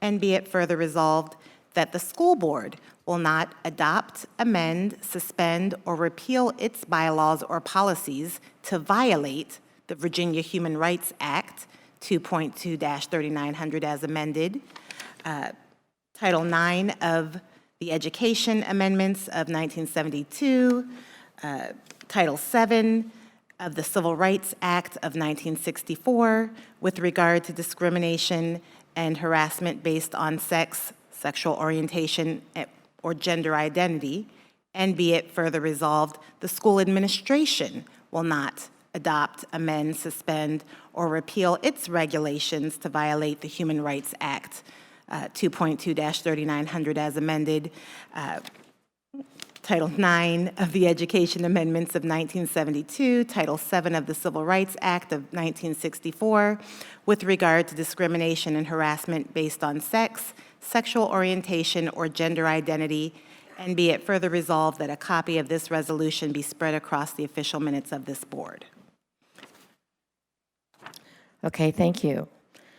Okay. And do I need to go into the queue to make comments? Yes. Okay. So now that she's read it, is there any discussion? And Mrs. Okay. Are you in the queue? Okay. So first, I'm going to take Ms. Owens first. Okay. All right, thank you. I want to kind of just start off by saying how incredibly proud and inspired I am by the students in our division. So many of them are graduating seniors. They're moving on as adults in our community. One of them is heading off to Harvard. They are truly the next leaders, and after this week, they're no longer our students in our division, but they are active and coordinated voting constituents. They have been beyond courageous. They've exposed their personal vulnerabilities to the world in an effort to seek a safe place for them, for their peers, and for all in our school environment. For over 8 months now, we've heard them come meeting after meeting, some of them attending more meetings over that span than some of our own board members in the chambers. And we've heard statistics for suicide and mental health for students in the LGBTQ+ community who have support versus those who don't. We've heard personal stories, we've received emails, things that break my heart. As a parent, I certainly can empathize with the numerous emails we've received from parents of LGBT students who are sending their child into our schools not knowing if their child can safely be themselves. And we've had parents come and speak to that in person as well. My career has been in child protective services right here in Virginia Beach. Over more than a decade, I have investigated well over 1,000 cases, yes, over 1,000 cases of child abuse here in our city in Virginia Beach. I've seen and heard things that will never leave me. And I know that schools are the safe place for many of our students. And for some of our students, they can't even find safety here in the schools. Every student in our district deserves to feel safe and valued, period.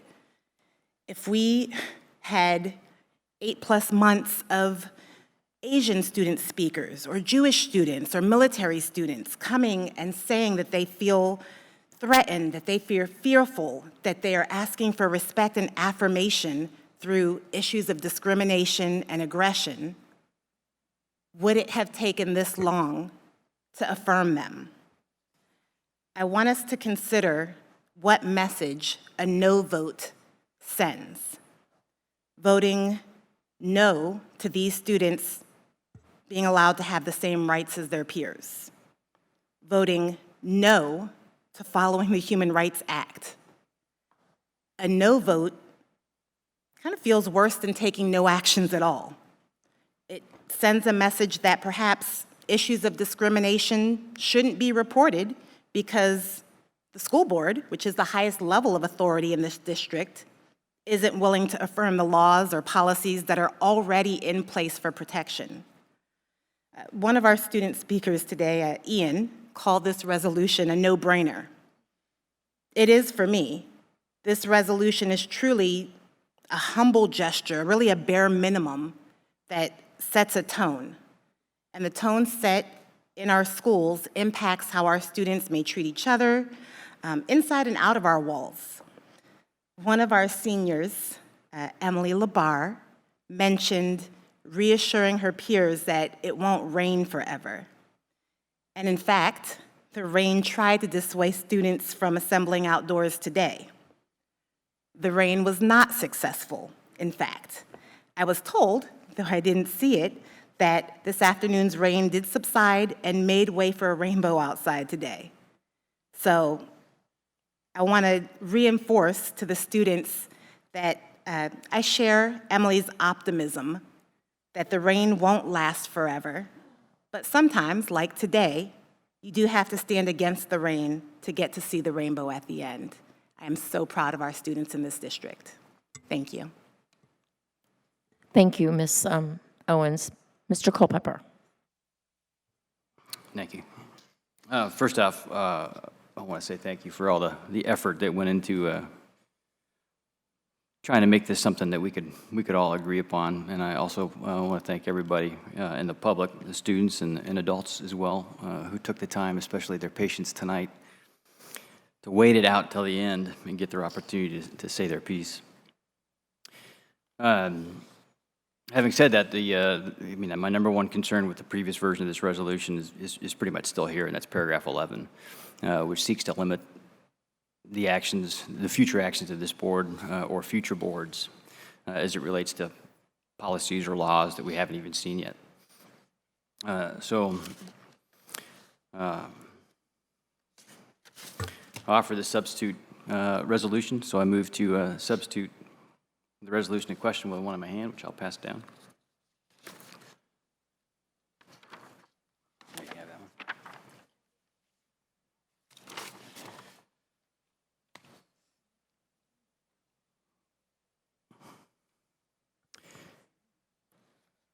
one. Before I read it, I'll just say this, there's nobody up here who is going to petition for discrimination. But to the extent that the inclusion of one is by default the exclusion of another, I think this resolution as it's written actually falls short of what I think is an appropriate restatement from this board and the school division of its commitment to non-discrimination. You ready for me to read it?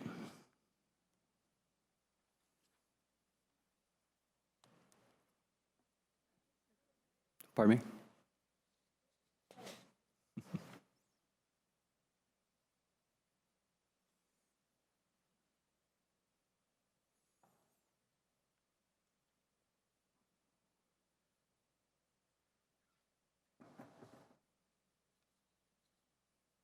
Mr. Culpepper, you just may want to clarify, what's on the board is what you're proposing No, for the audience, or as? No, I don't have it on the board. Mike, is there another copy there? Do you have another copy? You want to hand that to Cammie? No, my point is, we just made it clear, what was on the board, we want to make clear whether that was what you were It is proposing or not. not. No, I'm sorry, I don't have an electronic All version. right, so how about I ask I'll read it when you're ready. someone to read it? Do you want to read it, or do you want me to read it? I'm happy to read it. Need to go slow. We have it in print, but they don't out there. Oh, I'm sorry, yeah. Yeah, we need to have a second. Yeah, he hasn't read it, so he has to do that, and then we, Okay, can I read it? sure, go ahead. Okay. Okay, never mind. Non-discrimination against youth and families in education. Whereas Virginia Beach City Public Schools, VBCPS, believes that every student is entitled to an education that is responsive to one's unique needs to reach their full potential, and that provides a safe physical, emotional, and social environment where responsibility and respect are demonstrated daily, and where students are engaged in learning and are active participants in the school community because they feel accepted and valued. And whereas VBCPS, in accordance with its strategic plan, fosters and builds positive relationships between parents, students, and staff, and whereas VBCPS has adopted policies that prohibit all forms of unlawful discrimination in the education environment, and whereas per Virginia State Code 1-240.1, parents have a fundamental right to make decisions concerning the upbringing, education, and care of the parent's child, and whereas students benefit from a welcoming learning environment for all that focuses on the academic education of all students and embraces parental involvement in the educational process. And whereas free speech is vital to an open dialogue on this or any matter and is protected under the United States and Virginia constitutions. Public comment, diverse views, and other public displays and assemblies intended to peacefully and civilly express one's interests and beliefs are therefore protected by law. Now therefore be it resolved that the school board of the City of Virginia Beach supports and values every student and will continue to further efforts to create a welcoming, safe, and inclusive learning environment for all students and parents. And be it further resolved that the school board of the City of Virginia Beach will adopt policies that protect all students and emphasize that parents provide the ultimate oversight and decision-making for their children, and further resolved that a copy of this resolution be spread across the official minutes of the board.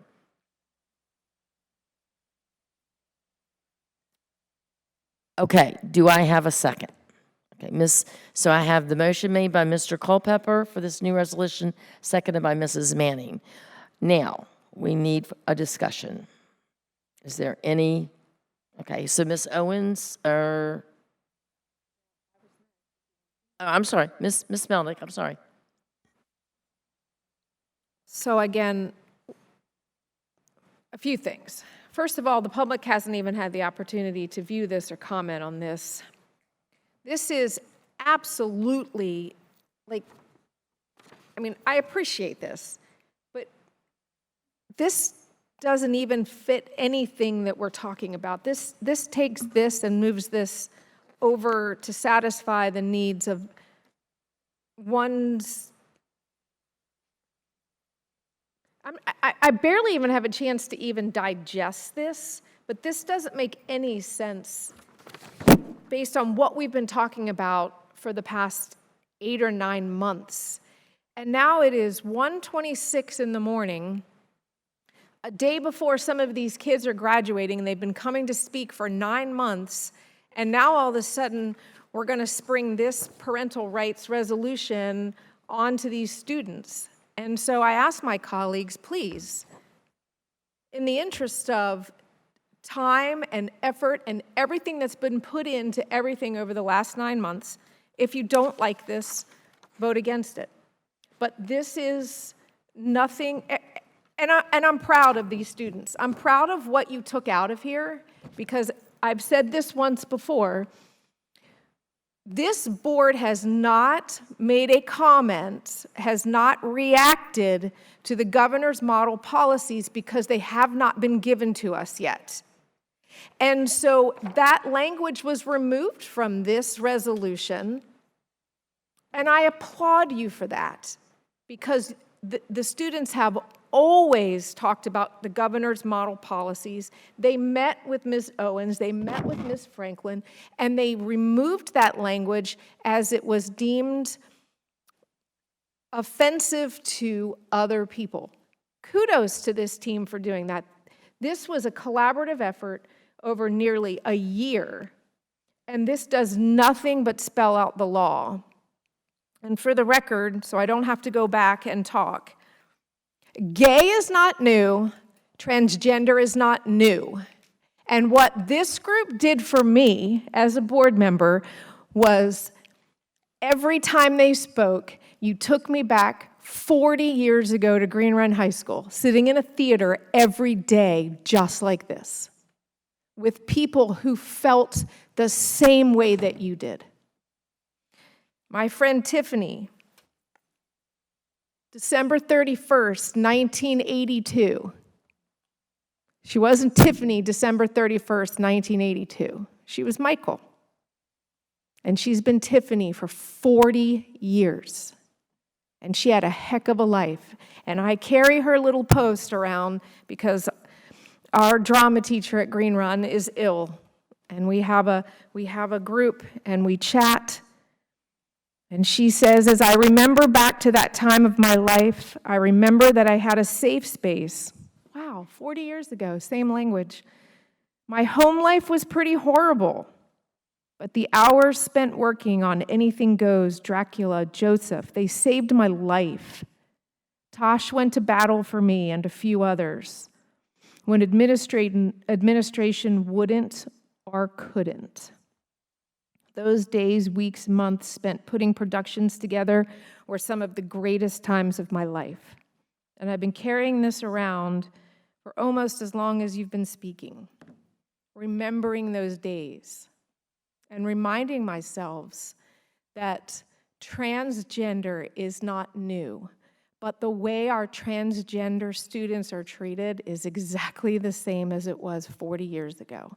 And I applaud your efforts to make a difference.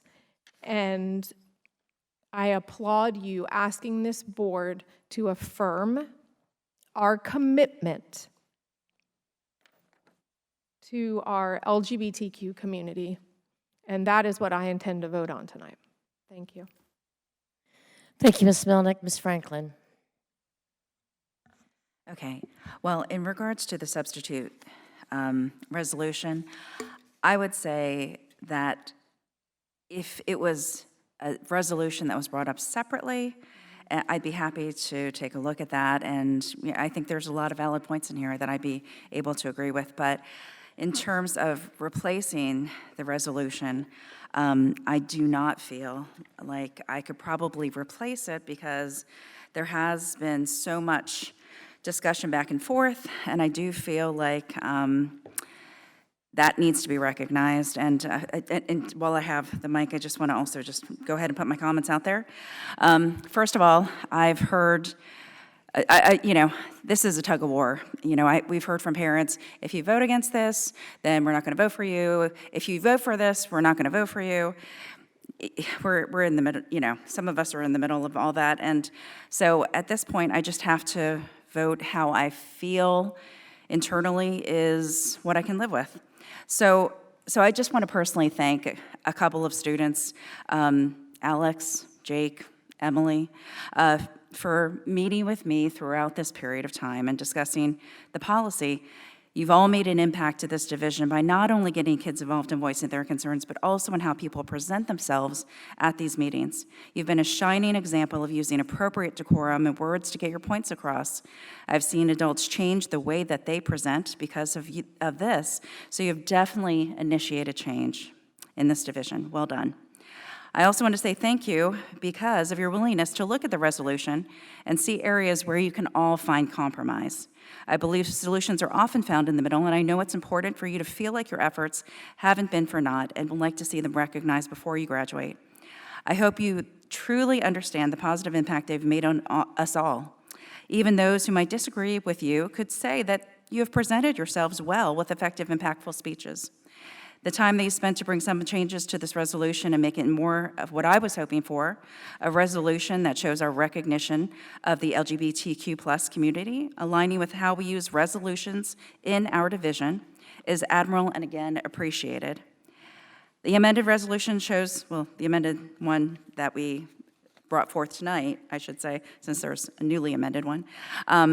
The amended resolution shows the desire for us to ensure that this community of kids and adults can feel respected and safe. It also doesn't create divisive rhetoric that pulls away from the true nature of what was trying to have accomplished with the original intent of the resolution. I think it's appropriate that during Pride Month that we can offer this amended resolution for the vote tonight.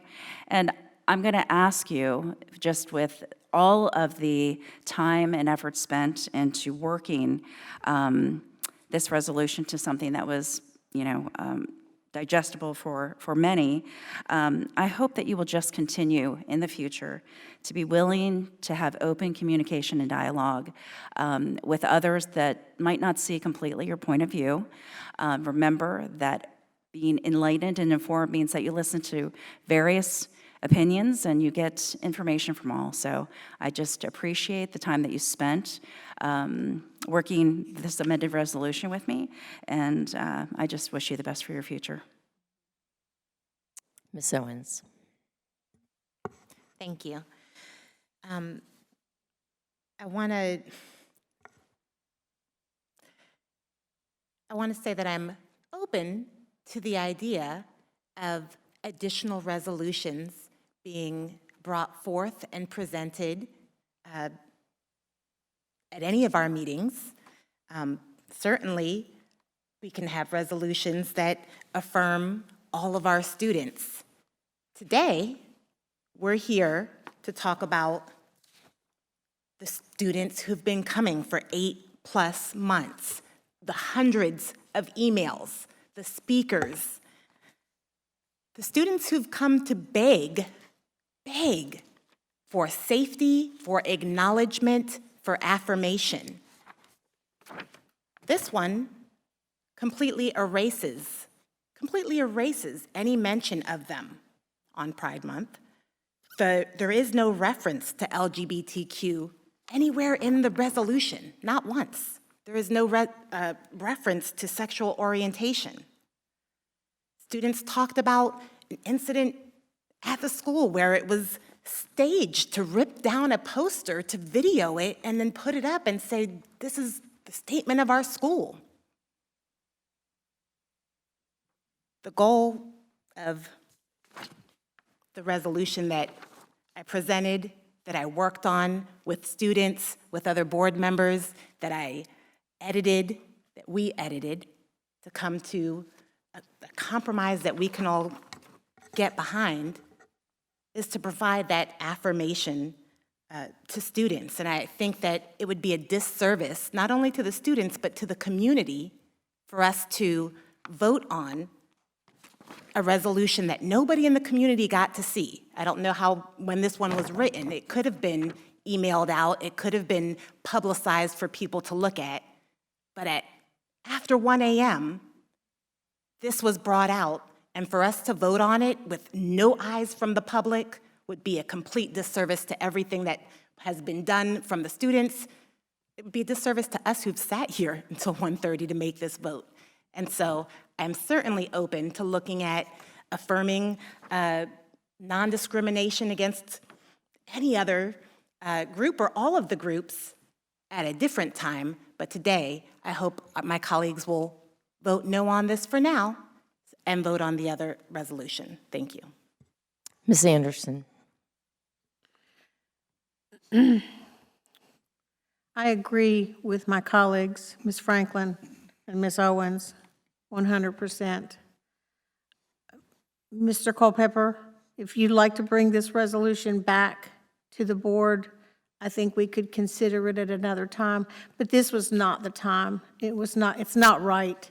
It's not ethical to even comprehend how we could possibly substitute your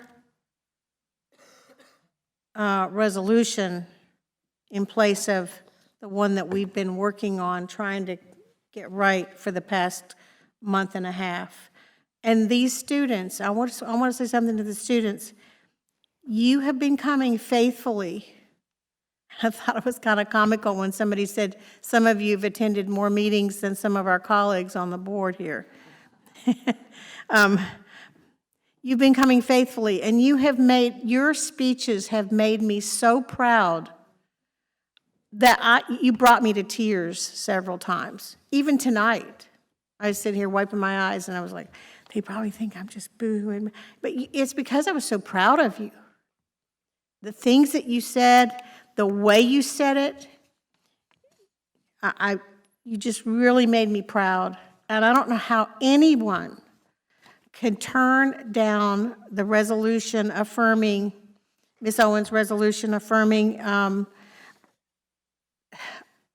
the LGBTQ plus community. I don't know how anyone could turn this down if they've been present at any of our school board meetings this past 9 months.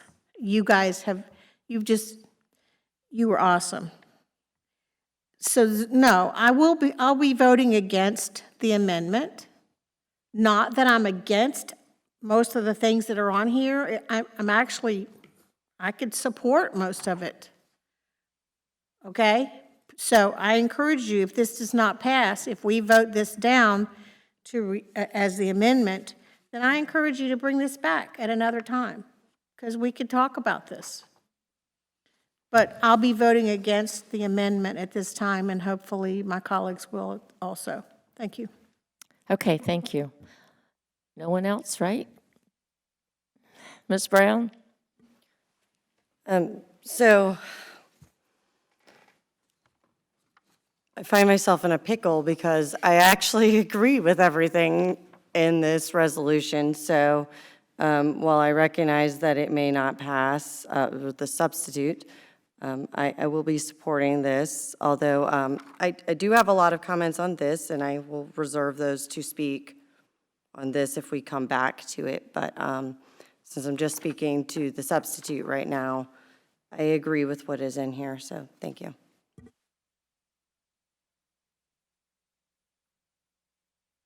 Ms. Martin?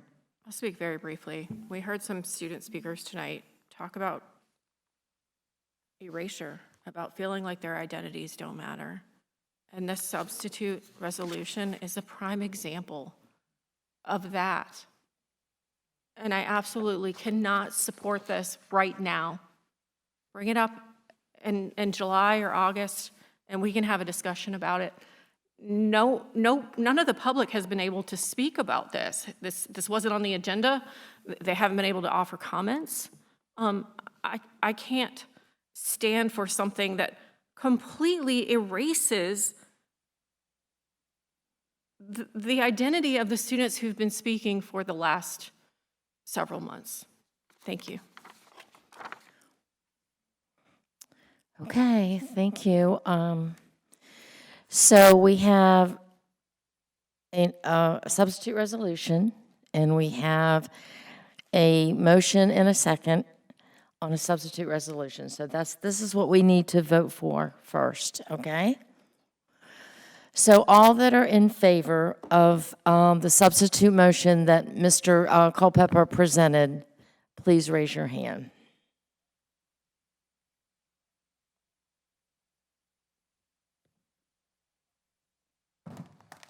Madam Chair, we have 4 ayes.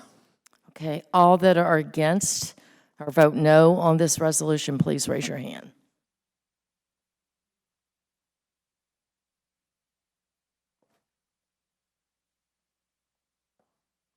And we have 7 nays, so the substitute resolution did not pass.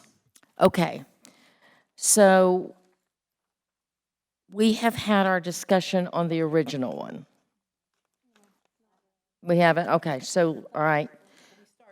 We started to, okay, and then we got to Mr. Culpepper's. Okay, so Ms. Manning, you've got your hand raised. I see yours first.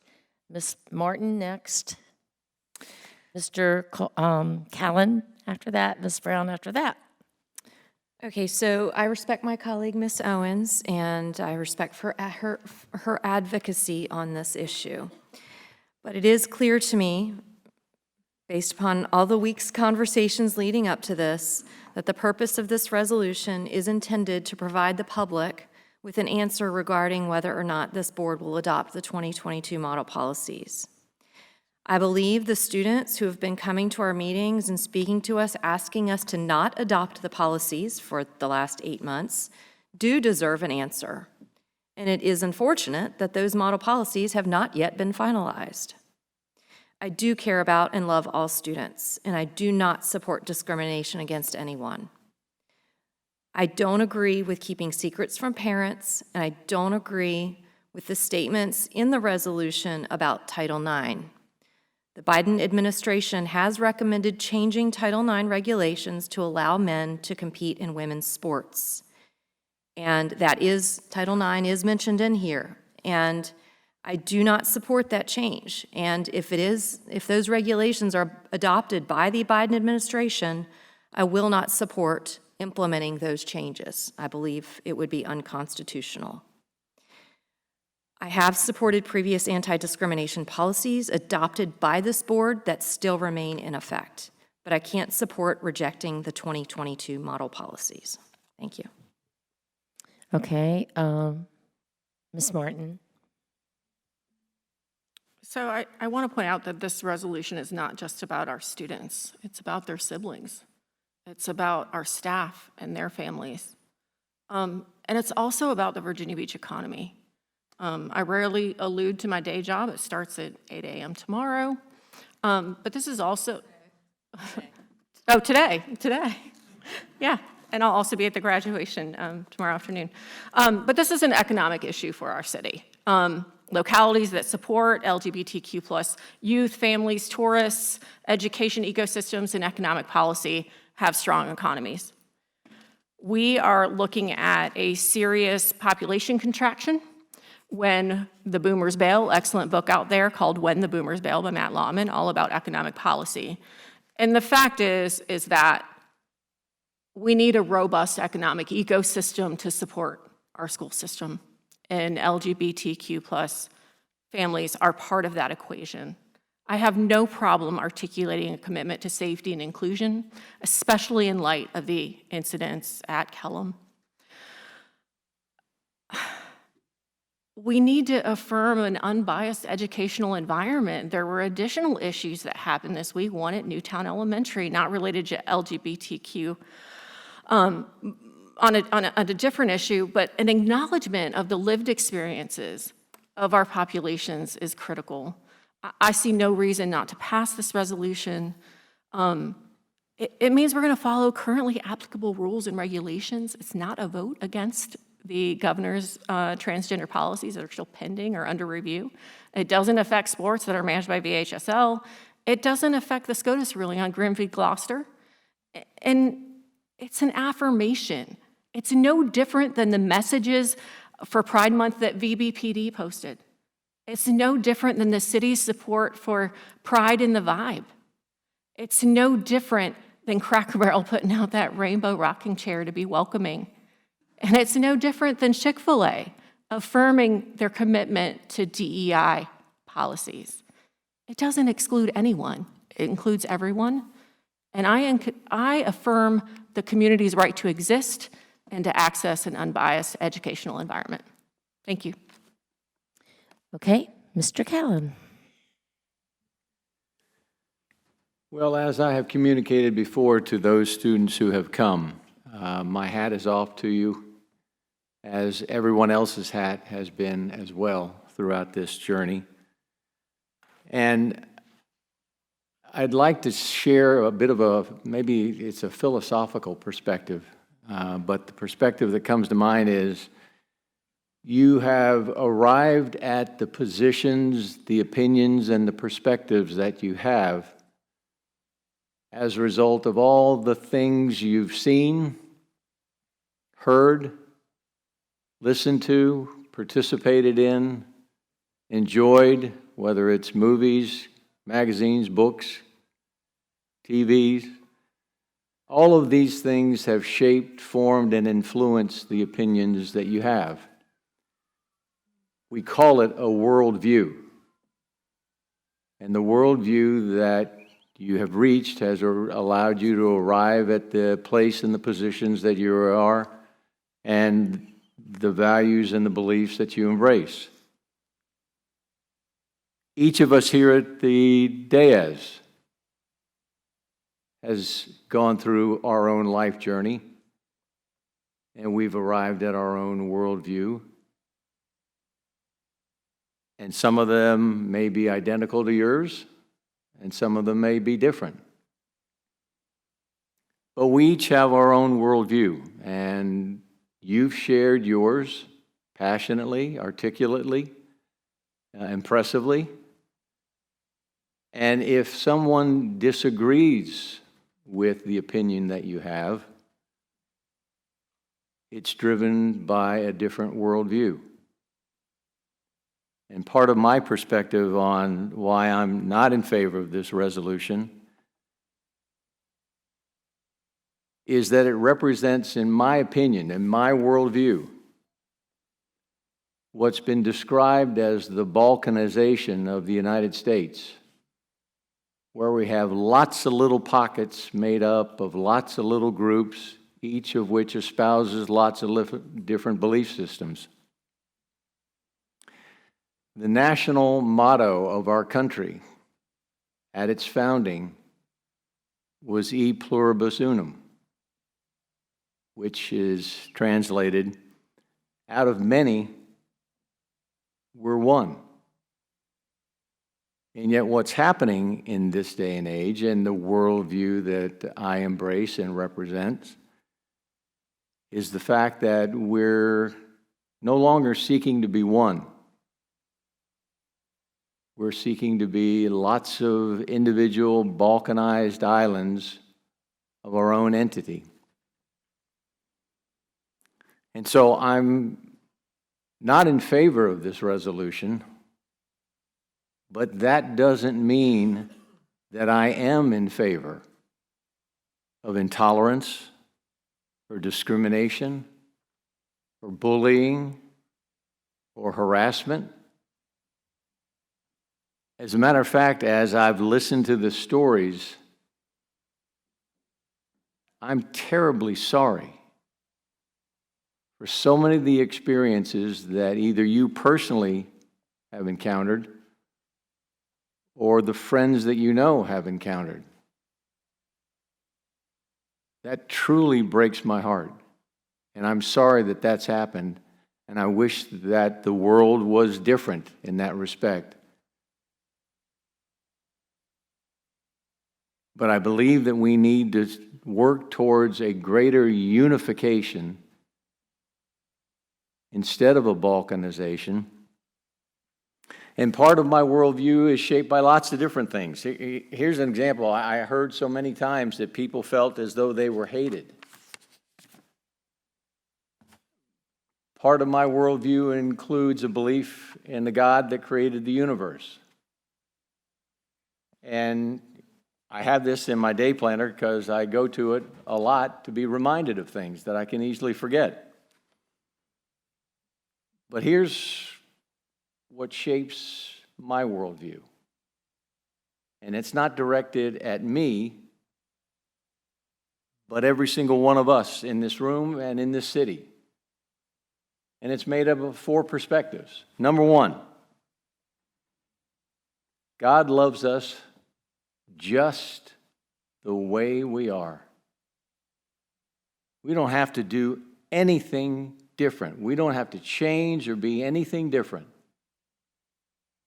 to experience His love. Number 2 is interesting, though.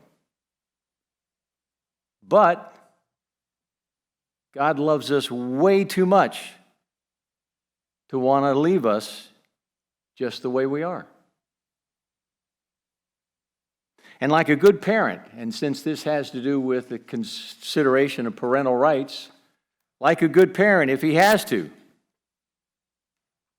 He's willing to hurt any and all of our feelings in order to get us to move from the way we are, in order to help us become everything we could be and should be and everything we have the potential to be.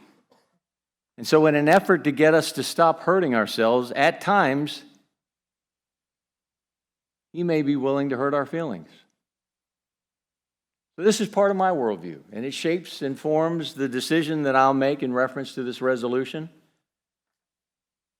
But it's not driven by a perception of hate from me to anyone at all.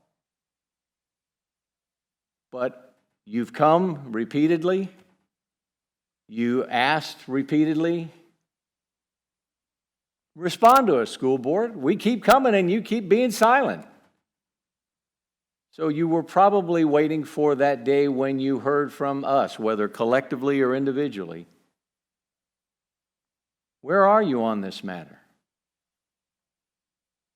Well, I hope you hear that part of what shapes and informs maybe many of us is this number one principle. God loves you just the way you are. You don't have to change at all to experience His love. But I have to say, I'm not going to be voting for this resolution because it creates a pocket. Instead of these principles being applicable to every student, regardless of where you are, to me, it's not inclusive enough. It doesn't embrace everybody. So, that's where I'm coming from, and I thought you might want to know. Thanks. Thank you. Ms. Brown. Thank you, Madam Chair. So I appreciate all of the public comment that we've gotten. All of our student speakers have been amazing. You all are going to definitely go on to do great things. You've been well prepared. You've researched. You've written speeches. You've been consistent, which is actually a really good predictor of success. But I do want to share that my interpretation of policy 5-7, which on our resolution is the second to last and third to last, further resolved, that is referenced for our non-discrimination and non-harassment of students.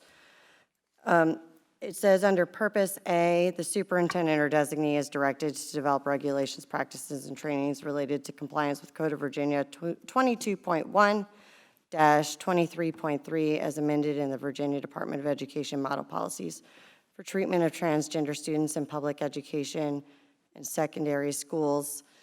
I believe that with this language in here, may conflict if the model policies are released by the state superintendent.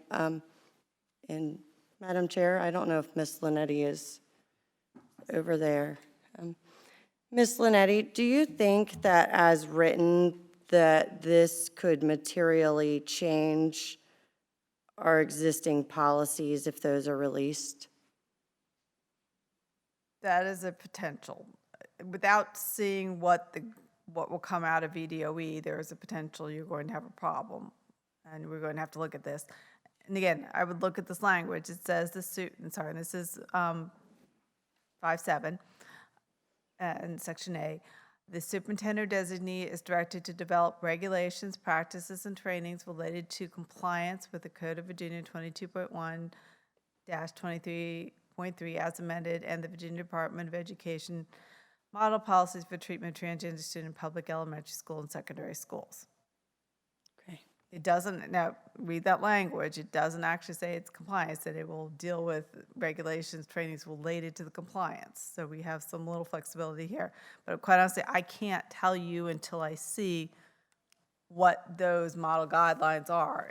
And that will be a problem. If they're in violation of federal or state law, we've already got a problem with which we choose to comply with. So yes, and that is by what American Dish all along it's very difficult for us to say what we're going to do without knowing what those guidelines are going to be. Okay. And I know there's been a lot of comments about, substitute resolutions and not seeing them, and the public not seeing them. Just September 13th of last year, the public did not see a substitute. And so, I've done a lot of thinking about this and pondering, because it is important to me that people know, that we hear them and that we don't want to discriminate against any group of people. But I won't be able to support it with those two further resolves in there. So I have a substitute resolution. Oh, God.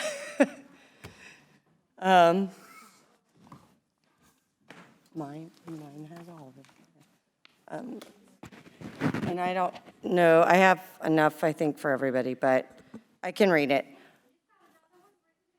Yeah, I printed it right before I got here. I'm going to go ahead and read it. Commitment to non-discrimination of LGBTQ plus youth in education. Whereas the school board in Virginia Beach City Public Schools, hereinafter VBCPS, believes that every student is entitled to an education that is responsive to the student's unique needs to reach their full potential, and that all individuals have the rights to a safe physical, emotional, and social environment where responsibility and respect are demonstrated daily, and where students are engaged in learning and are active participants in the educational environment. And whereas LGBTQ plus youth and adults are valued members of the VBCPS community, and whereas VBCPS acknowledges that that LGBTQ plus youth encounter many challenges both in and out of the educational environment. And whereas in 2016, the school board amended school board policies 4-4 and 5-7 to prohibit discrimination based on sexual orientation and gender identity.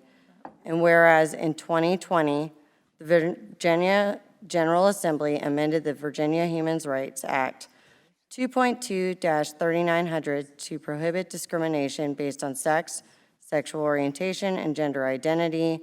And whereas the school board amended its policies and regulations regarding sexual harassment and discrimination and adopted enhanced Title IX procedures as required by federal law and regulation. And whereas existing state and federal statutory and case law affirm the right to freedom from discrimination under Title IX, Title VII, and the Equal Protection Clause of the 14th Amendment. Now therefore it be resolved that the school board supports and values each of our students and staff and will continue our efforts to create a welcoming, safe, and inclusive learning environment that provides protections for all students and staff regardless of sex, sexual orientation, gender identity, race, color, religion, national origin, disability, or any other characteristic protected by state or federal law. And be it further resolved that VBCPS is committed to eliminating all forms of unlawful discrimination and harassment in the educational environment.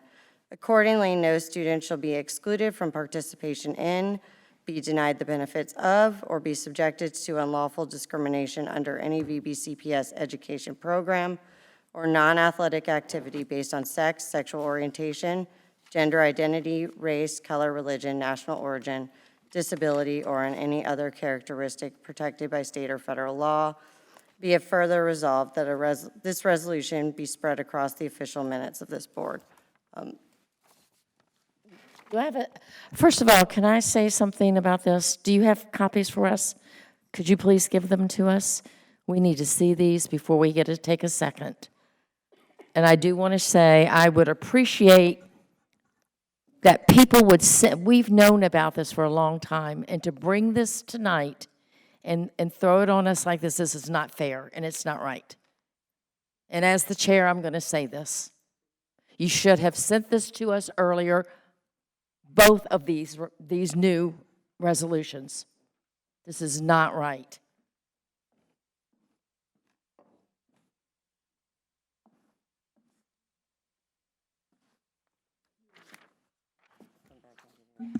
While Ms. Brown is handing out the amended resolution, I just want to kind of address a couple things. And it will go back to her amended resolution since that's what's on the table right now. We specifically, through reworking this resolution, the one that Ms. Owens presented tonight, we specifically removed language that would reference some things that were debatable, things that maybe perhaps I wasn't crazy about and I felt like some other colleagues might not be crazy about. So in the sense of compromise and working together, we specifically removed anything that had to do with the bathrooms, Title IX, sports, field trips, all of that rhetoric, because we really wanted the focus to be on support and non-discrimination of this community. And so, Can I stop you for a second? I'm sorry. I'm sorry, because we didn't take a second. And I do have a question for Ms. Linetti, a legal question. Ms. Linetti. And I might be wrong, but can we have two substitutions to a motion? This is two substitutions. Will you vote, didn't you vote down the other one? Yeah, we voted down that one. So it's like This two is a levels down. substitution This to is the a new original one. amendment. If Mrs. Brown was trying to amend Mr. Culpepper's motion, that would have been the issue. I think he got rid of that, so I think this is simply a new amendment. Okay, I just wanted to make sure before we moved on. All right, now I need a second, and then I'll let you continue. I'm sorry, Jennifer, Ms. Franklin. So do I have a second?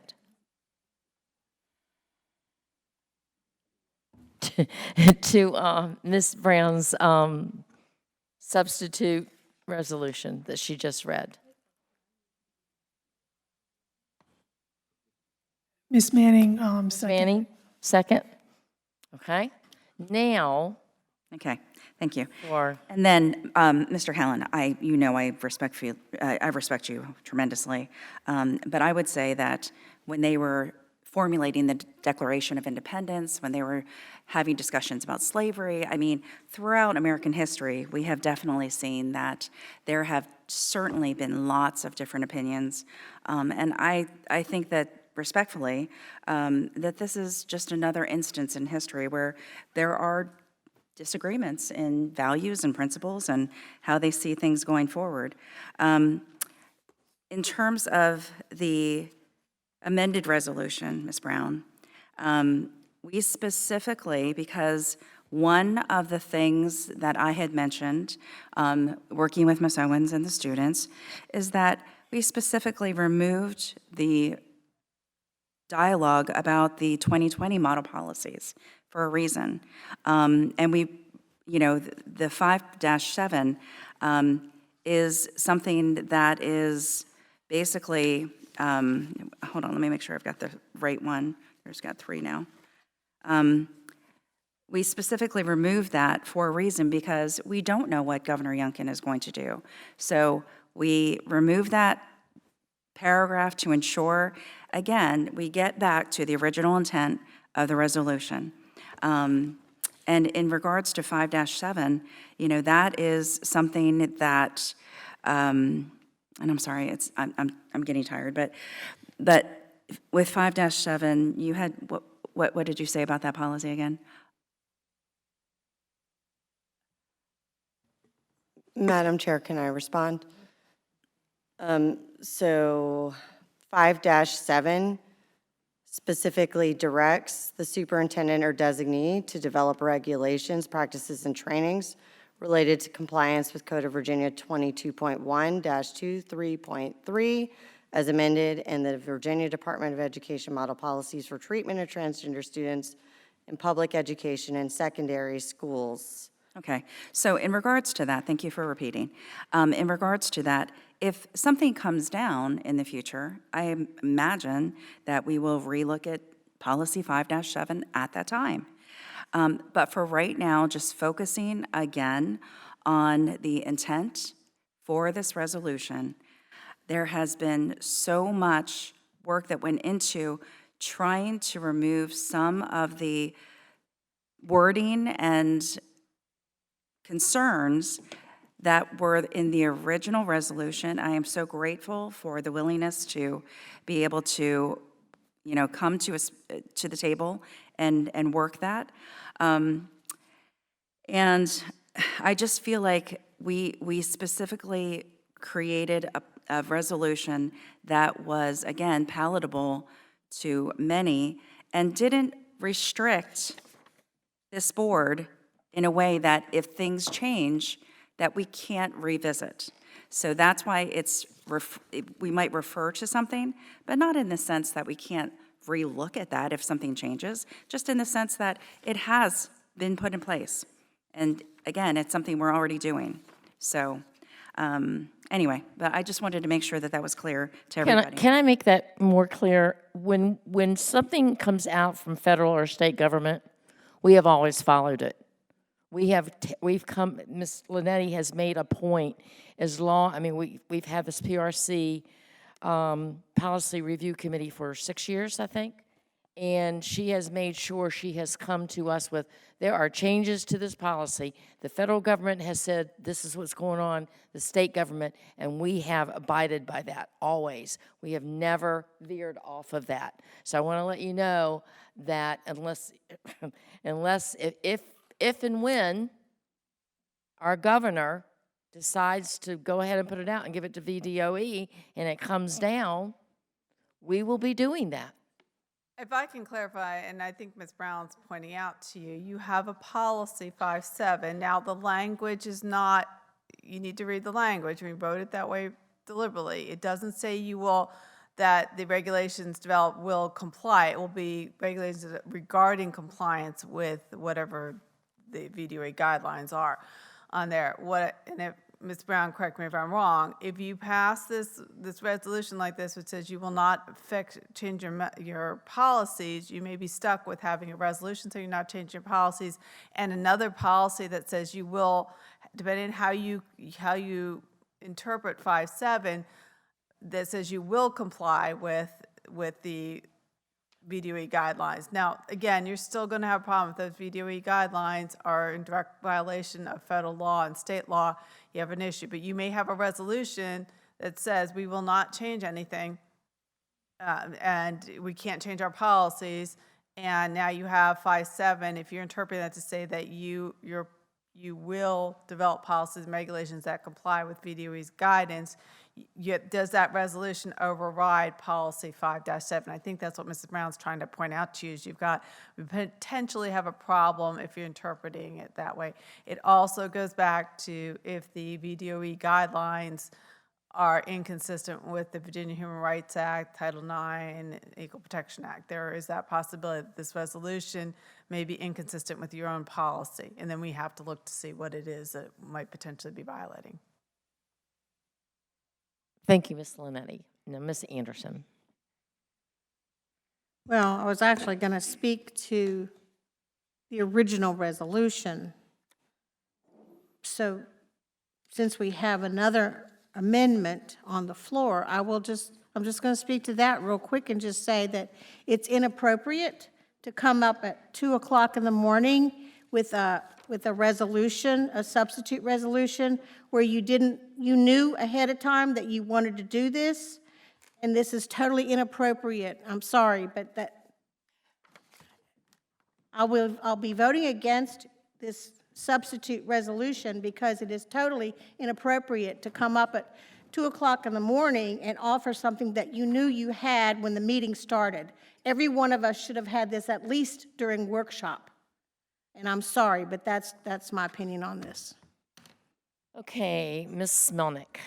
Ms. Linetti, what can we do to rectify that one piece? Can we just remove N5-7? Hold on a second.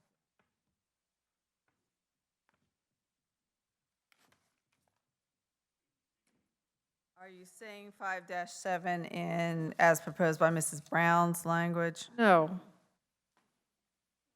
You're not supposed to, you're discussing the substitute. My God. That later. I'm going to have to come back. Okay. This is a circus. Ms. Owens.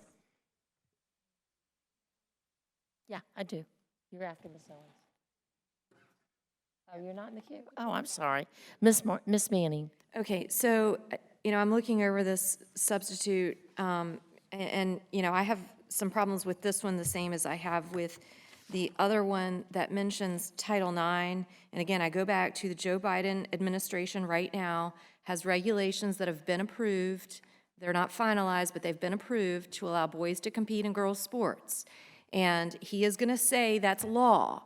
I don't believe that he has the power to do that, and I think it's going to be unconstitutional, but this board may be faced with, are we going to adopt a so-called law that we may think is unconstitutional?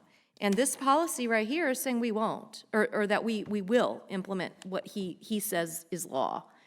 So And they both reference that, so I don't think I can support the substitute for that reason. And I hope we can just move forward with a vote on this, and let's vote on the other one, and let's just be done, is what I request. Thank you. Ms. Martin? I apologize, I just need 90 more seconds. I can't let this go. As a first-generation American whose mother survived the Nazi invasion of Prussia, whose family was stuck behind the Iron Curtain, I cannot believe I heard the term balkanization in here. Heard what? Balkanization in here. The LGBT students are not it's not a separatist movement. They're not asking for a new country. They're not trying to set up a different constitution. They just want the current one to apply and be enforced. That's all. That's all. I cannot let that go. I cannot let that term be applied to these students. Thank you.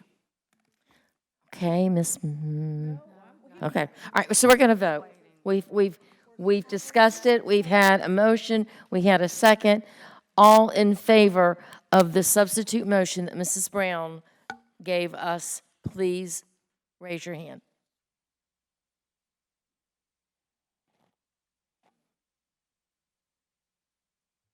Madam Chair, we have one aye.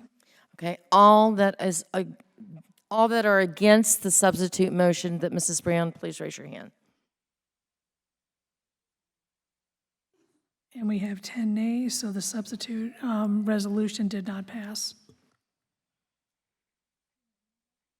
Okay, now we're back to the original resolution that Mrs. Owens read. And we're back to the discussion. There were some people that wanted to say something, and then things were changed. So, Ms. Melnick. So I remember 2016, and we worked very hard on policy 4-4, and I remember it sadly being cutting edge, that we were putting into policy prohibiting discrimination based on sexual orientation and gender identity. This is a resolution. This is not a policy. If we have been very respectful, this board has collectively, of our governor. We've been waiting patiently for reaction to the tens of thousands of comments that came after his model policies, and we've heard nothing, and we've been waiting almost a year. And so this is a resolution. If something comes down from the governor and we follow the governor's directives, then we can tweak this. But right now, we don't have it, and I don't think it's a slap in the face to the governor at all.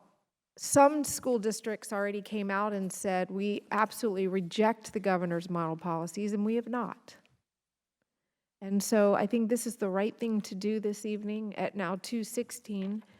And I'd like to send these children on their way with the affirmation that they deserve. And I Okay. would like to proceed. Okay, so I don't see anybody else's. Ms. Brown. Guys, please remember, tomorrow is graduation. We have people that have to be there. Come on. Okay.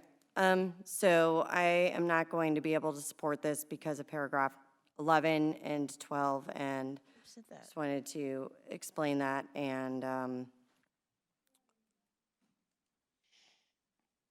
well, I have a right to speak, so. Don't listen. Thank you. You know, and I'm distracted now, so that's it. Thank you. Okay. So we're going to take a vote. We have a motion and a second on the policy that Mrs. Owens read. So all that are in favor of this policy, resolution, I'm sorry, guys. It's getting late. This resolution, please raise your hand.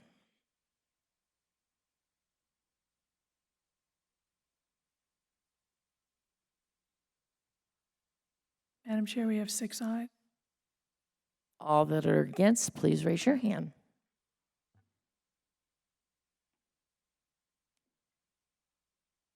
And we have 5 nays. The resolution passed. Okay, guys. Guys, you can't. I know it's late, but nope. Thank you. Thank you. All right, let's move on to our next agenda item. Let me get all these policies off, our resolutions. Committee organizations or board reports. Are there any? What was that? I'm sorry. Anybody have anything to report that's very important that you need to do? I just wanted to quickly. All right. Ms. Franklin?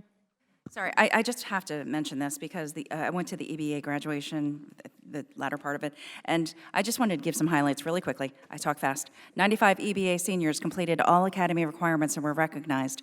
24 EBA class of 23 students completed the Business Administration Association degree in partnership with TCC. 24 got their associate's degree. The EBA class of 2023 was offered over $10.7 million and plans to accept over $1.9 million. We awarded 3 $1,000 scholarships from the parents of the booster clubs, Friends of the EBA.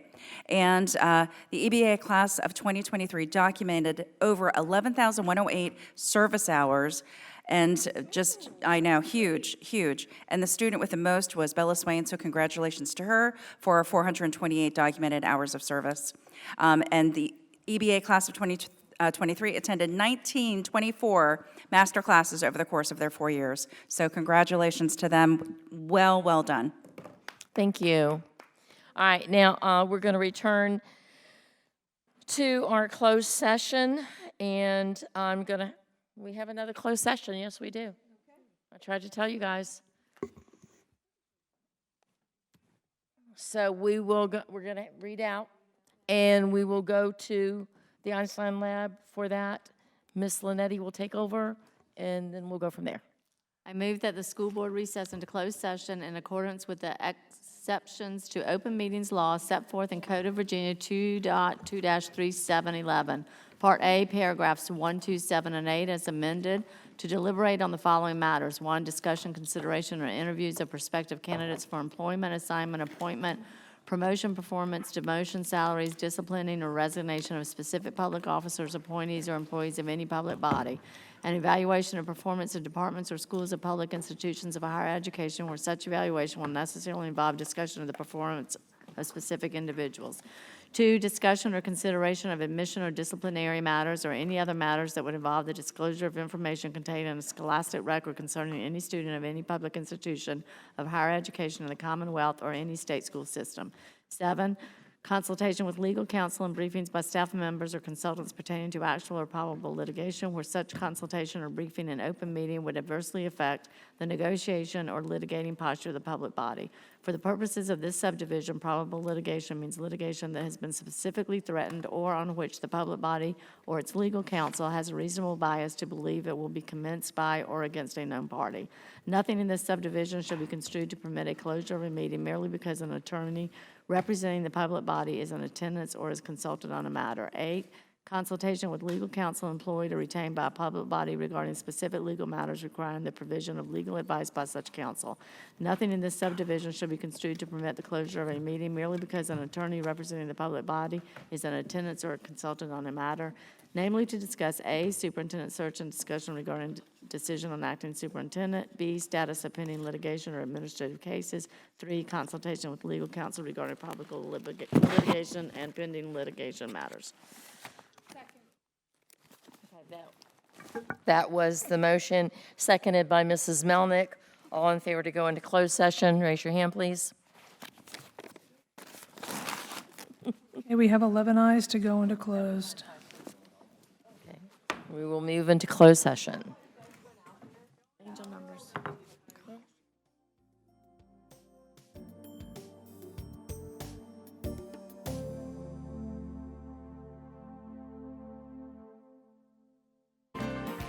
Whereas the school board of the city of Virginia Beach has convened in a closed on the date pursuant to an affirmative recorded right in accordance with the provisions of the Virginia Beach Freedom of Information Act. And whereas Section 2.2-3712D of the Code of Virginia requires a certification by this school board that such closed meeting was conducted in conformity with Virginia law, now therefore be it resolved That the school board of the city of Virginia Beach hereby certifies that to the best of each member's knowledge, only public business matters lawfully exempted from open meeting requirements by Virginia law were discussed in the closed meeting to which the certification applies, and only such business matters as were identified in the motion by which the closed meeting was convened were heard, discussed, or considered.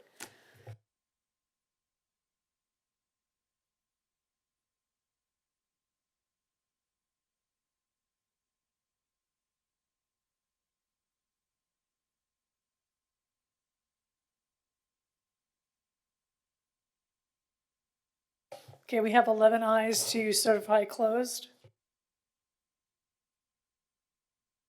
I'm going to read the resolution that we just decided on. He's got to vote now.